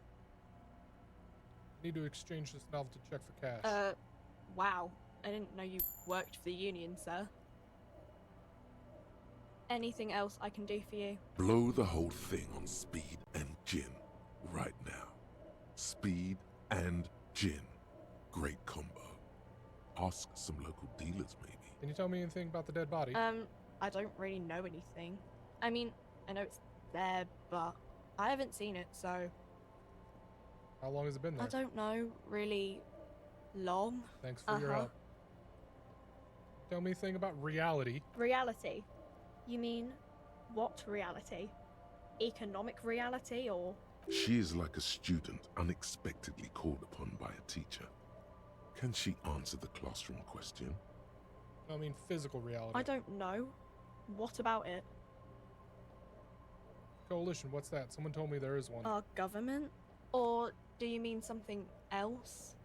Sorry, I really need to finish this article. Don't want to bother you with this nonsense Cool. anymore. Leave.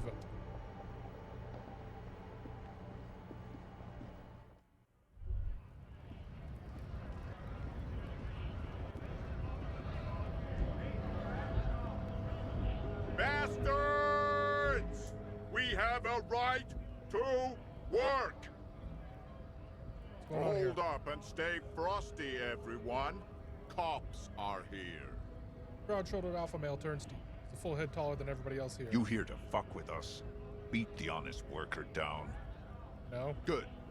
We're fighting for a cause here. Right to work! Right to work! Besides, we're not that different. It helps if people see us talking, cops and strikebreakers together. Shows authorities are on our side. Regardless, I have Builds some questions. confidence. Maybe you should ask them the questions, like why we're not allowed to make a living here. Shame on you! We have families to feed, you piece of shit. So do we, Scab.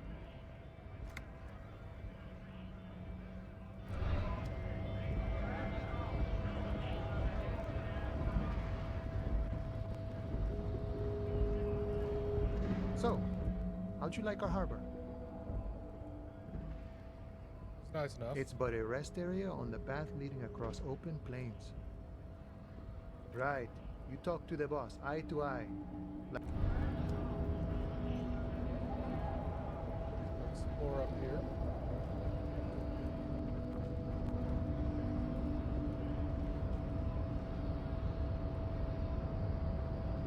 Nobody betrays your degeneracy. Yeah, Measurehead. His body totally betrays his degeneracy. Don't say anything. Size him up first. Are you admiring my morphophysiology? A ripple of muscle passes underneath the skin. He lets you. It must be frightening to stand in the shadow of this racial pinnacle. Be calm, Sandwich. You are not in danger because you are not a threat to me. What is this androgynous display of sexual maturity? Merely standing up makes you sweat profusely. Your breathing is erratic. Your own heartbeat in your ears grows frantic, and you feel your blood pressure rise. Stop it! You are embarrassing yourself in front of this woman and your pedomorphic friend. This display of weakness may appeal to older women with a stronger maternal instinct, but it is a liability here on Battlefield Martinez. Jean-Luc, his body is betraying his degeneracy pretty hard. Maybe you can ask him to leave. My body is unimportant. I'm with the police and I have police business with you. That is precisely the negligence that has led you to succumb to Al Ghul. You reek of it. An invisible sword of Al Ghul emerges from your throat. You cannot see it, but others can. It is making the woman in my company sick. You're right, I'm an alcoholic. I need you to cooperate with me. No, you don't. You need to get another drink. Occidental Haplogroup B4 is done giving orders around here. The influence of the ham sandwich race is waning. Show him the ham still got it.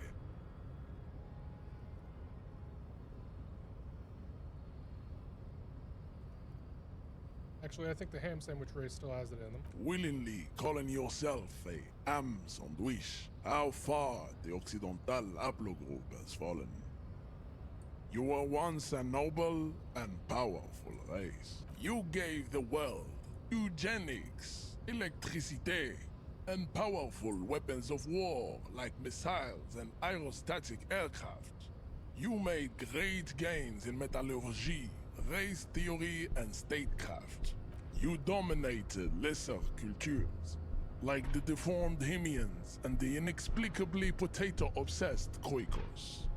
But now your ascent to the genetic summit has halted. You are obsessed with sadness and with frivolous pop culture. You will be superseded. Isn't that right, babe? It is, baby, yeah. You know it.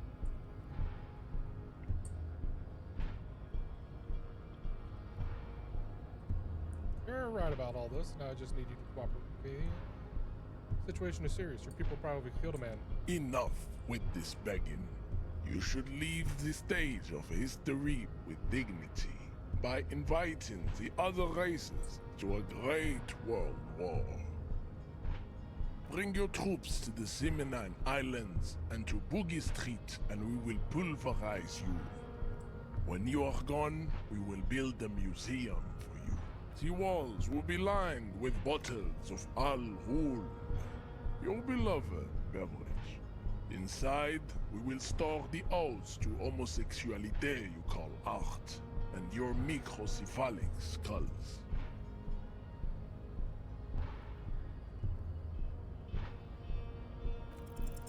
Ask what kind of races there are first. Classification is core to this stuff. Measurehead, I'm new to this world. Help me understand its races. I need to know what kind of different races there are. Do you? This is for the thing. What thing? We already got in the harbor.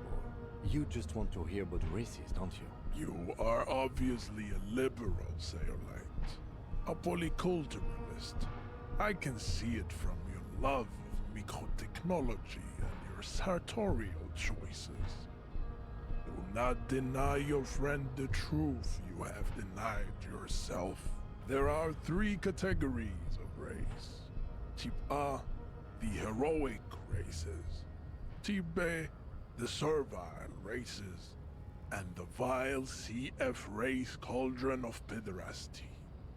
Which one do you need education on? Type A. Those are the Simonese, the Areopagite, and the Occidentals, excluding the Maun, of course. The Maun are riddled with eczema to the point where they find it impossible to smile. They are all lactose intolerant, a common result of inbreeding. A receding genetic pool has led the Maun on reprehensible street parades. In Maun cities like Stadskanal and Vredefort, wearing wooden clogs on their feet and little green tassels on their hats. Okay, got it. Who are the Type A? The Vespertines and Messenians of Vesper and Messina, the ancient Meteorans of Meteo by the golden Pisantic Sea, the Suren of Sur-la-Clé, and even the North Königsteiners, all have Type A race propensities. The other large Mondial civilization, the Mesk, are too yellow and oleaginous to count as a heroic race.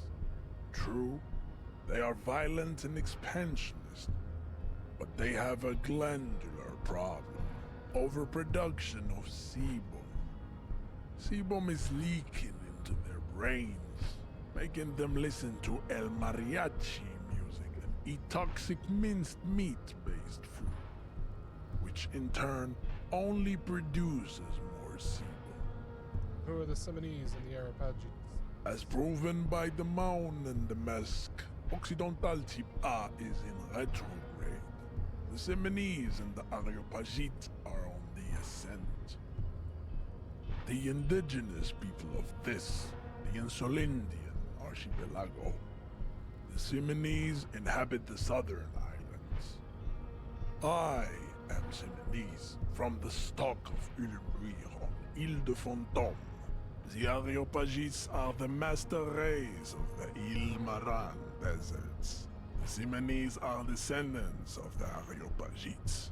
We came here during a heroic migration from Ile Maran to Ansuland, thousands of years before the lactose-intolerant Maun Reten Occidentals discovered this place.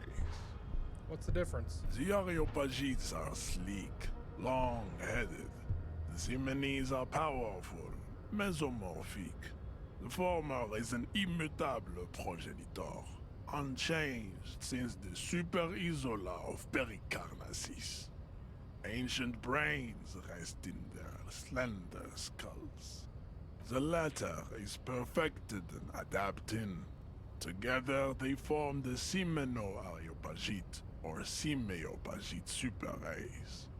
That is all. There are no more Type A races in the world. Nature was not capable of more.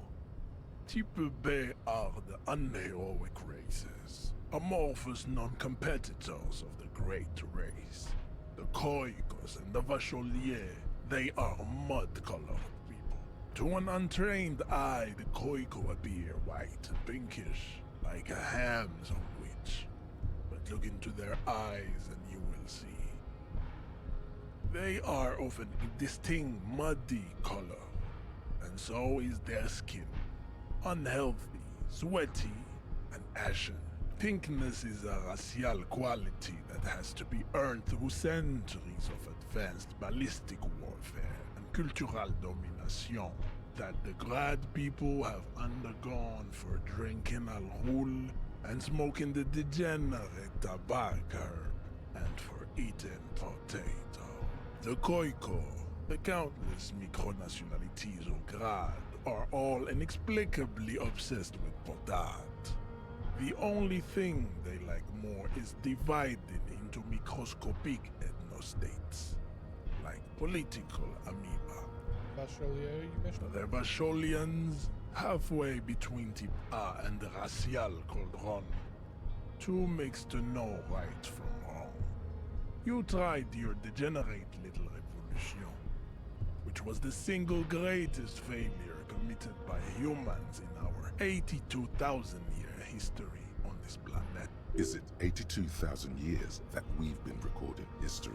You have very little idea of what is happening, but that seems a little off. Pretty sure history hasn't lasted that long. The mysteries of the people of this planet are a tragedy that has played out countless times over, like a fever dream of skin, hair, and bone.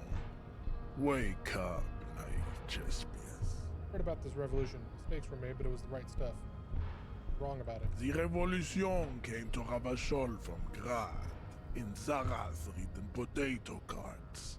It is literally an illness. A prion disease that leaves the parietal and frontal lobe ridden with holes. A soft, sponge-like mass of dementia, hallucination, and paranoia.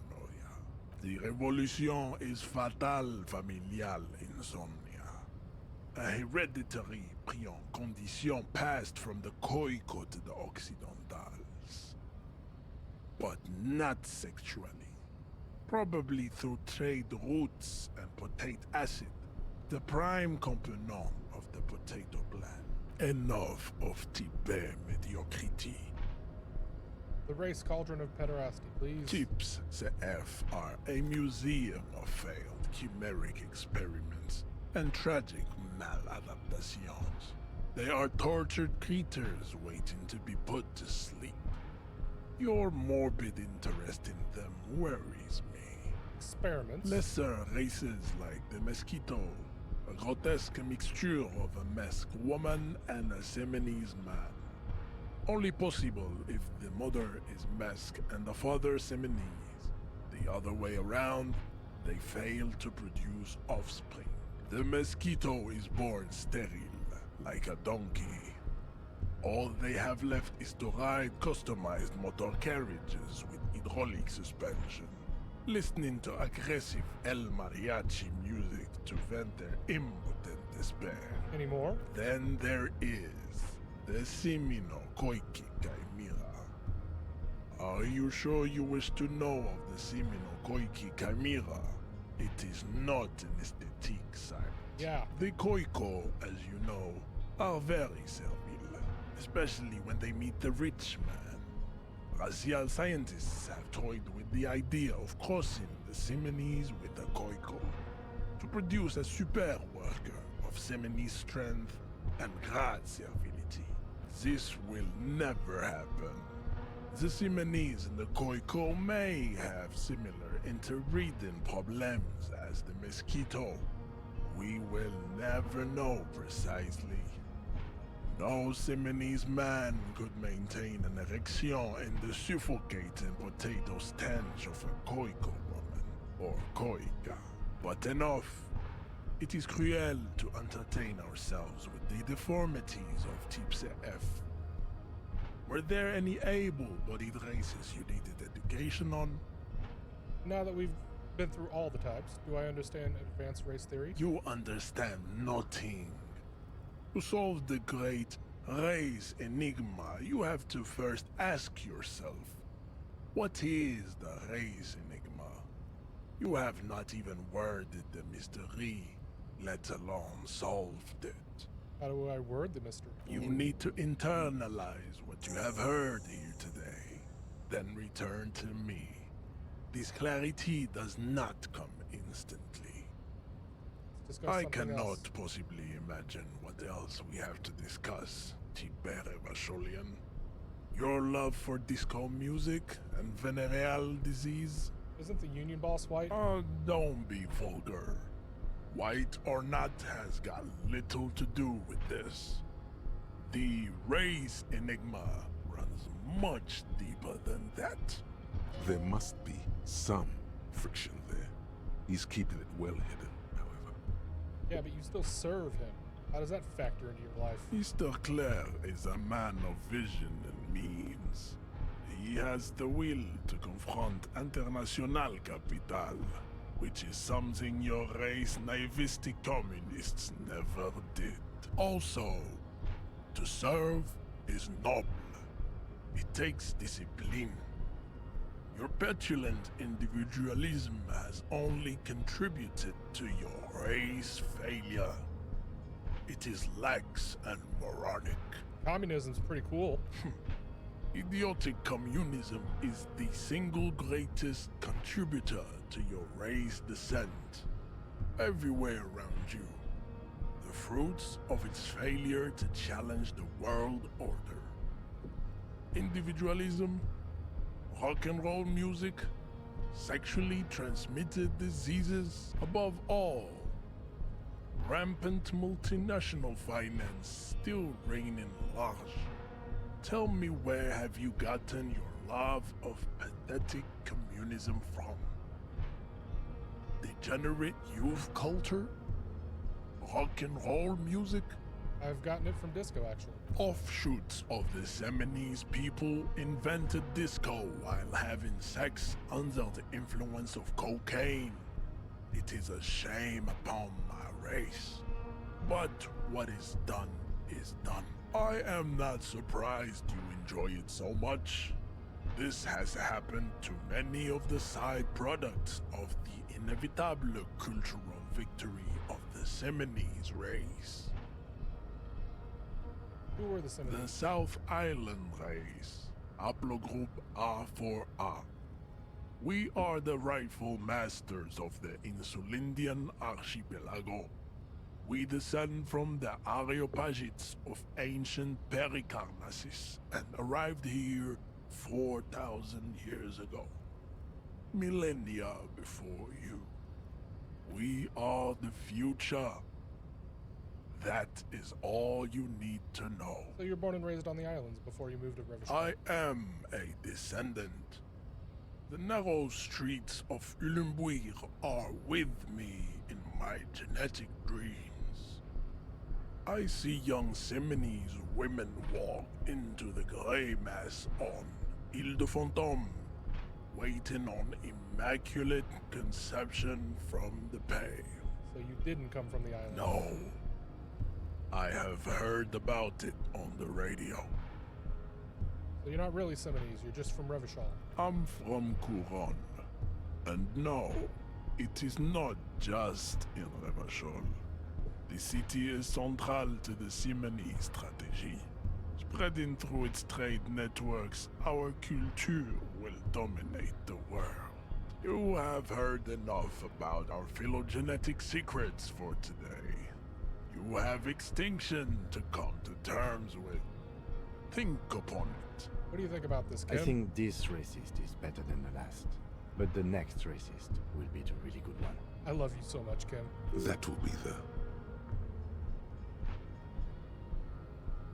That will be our lucky racist. He will grant us 3 wishes.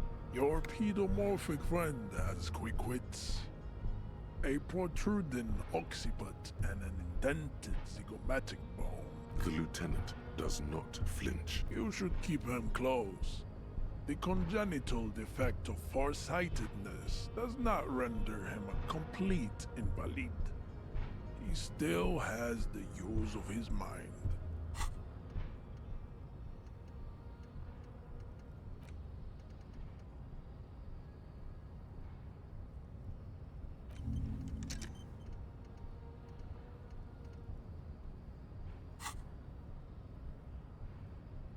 Racists are generally not very good examples of their race. I am not like them. I am craniometric perfection. I have taken the trouble to permanently draw a phrenologic grid on my skull and features. This should dispel any doubt.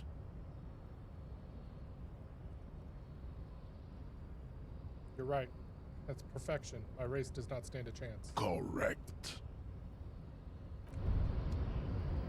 As you turn, a bright light catches your eye, making you squint. It's coming From a distant sunset, a stage light, flash photography, nowhere in particular. It's just what superstar law officers do. They squint at lights, and they solve shit. Sound weird together. What are you, deaf? They're perfect, like rock star politician and drug addict teacher. Embrace the superstardom you've worked so hard to establish. Yeah, that's me. I've been establishing my superstardom hard lately. Yeah, you have. You're a big dick cop, Dick Mullen. Salam Rocky Baye, badass on the edge disco cop. Time to recede into a ludicrous fantasy world. Here we go. Camera, lights, action. With a sudden flash, the world freezes around you, and you along with it. In an iconic monochrome solution, a black silhouette against a rasterized orange world. It's on.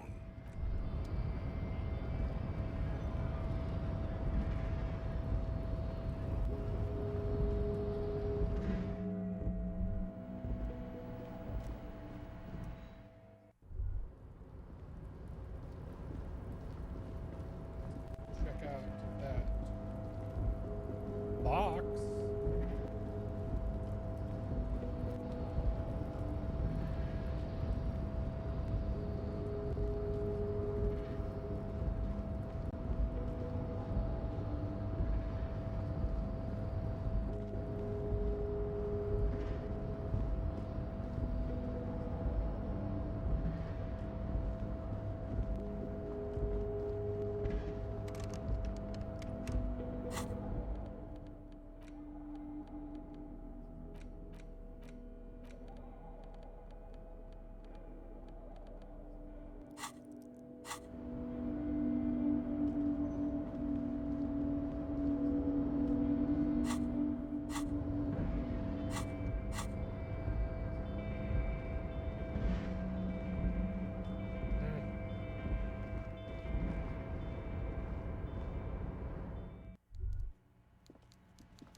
Mr. Dubois, a pleasure as always.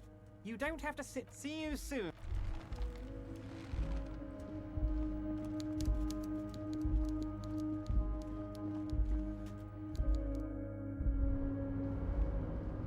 Did I unsave getting stuff out of hot car?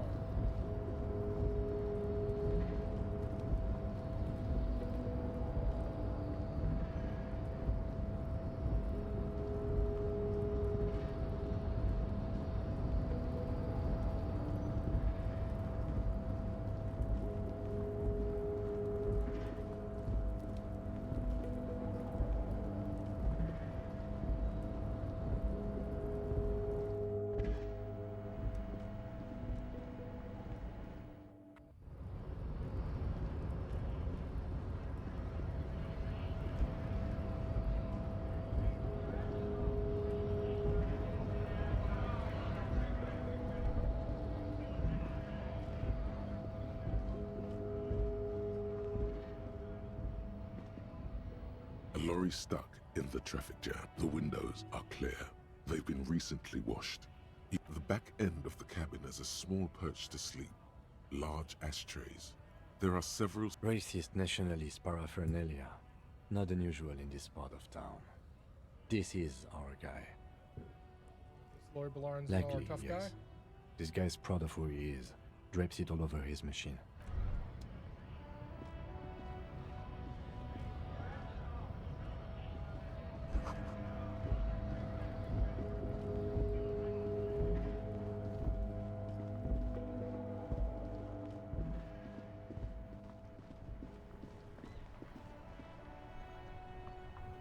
Before you stands this must be the infernal machine. In the cabin, you are welcomed by a set of steering levers, a radio microphone on a hook, a pull-out toolbox, a metallic... Take what you need. He's clearly a little protective. The bribe, useful for opening all the handles. It's robust, lets you see thick. The pull-out toolbox slides back into its nest. The frequency, the soft perk. This is Precinct. Hello, Alice. Please assist our colleague from the 41st. This is Officer Alice Demetri, Precinct 57. How may I assist you? Sure, officer. What's the number? Got it. I'll contact the ICP database immediately. The International Collaboration Police, ICP, is an inter-Isolari law enforcement service, the crown jewel in the moral intern diadem, alongside EPIS and the coalition government. I need you to connect me to a civilian, a Sylvie. She may have reported a murder. Of course. What is her number, officer? Didn't Guard give you Sylvie's number? Yes, hold on.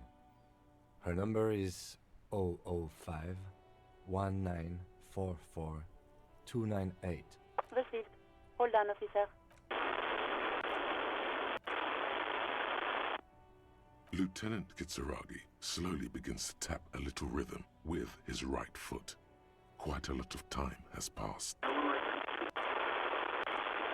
Officer, I have Sylvie Malaika on the line for you.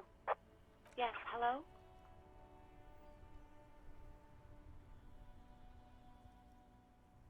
This is the police calling. I have some questions for you about your last days at work. Oh, right. Hello, officer. What can I do for you? You can hear resentment in her tone. She's not thrilled to be talking to you again. There is no resentment in her tone. She wants you to ask her out. No question about it. Was it you who called the police? No, not me. Do you know who made the call? No, sorry. I don't. Not a lot of people have phones around here. Copper thieves take the wires. People don't have the money to have the cables put in again. They use the Union's phone, or the one on the coast. It was someone else. We'll find them sooner or later, officer. It just might take a while. But why didn't you call? Did the corpse behind your workplace bother you? What? Of course it bothered me. But I thought the Union already knew about the corpse. What's the Union have to do with anything? No one calls the police. The Union would get angry. By that? You know, what the Union says goes. People listen to them and they take care of their own, which is like everyone here. Garbage.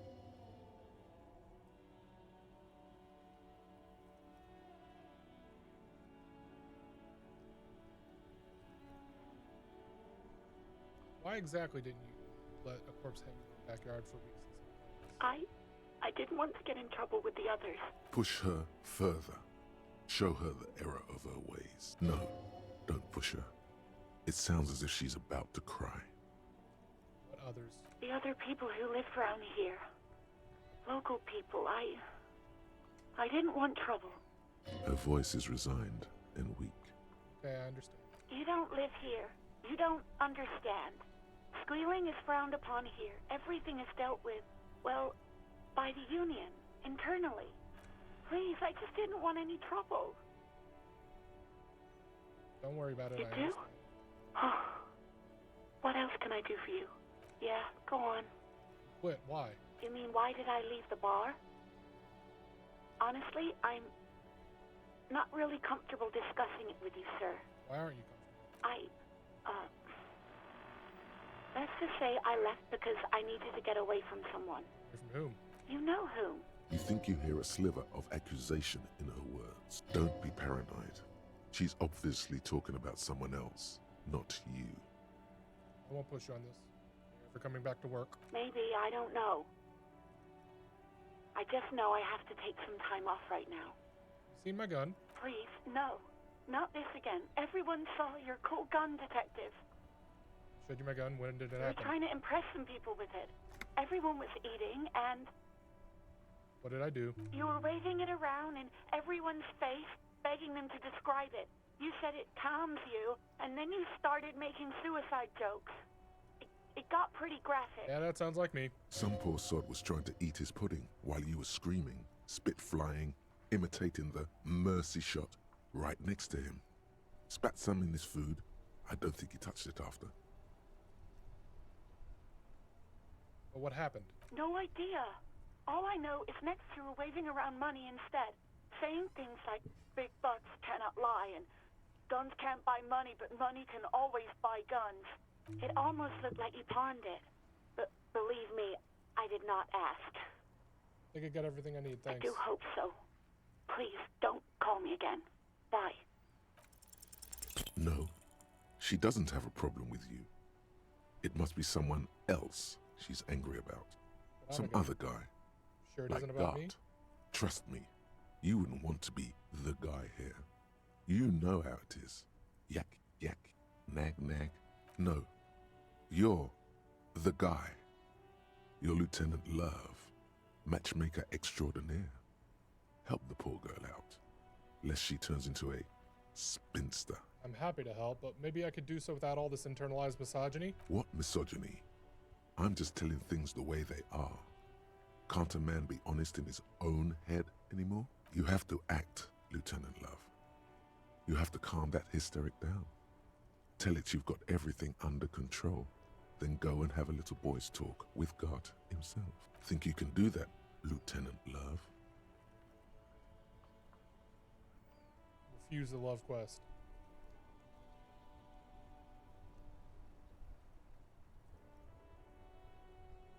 No. What?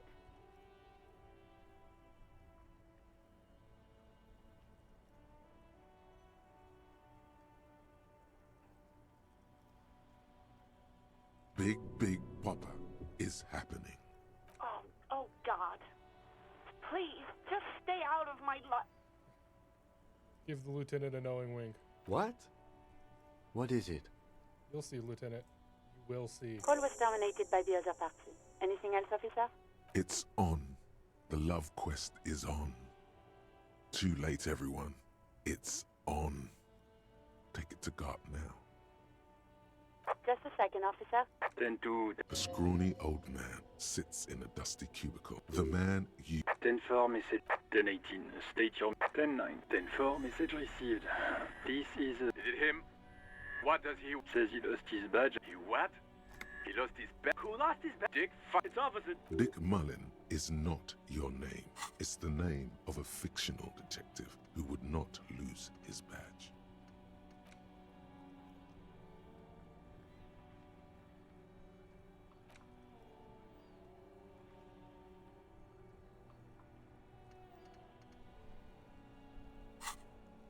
Defend yourself. Immediately. They're laughing at you. 10-4, I hear you, officer. I'm just going to make a note here. Fuck me. What's going on? Super cop here. He lost his badge. He lost his goddamn fucking badge. He asks you to please stop saying... Why? Did he find it? Sergeant Person was wondering if you found your... You don't have a comeback. Sorry. It's... He's not replying.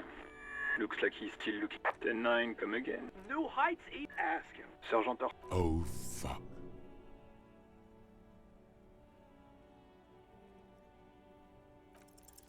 Lying over the phone, it's easy. Just say it like it's the truth, and then it becomes it. No, I didn't. No, of course I didn't lose my gun. He says he didn't. Thank God for that. That would have been a nightmare. I don't even want to imagine the poor prick who has to relay that kind of news to the captain. Losing his badge is bad enough. Tell him to find it, and fast. We can't have some gangbanger running around with it. We're all glad to hear you've not lost your gun, officer.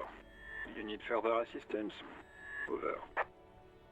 10-4. What does he want? He's asking for... Is he I don't think... Don't give that... Alright, that's a negative on the additional funds, sir. Over. Anything else, sir? Wait.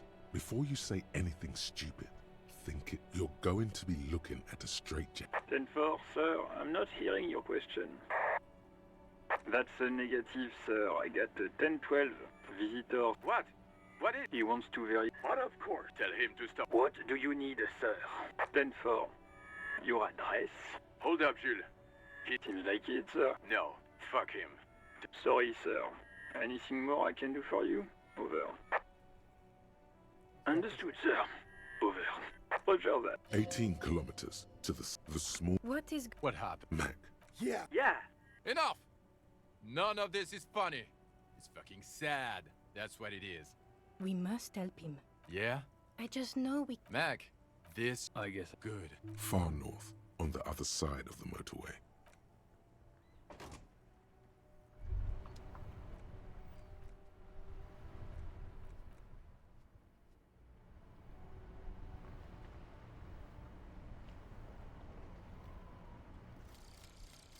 lonesome, long way home. Here we go. Home awaits. Walk past Station 41 and through the market, past the Boogie Street spearhead to the other side of the lake, the frozen eye at the center of the district. Then past the video rental store on the corner. There, at the end of a street lined with pine trees, a small house no larger than a matchbox. 11 Voyager Road. You no longer live there. Those times are gone. And so are those people. Why did you come here? Why are you still here? And where's the dealer? You have to get back to work. That's all you have now.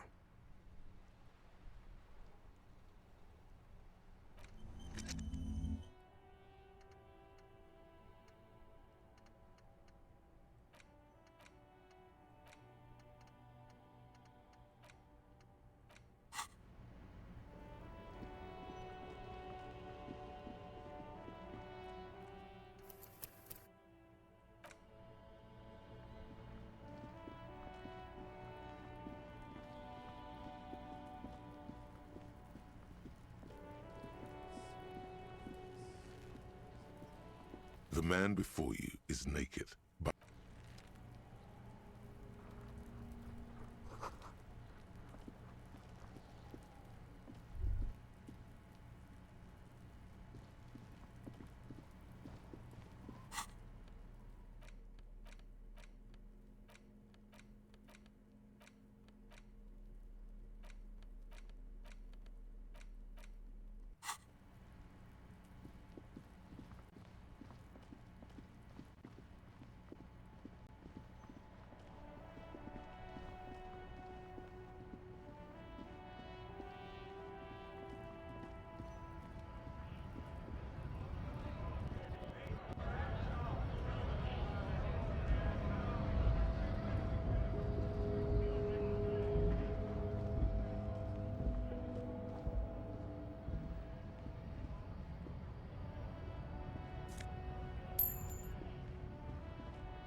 the small, wrinkled woman does not greet you.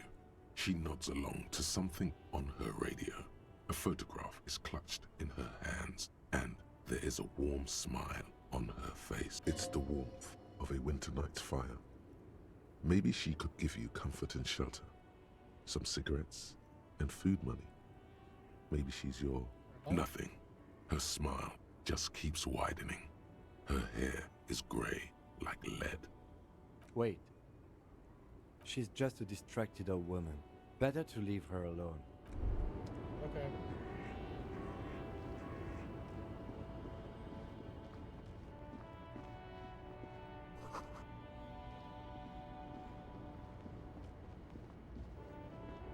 An old monument stands in the middle of the traffic island, pointing toward the sea. It looks as if it's been reassembled piece by piece, secured and mounted in the air with the aid of numerous ropes and rods. A silver plaque on the statue's pedestal reads, "I am Philip III, the Squanderer, the greatest of the Philippian kings of Revachol, son of Philip II, the opulent, father of Philip IV, the insane." Even by the standards of the Philippian kings, old sumptuous Philip was known for his profligacy. Well, he blew through the whole national treasury, starting the decline of one of the penultimate century's greatest superpowers, the suzerain of Revachol. His own maladministration foreshadowed the fall of the monarchy. During the anti-centennial revolution, an end to his family line and the monarchy on the Insulindian Isola. Why didn't you mention to both the entire national treasury? Stories have it that he had his bedroom converted into a treasure chamber, where he stored unfathomable wealth. Krugerrands, bars of gold, ornate weaponry, armor, and various chalices. He called it the Sol Aurum. It was obscene, There were whispers he slept on a huge pile of gold-dipped feathers, like some obese dragon, instead of a bed, like a normal person. The man certainly knew how to live.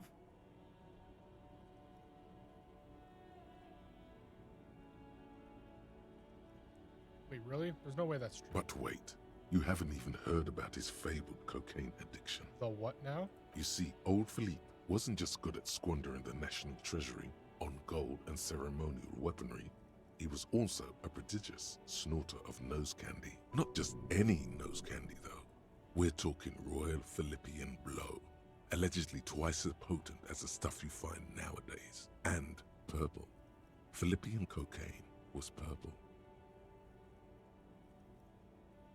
It was a bloated druggie. That's what the revolutionaries said 150 years later.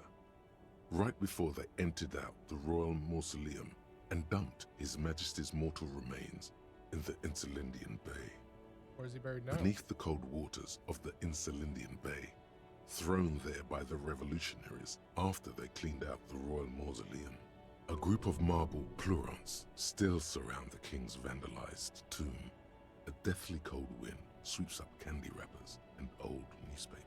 What happened to the statue? The original was blown apart by communards, then further damaged during the landing of the coalition's airships during the turn-of-the-century revolution, when Martinez was leveled.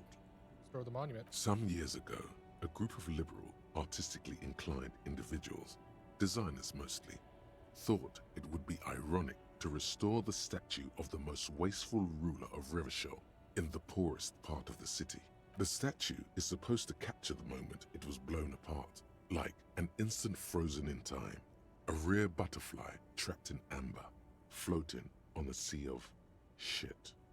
Such a bad idea. People in Martinez tend to agree, as do many prominent art critics and thought leaders with more nuanced social awareness than the young ironists. Philip III, the squanderer, however, with his bronze face up in the air, doesn't seem concerned about what the hoi polloi think of him in death.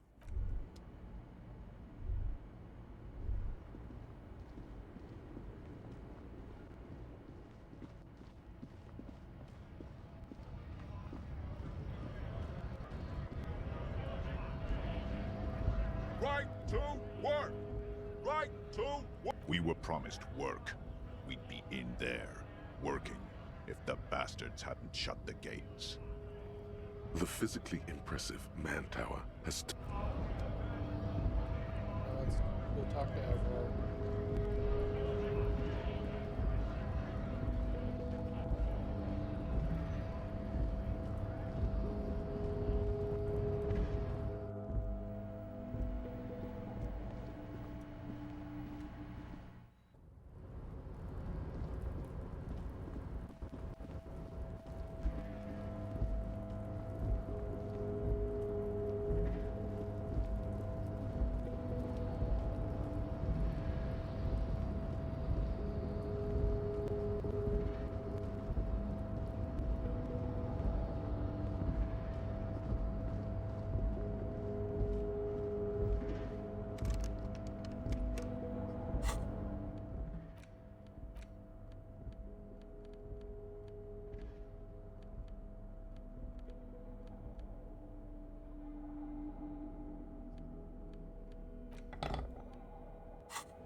Mr. Dubois, a pleasure as always.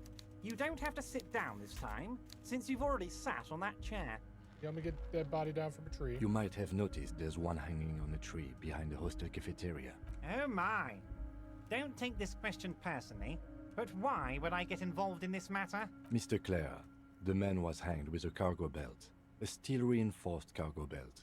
It's safe to assume the Union had something to do with the murder.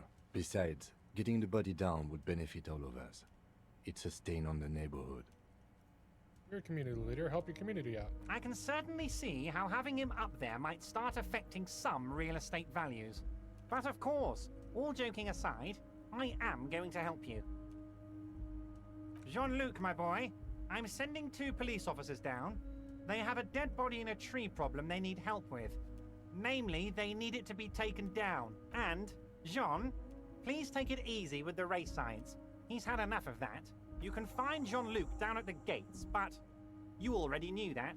Anyway, he's going to help you.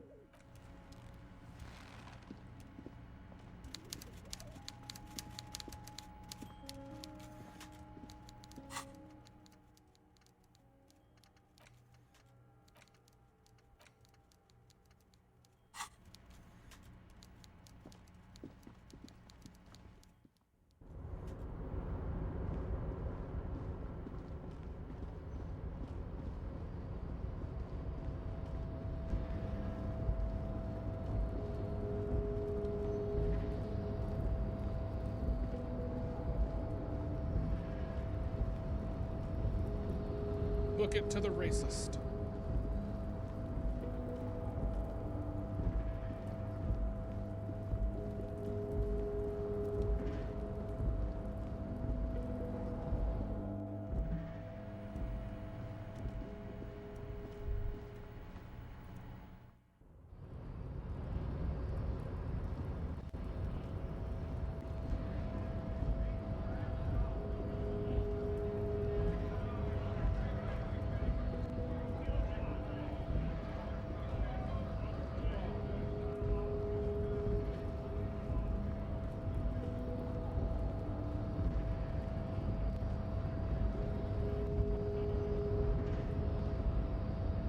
The unpromising race pupil returns. So it was.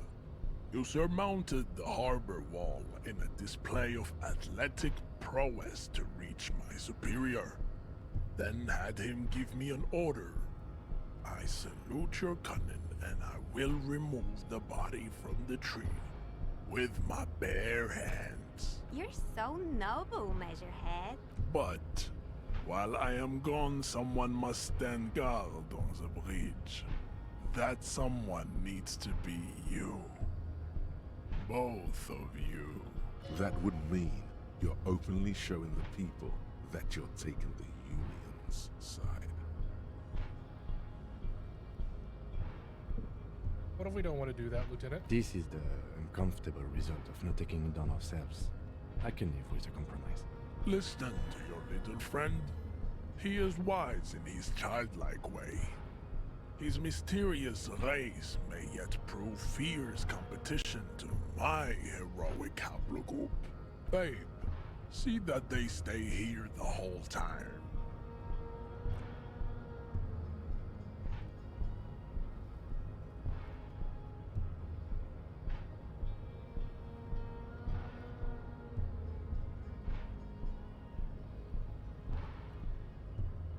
The woman's gaze follows Measurehead as he leaves. So, you guys are like cops or something? Apparently so. Cool. I like men with guns and power. I'm Katya, by the way. You hear that? That sound? He's breaking something. Yeah, Jean-Luc must be really tearing it up over there. I wish I could see it. I also wish I could see it. Look at you! RCM rent-a-cops! Guarding that bridge like Everott's lapdogs! Is this where it's at now? The RCM is for sale! And who are you? What is your business here? Why are your clothes 4 sizes too small for you?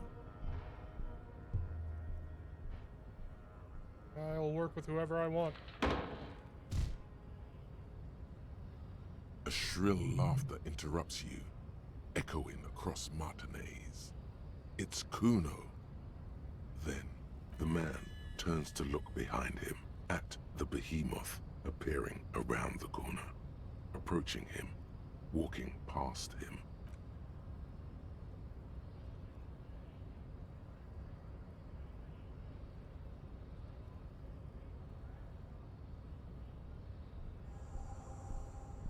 The The corpse has been removed from the tree. Stand down and congratulate yourself. You have sided with Ray's victory today.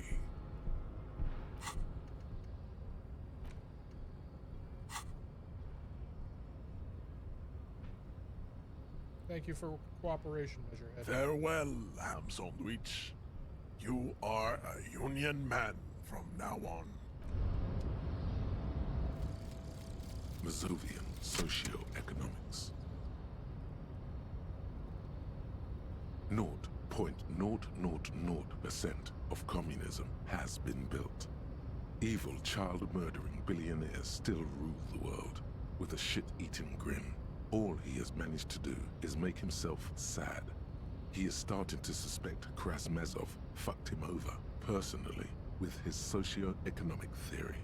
It has, however, made him into a very smart boy with something like a university degree in truth. Instead of building communism, he now builds a precise model of this grotesque, duplicitous world. Advanced race theory. Everything is calm in the eye of the race storm. Your mind is lucid and bright. The mind-bending phylogenetics appear more distant and, to be fair, a little ridiculous. The great race mystery has cleared up. All that's left to do is verbalize your thoughts. Go and talk to Measurehead about your newly found insights.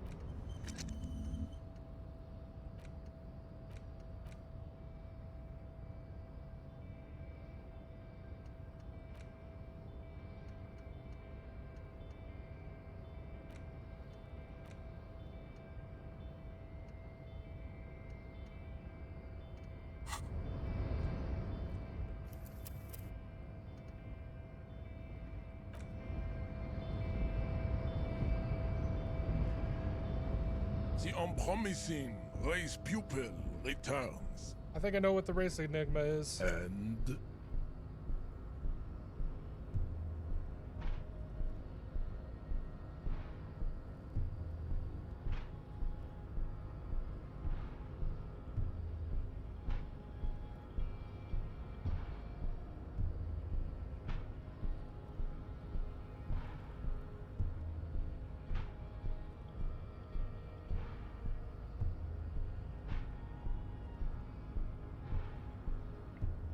look, babe. The minion of law is also a racist, but his racism is basic and rude.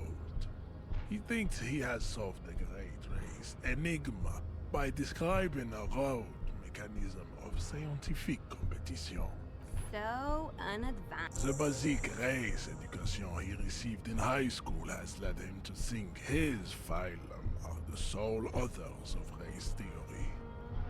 An esoteric study reaching back to the ancient mass society of Pericarnassus over 4,500 years ago. You could have used this opportunity to overcome your narrow Al-Ghul ravaged. I take solace from the fact that these thoughts will never entirely leave your brain. They will be with you on the day you die. The only germ of heroism in your body. Now go. I have beauty and truth to discuss with my woman. Damn, Jean.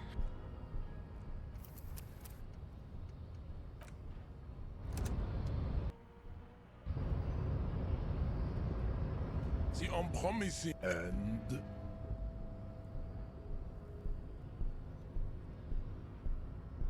look, babe. When confronted, That's disgusting. it is. You could have you take solace from. Damn, Jean.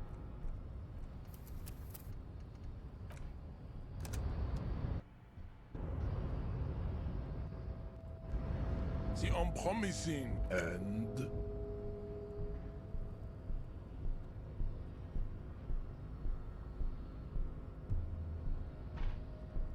Shit, I just wanted to get into the harbor. look, babe. The disco dancing degenerate. Coca has real. You could have used this opportunity to take solace from. Damn, Jean.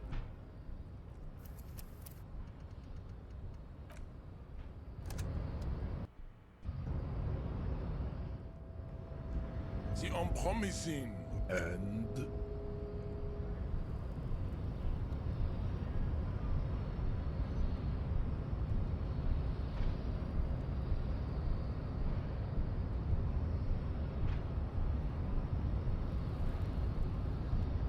Look, babe.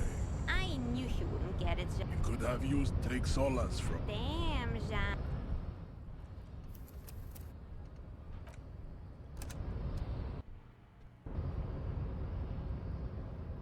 C'est unpromising. And...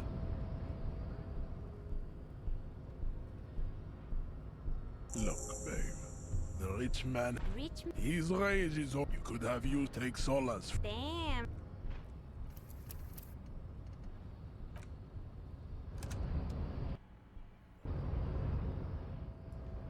C'est unpromising. And...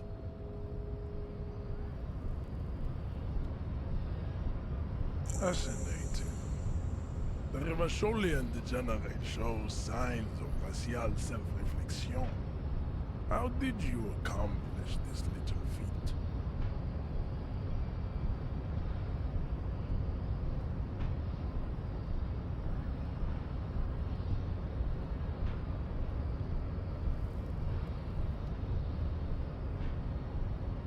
Let's open up for 5 minutes. So it would seem, and if there... Jean, baby, you did the heroic thing.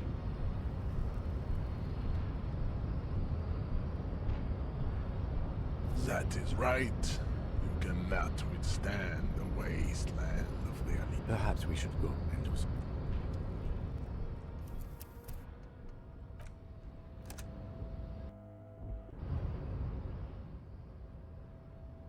Right back.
And I'm back.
Let's get out of here.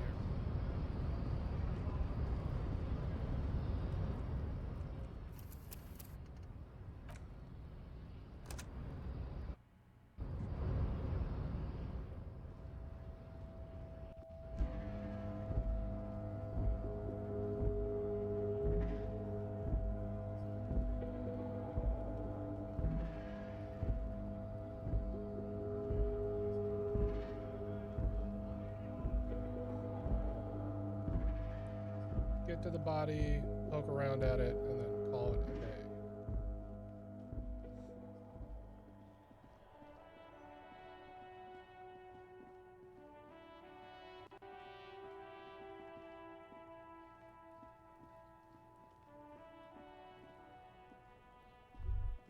The corpse lies on the ground among the remains of an absolutely demolished pinewood branch. It's gently laid on one side. What's down? Mr. Measurehead has done a good job. Nothing is too broken or compromised. The victim is ready for a field autopsy. Yes. 1. Investigation of the scene. 2. Initial examination of the victim. 3. Field autopsy. 4. Transportation of the body to the morgue. We are on number 3. The fuck are they on about? Cop's gonna cut his shit up. The lieutenant adjusts his glasses and takes a deep breath. Shoot, Looney Rooney. Come back later, Corpo. Come on, officer. You know what a field autopsy is. You've done 100 of them. Let's get in there. There truly is a time for everything, even for yellow gardening gloves. However, they are lacking hygienically. I suggest you get in there in limited capacity. All right. I'll ask you when I need you to. For the most part, maybe I should handle the contact and you take notes? In your paperwork, officer, just fill out the field autopsy form. I can believe this. I think I've lost my paper. Officer, what haven't you lost?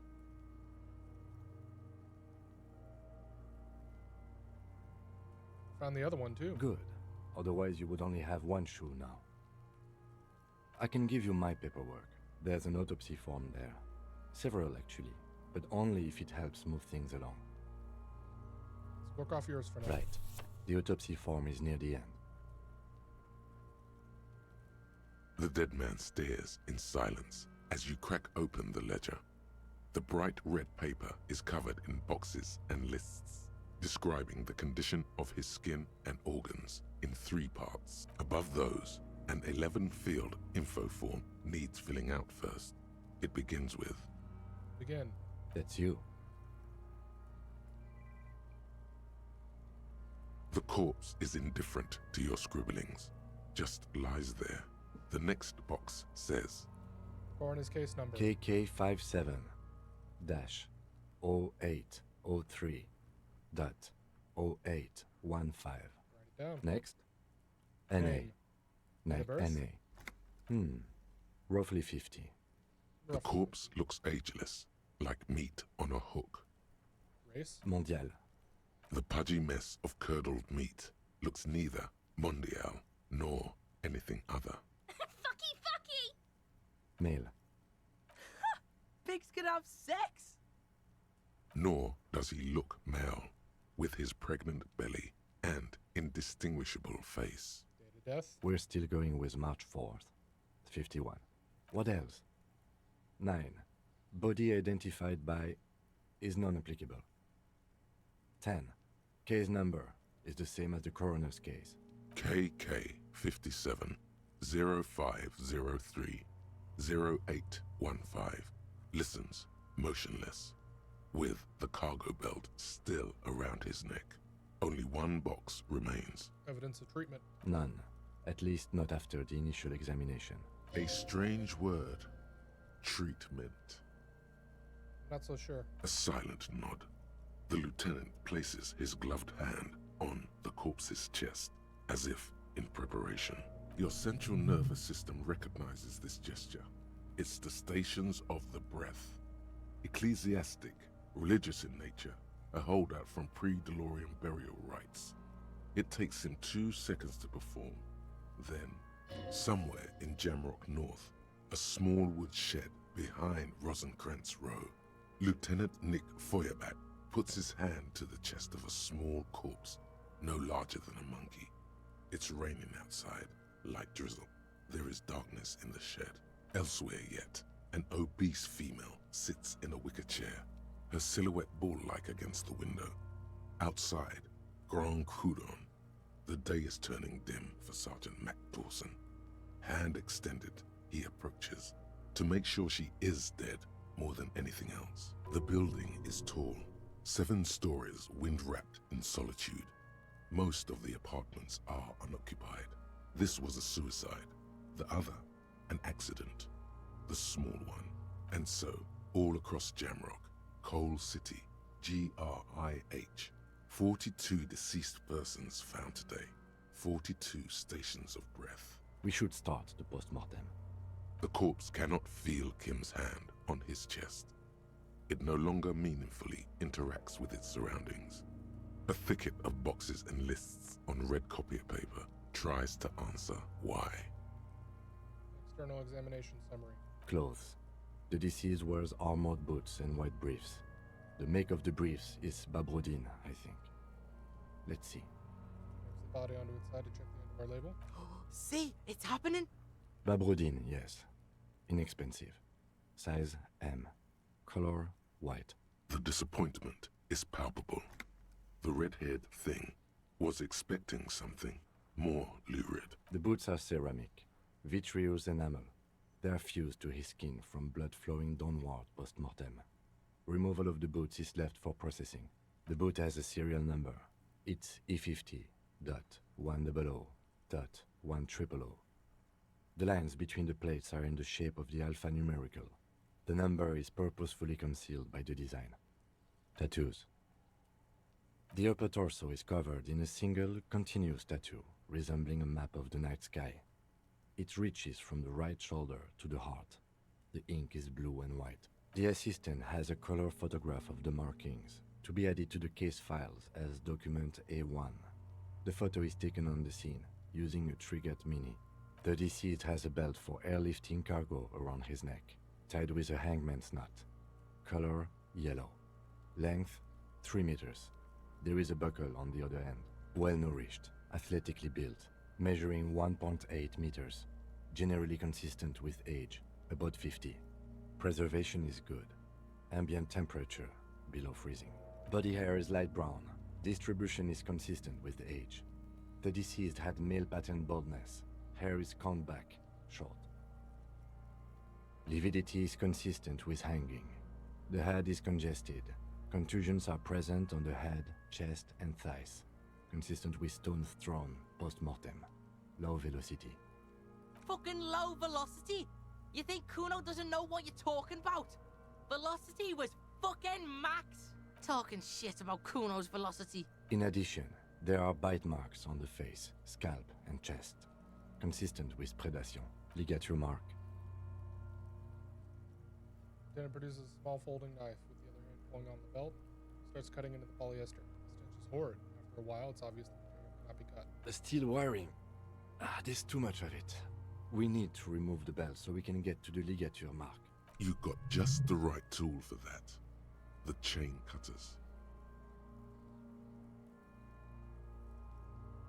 And we got these chain cutters. Always good to think ahead. Now, We need to cut the belt to see the ligature mark below. Carefully, with as much precision as you can. See, my pig is gonna fuck his head off. No, he ain't. Your pig's a boring fuck. For a good spot to cut. The belt is equally tight around the whole circumference of his neck, swelling over the edges like white bread rising from the east. You jam the cutters right under the knot. That seems like a smart idea. Yeah, somewhere there. Already they're buried deep in the man's flesh. Then you rotate them to get a better hold. Then cut some. Yeah, fuck him. Fuck that faggoty. Corpse fucking time. Told you my pig was hardcore. I should have a go first. I think I have a strategy. he sinks the cutters into the knot, preparing to perform the cuts, with his elbow to his knee for precision. Snap! The knot is slashed. Another cut and the belt falls apart like a flower bouquet, revealing the dead man's neck and the dark red ligature mark around it. Here. The rope rises to a point, leaving a gap in the ligature mark. The suspension point is in the back of the neck, on the nape. Hemorrhaging is observed on the skin, above and below the ligature mark. The mark is well pronounced, consistent with a drop from 1 or 1.5 meters. Chest is intact, normal contour. Abdomen is protuberant, pelvis intact, genitalia... No! It's get up and see! I fucking knew it! This is clearly what they've been waiting for, ever since the autopsy began. The lieutenant is trying to make it as boring as possible. Genitalia is male and unremarkable. No evidence of injury. Back is symmetrical and intact. Upper and lower extremities are intact, but asymmetrical. There are combat injuries on the right hand, thigh, and hip. In addition, I see smaller, residual scars, too numerous to count, covering about 30% of his skin. Last item, hands. Hands are clean. No sign of a recent struggle. Were we expecting any? I was. Maybe I'm just not seeing them. Honestly, this stench is making it hard for me to think at the moment. Ooh. That's all for the external. Well done. What next? Internal examination summary. Central nervous system. I have nothing. Do you have anything on this man's central nervous system? Of course, there is a moral to be drawn from it. A moral to this story. Bad the moral of the story? What would that be?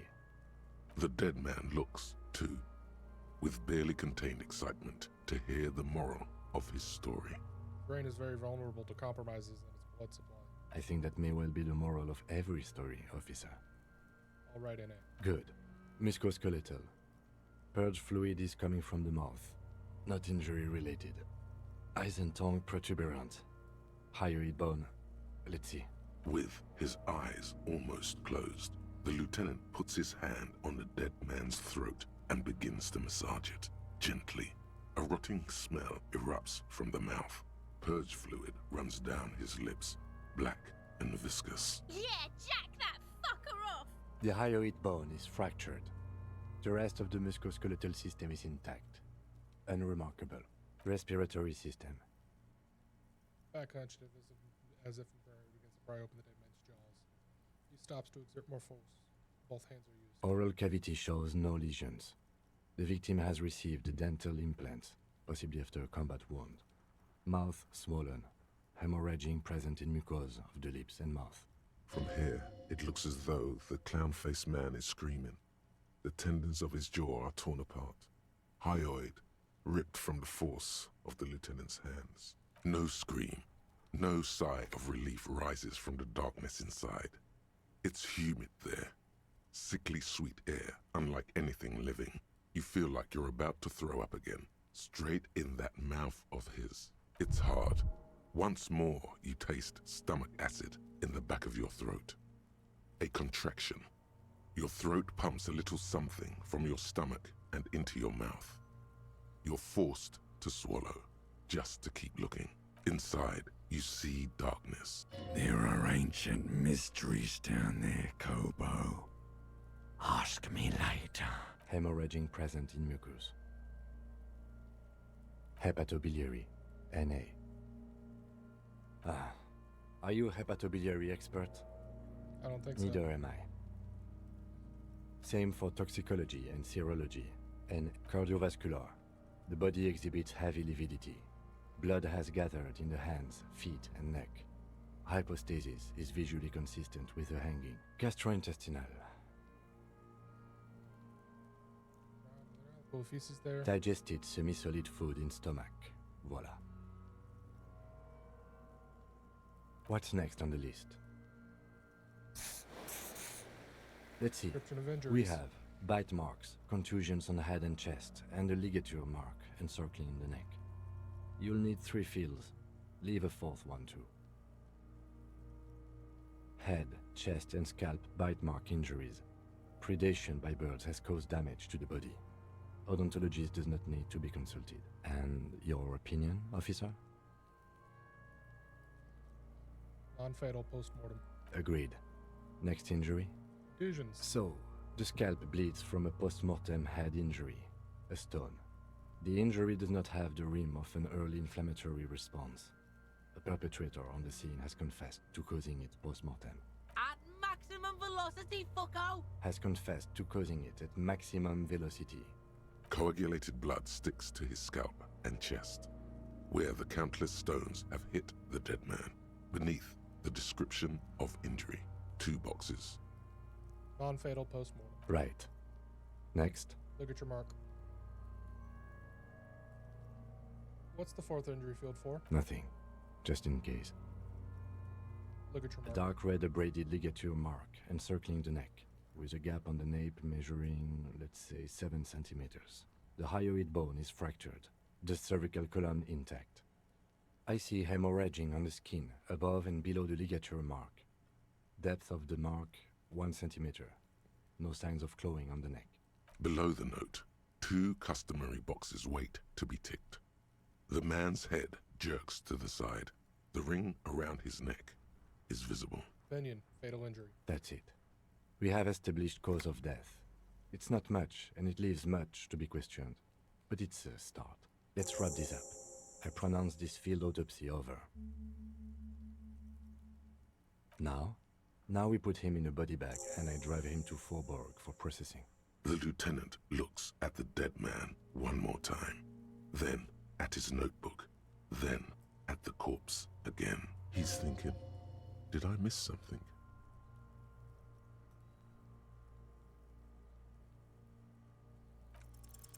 You run your hands over the victim's cold body, his limbs, his torso with its swollen organs. Maybe you should be more thorough. The corpse seems to yawn contentedly, as though it's glad you've run out of steam. Do you think we missed something? You can't shake the feeling that there are more secrets concealed in the flesh before you. Got a gut feeling that there's more to this corpse. Okay, well, we are in livor mortis here. He is disintegrating. We need to refrigerate the body if we want to conduct another examination, and we need to do it fast. What do we find a fridge? It would have to be industrial in size. Let's start by asking Gart at the Whirling in Rags and the Fritz store down at the gates. If they don't know, but only if all else fails. Fuck are you looking at, being old man? You want a piece of the Kuno? Wanna get fucked? Only if all else fails. This is one task we cannot sideline. With every hour, whatever we are looking for will become harder to find. And that's going to be it for today. Okay, let's see who I'm raiding, because I need to get dinner and medicine in me.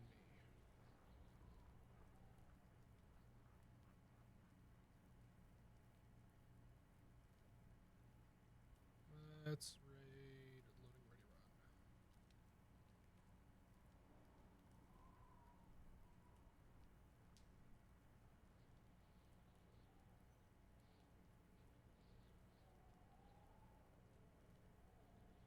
There we go.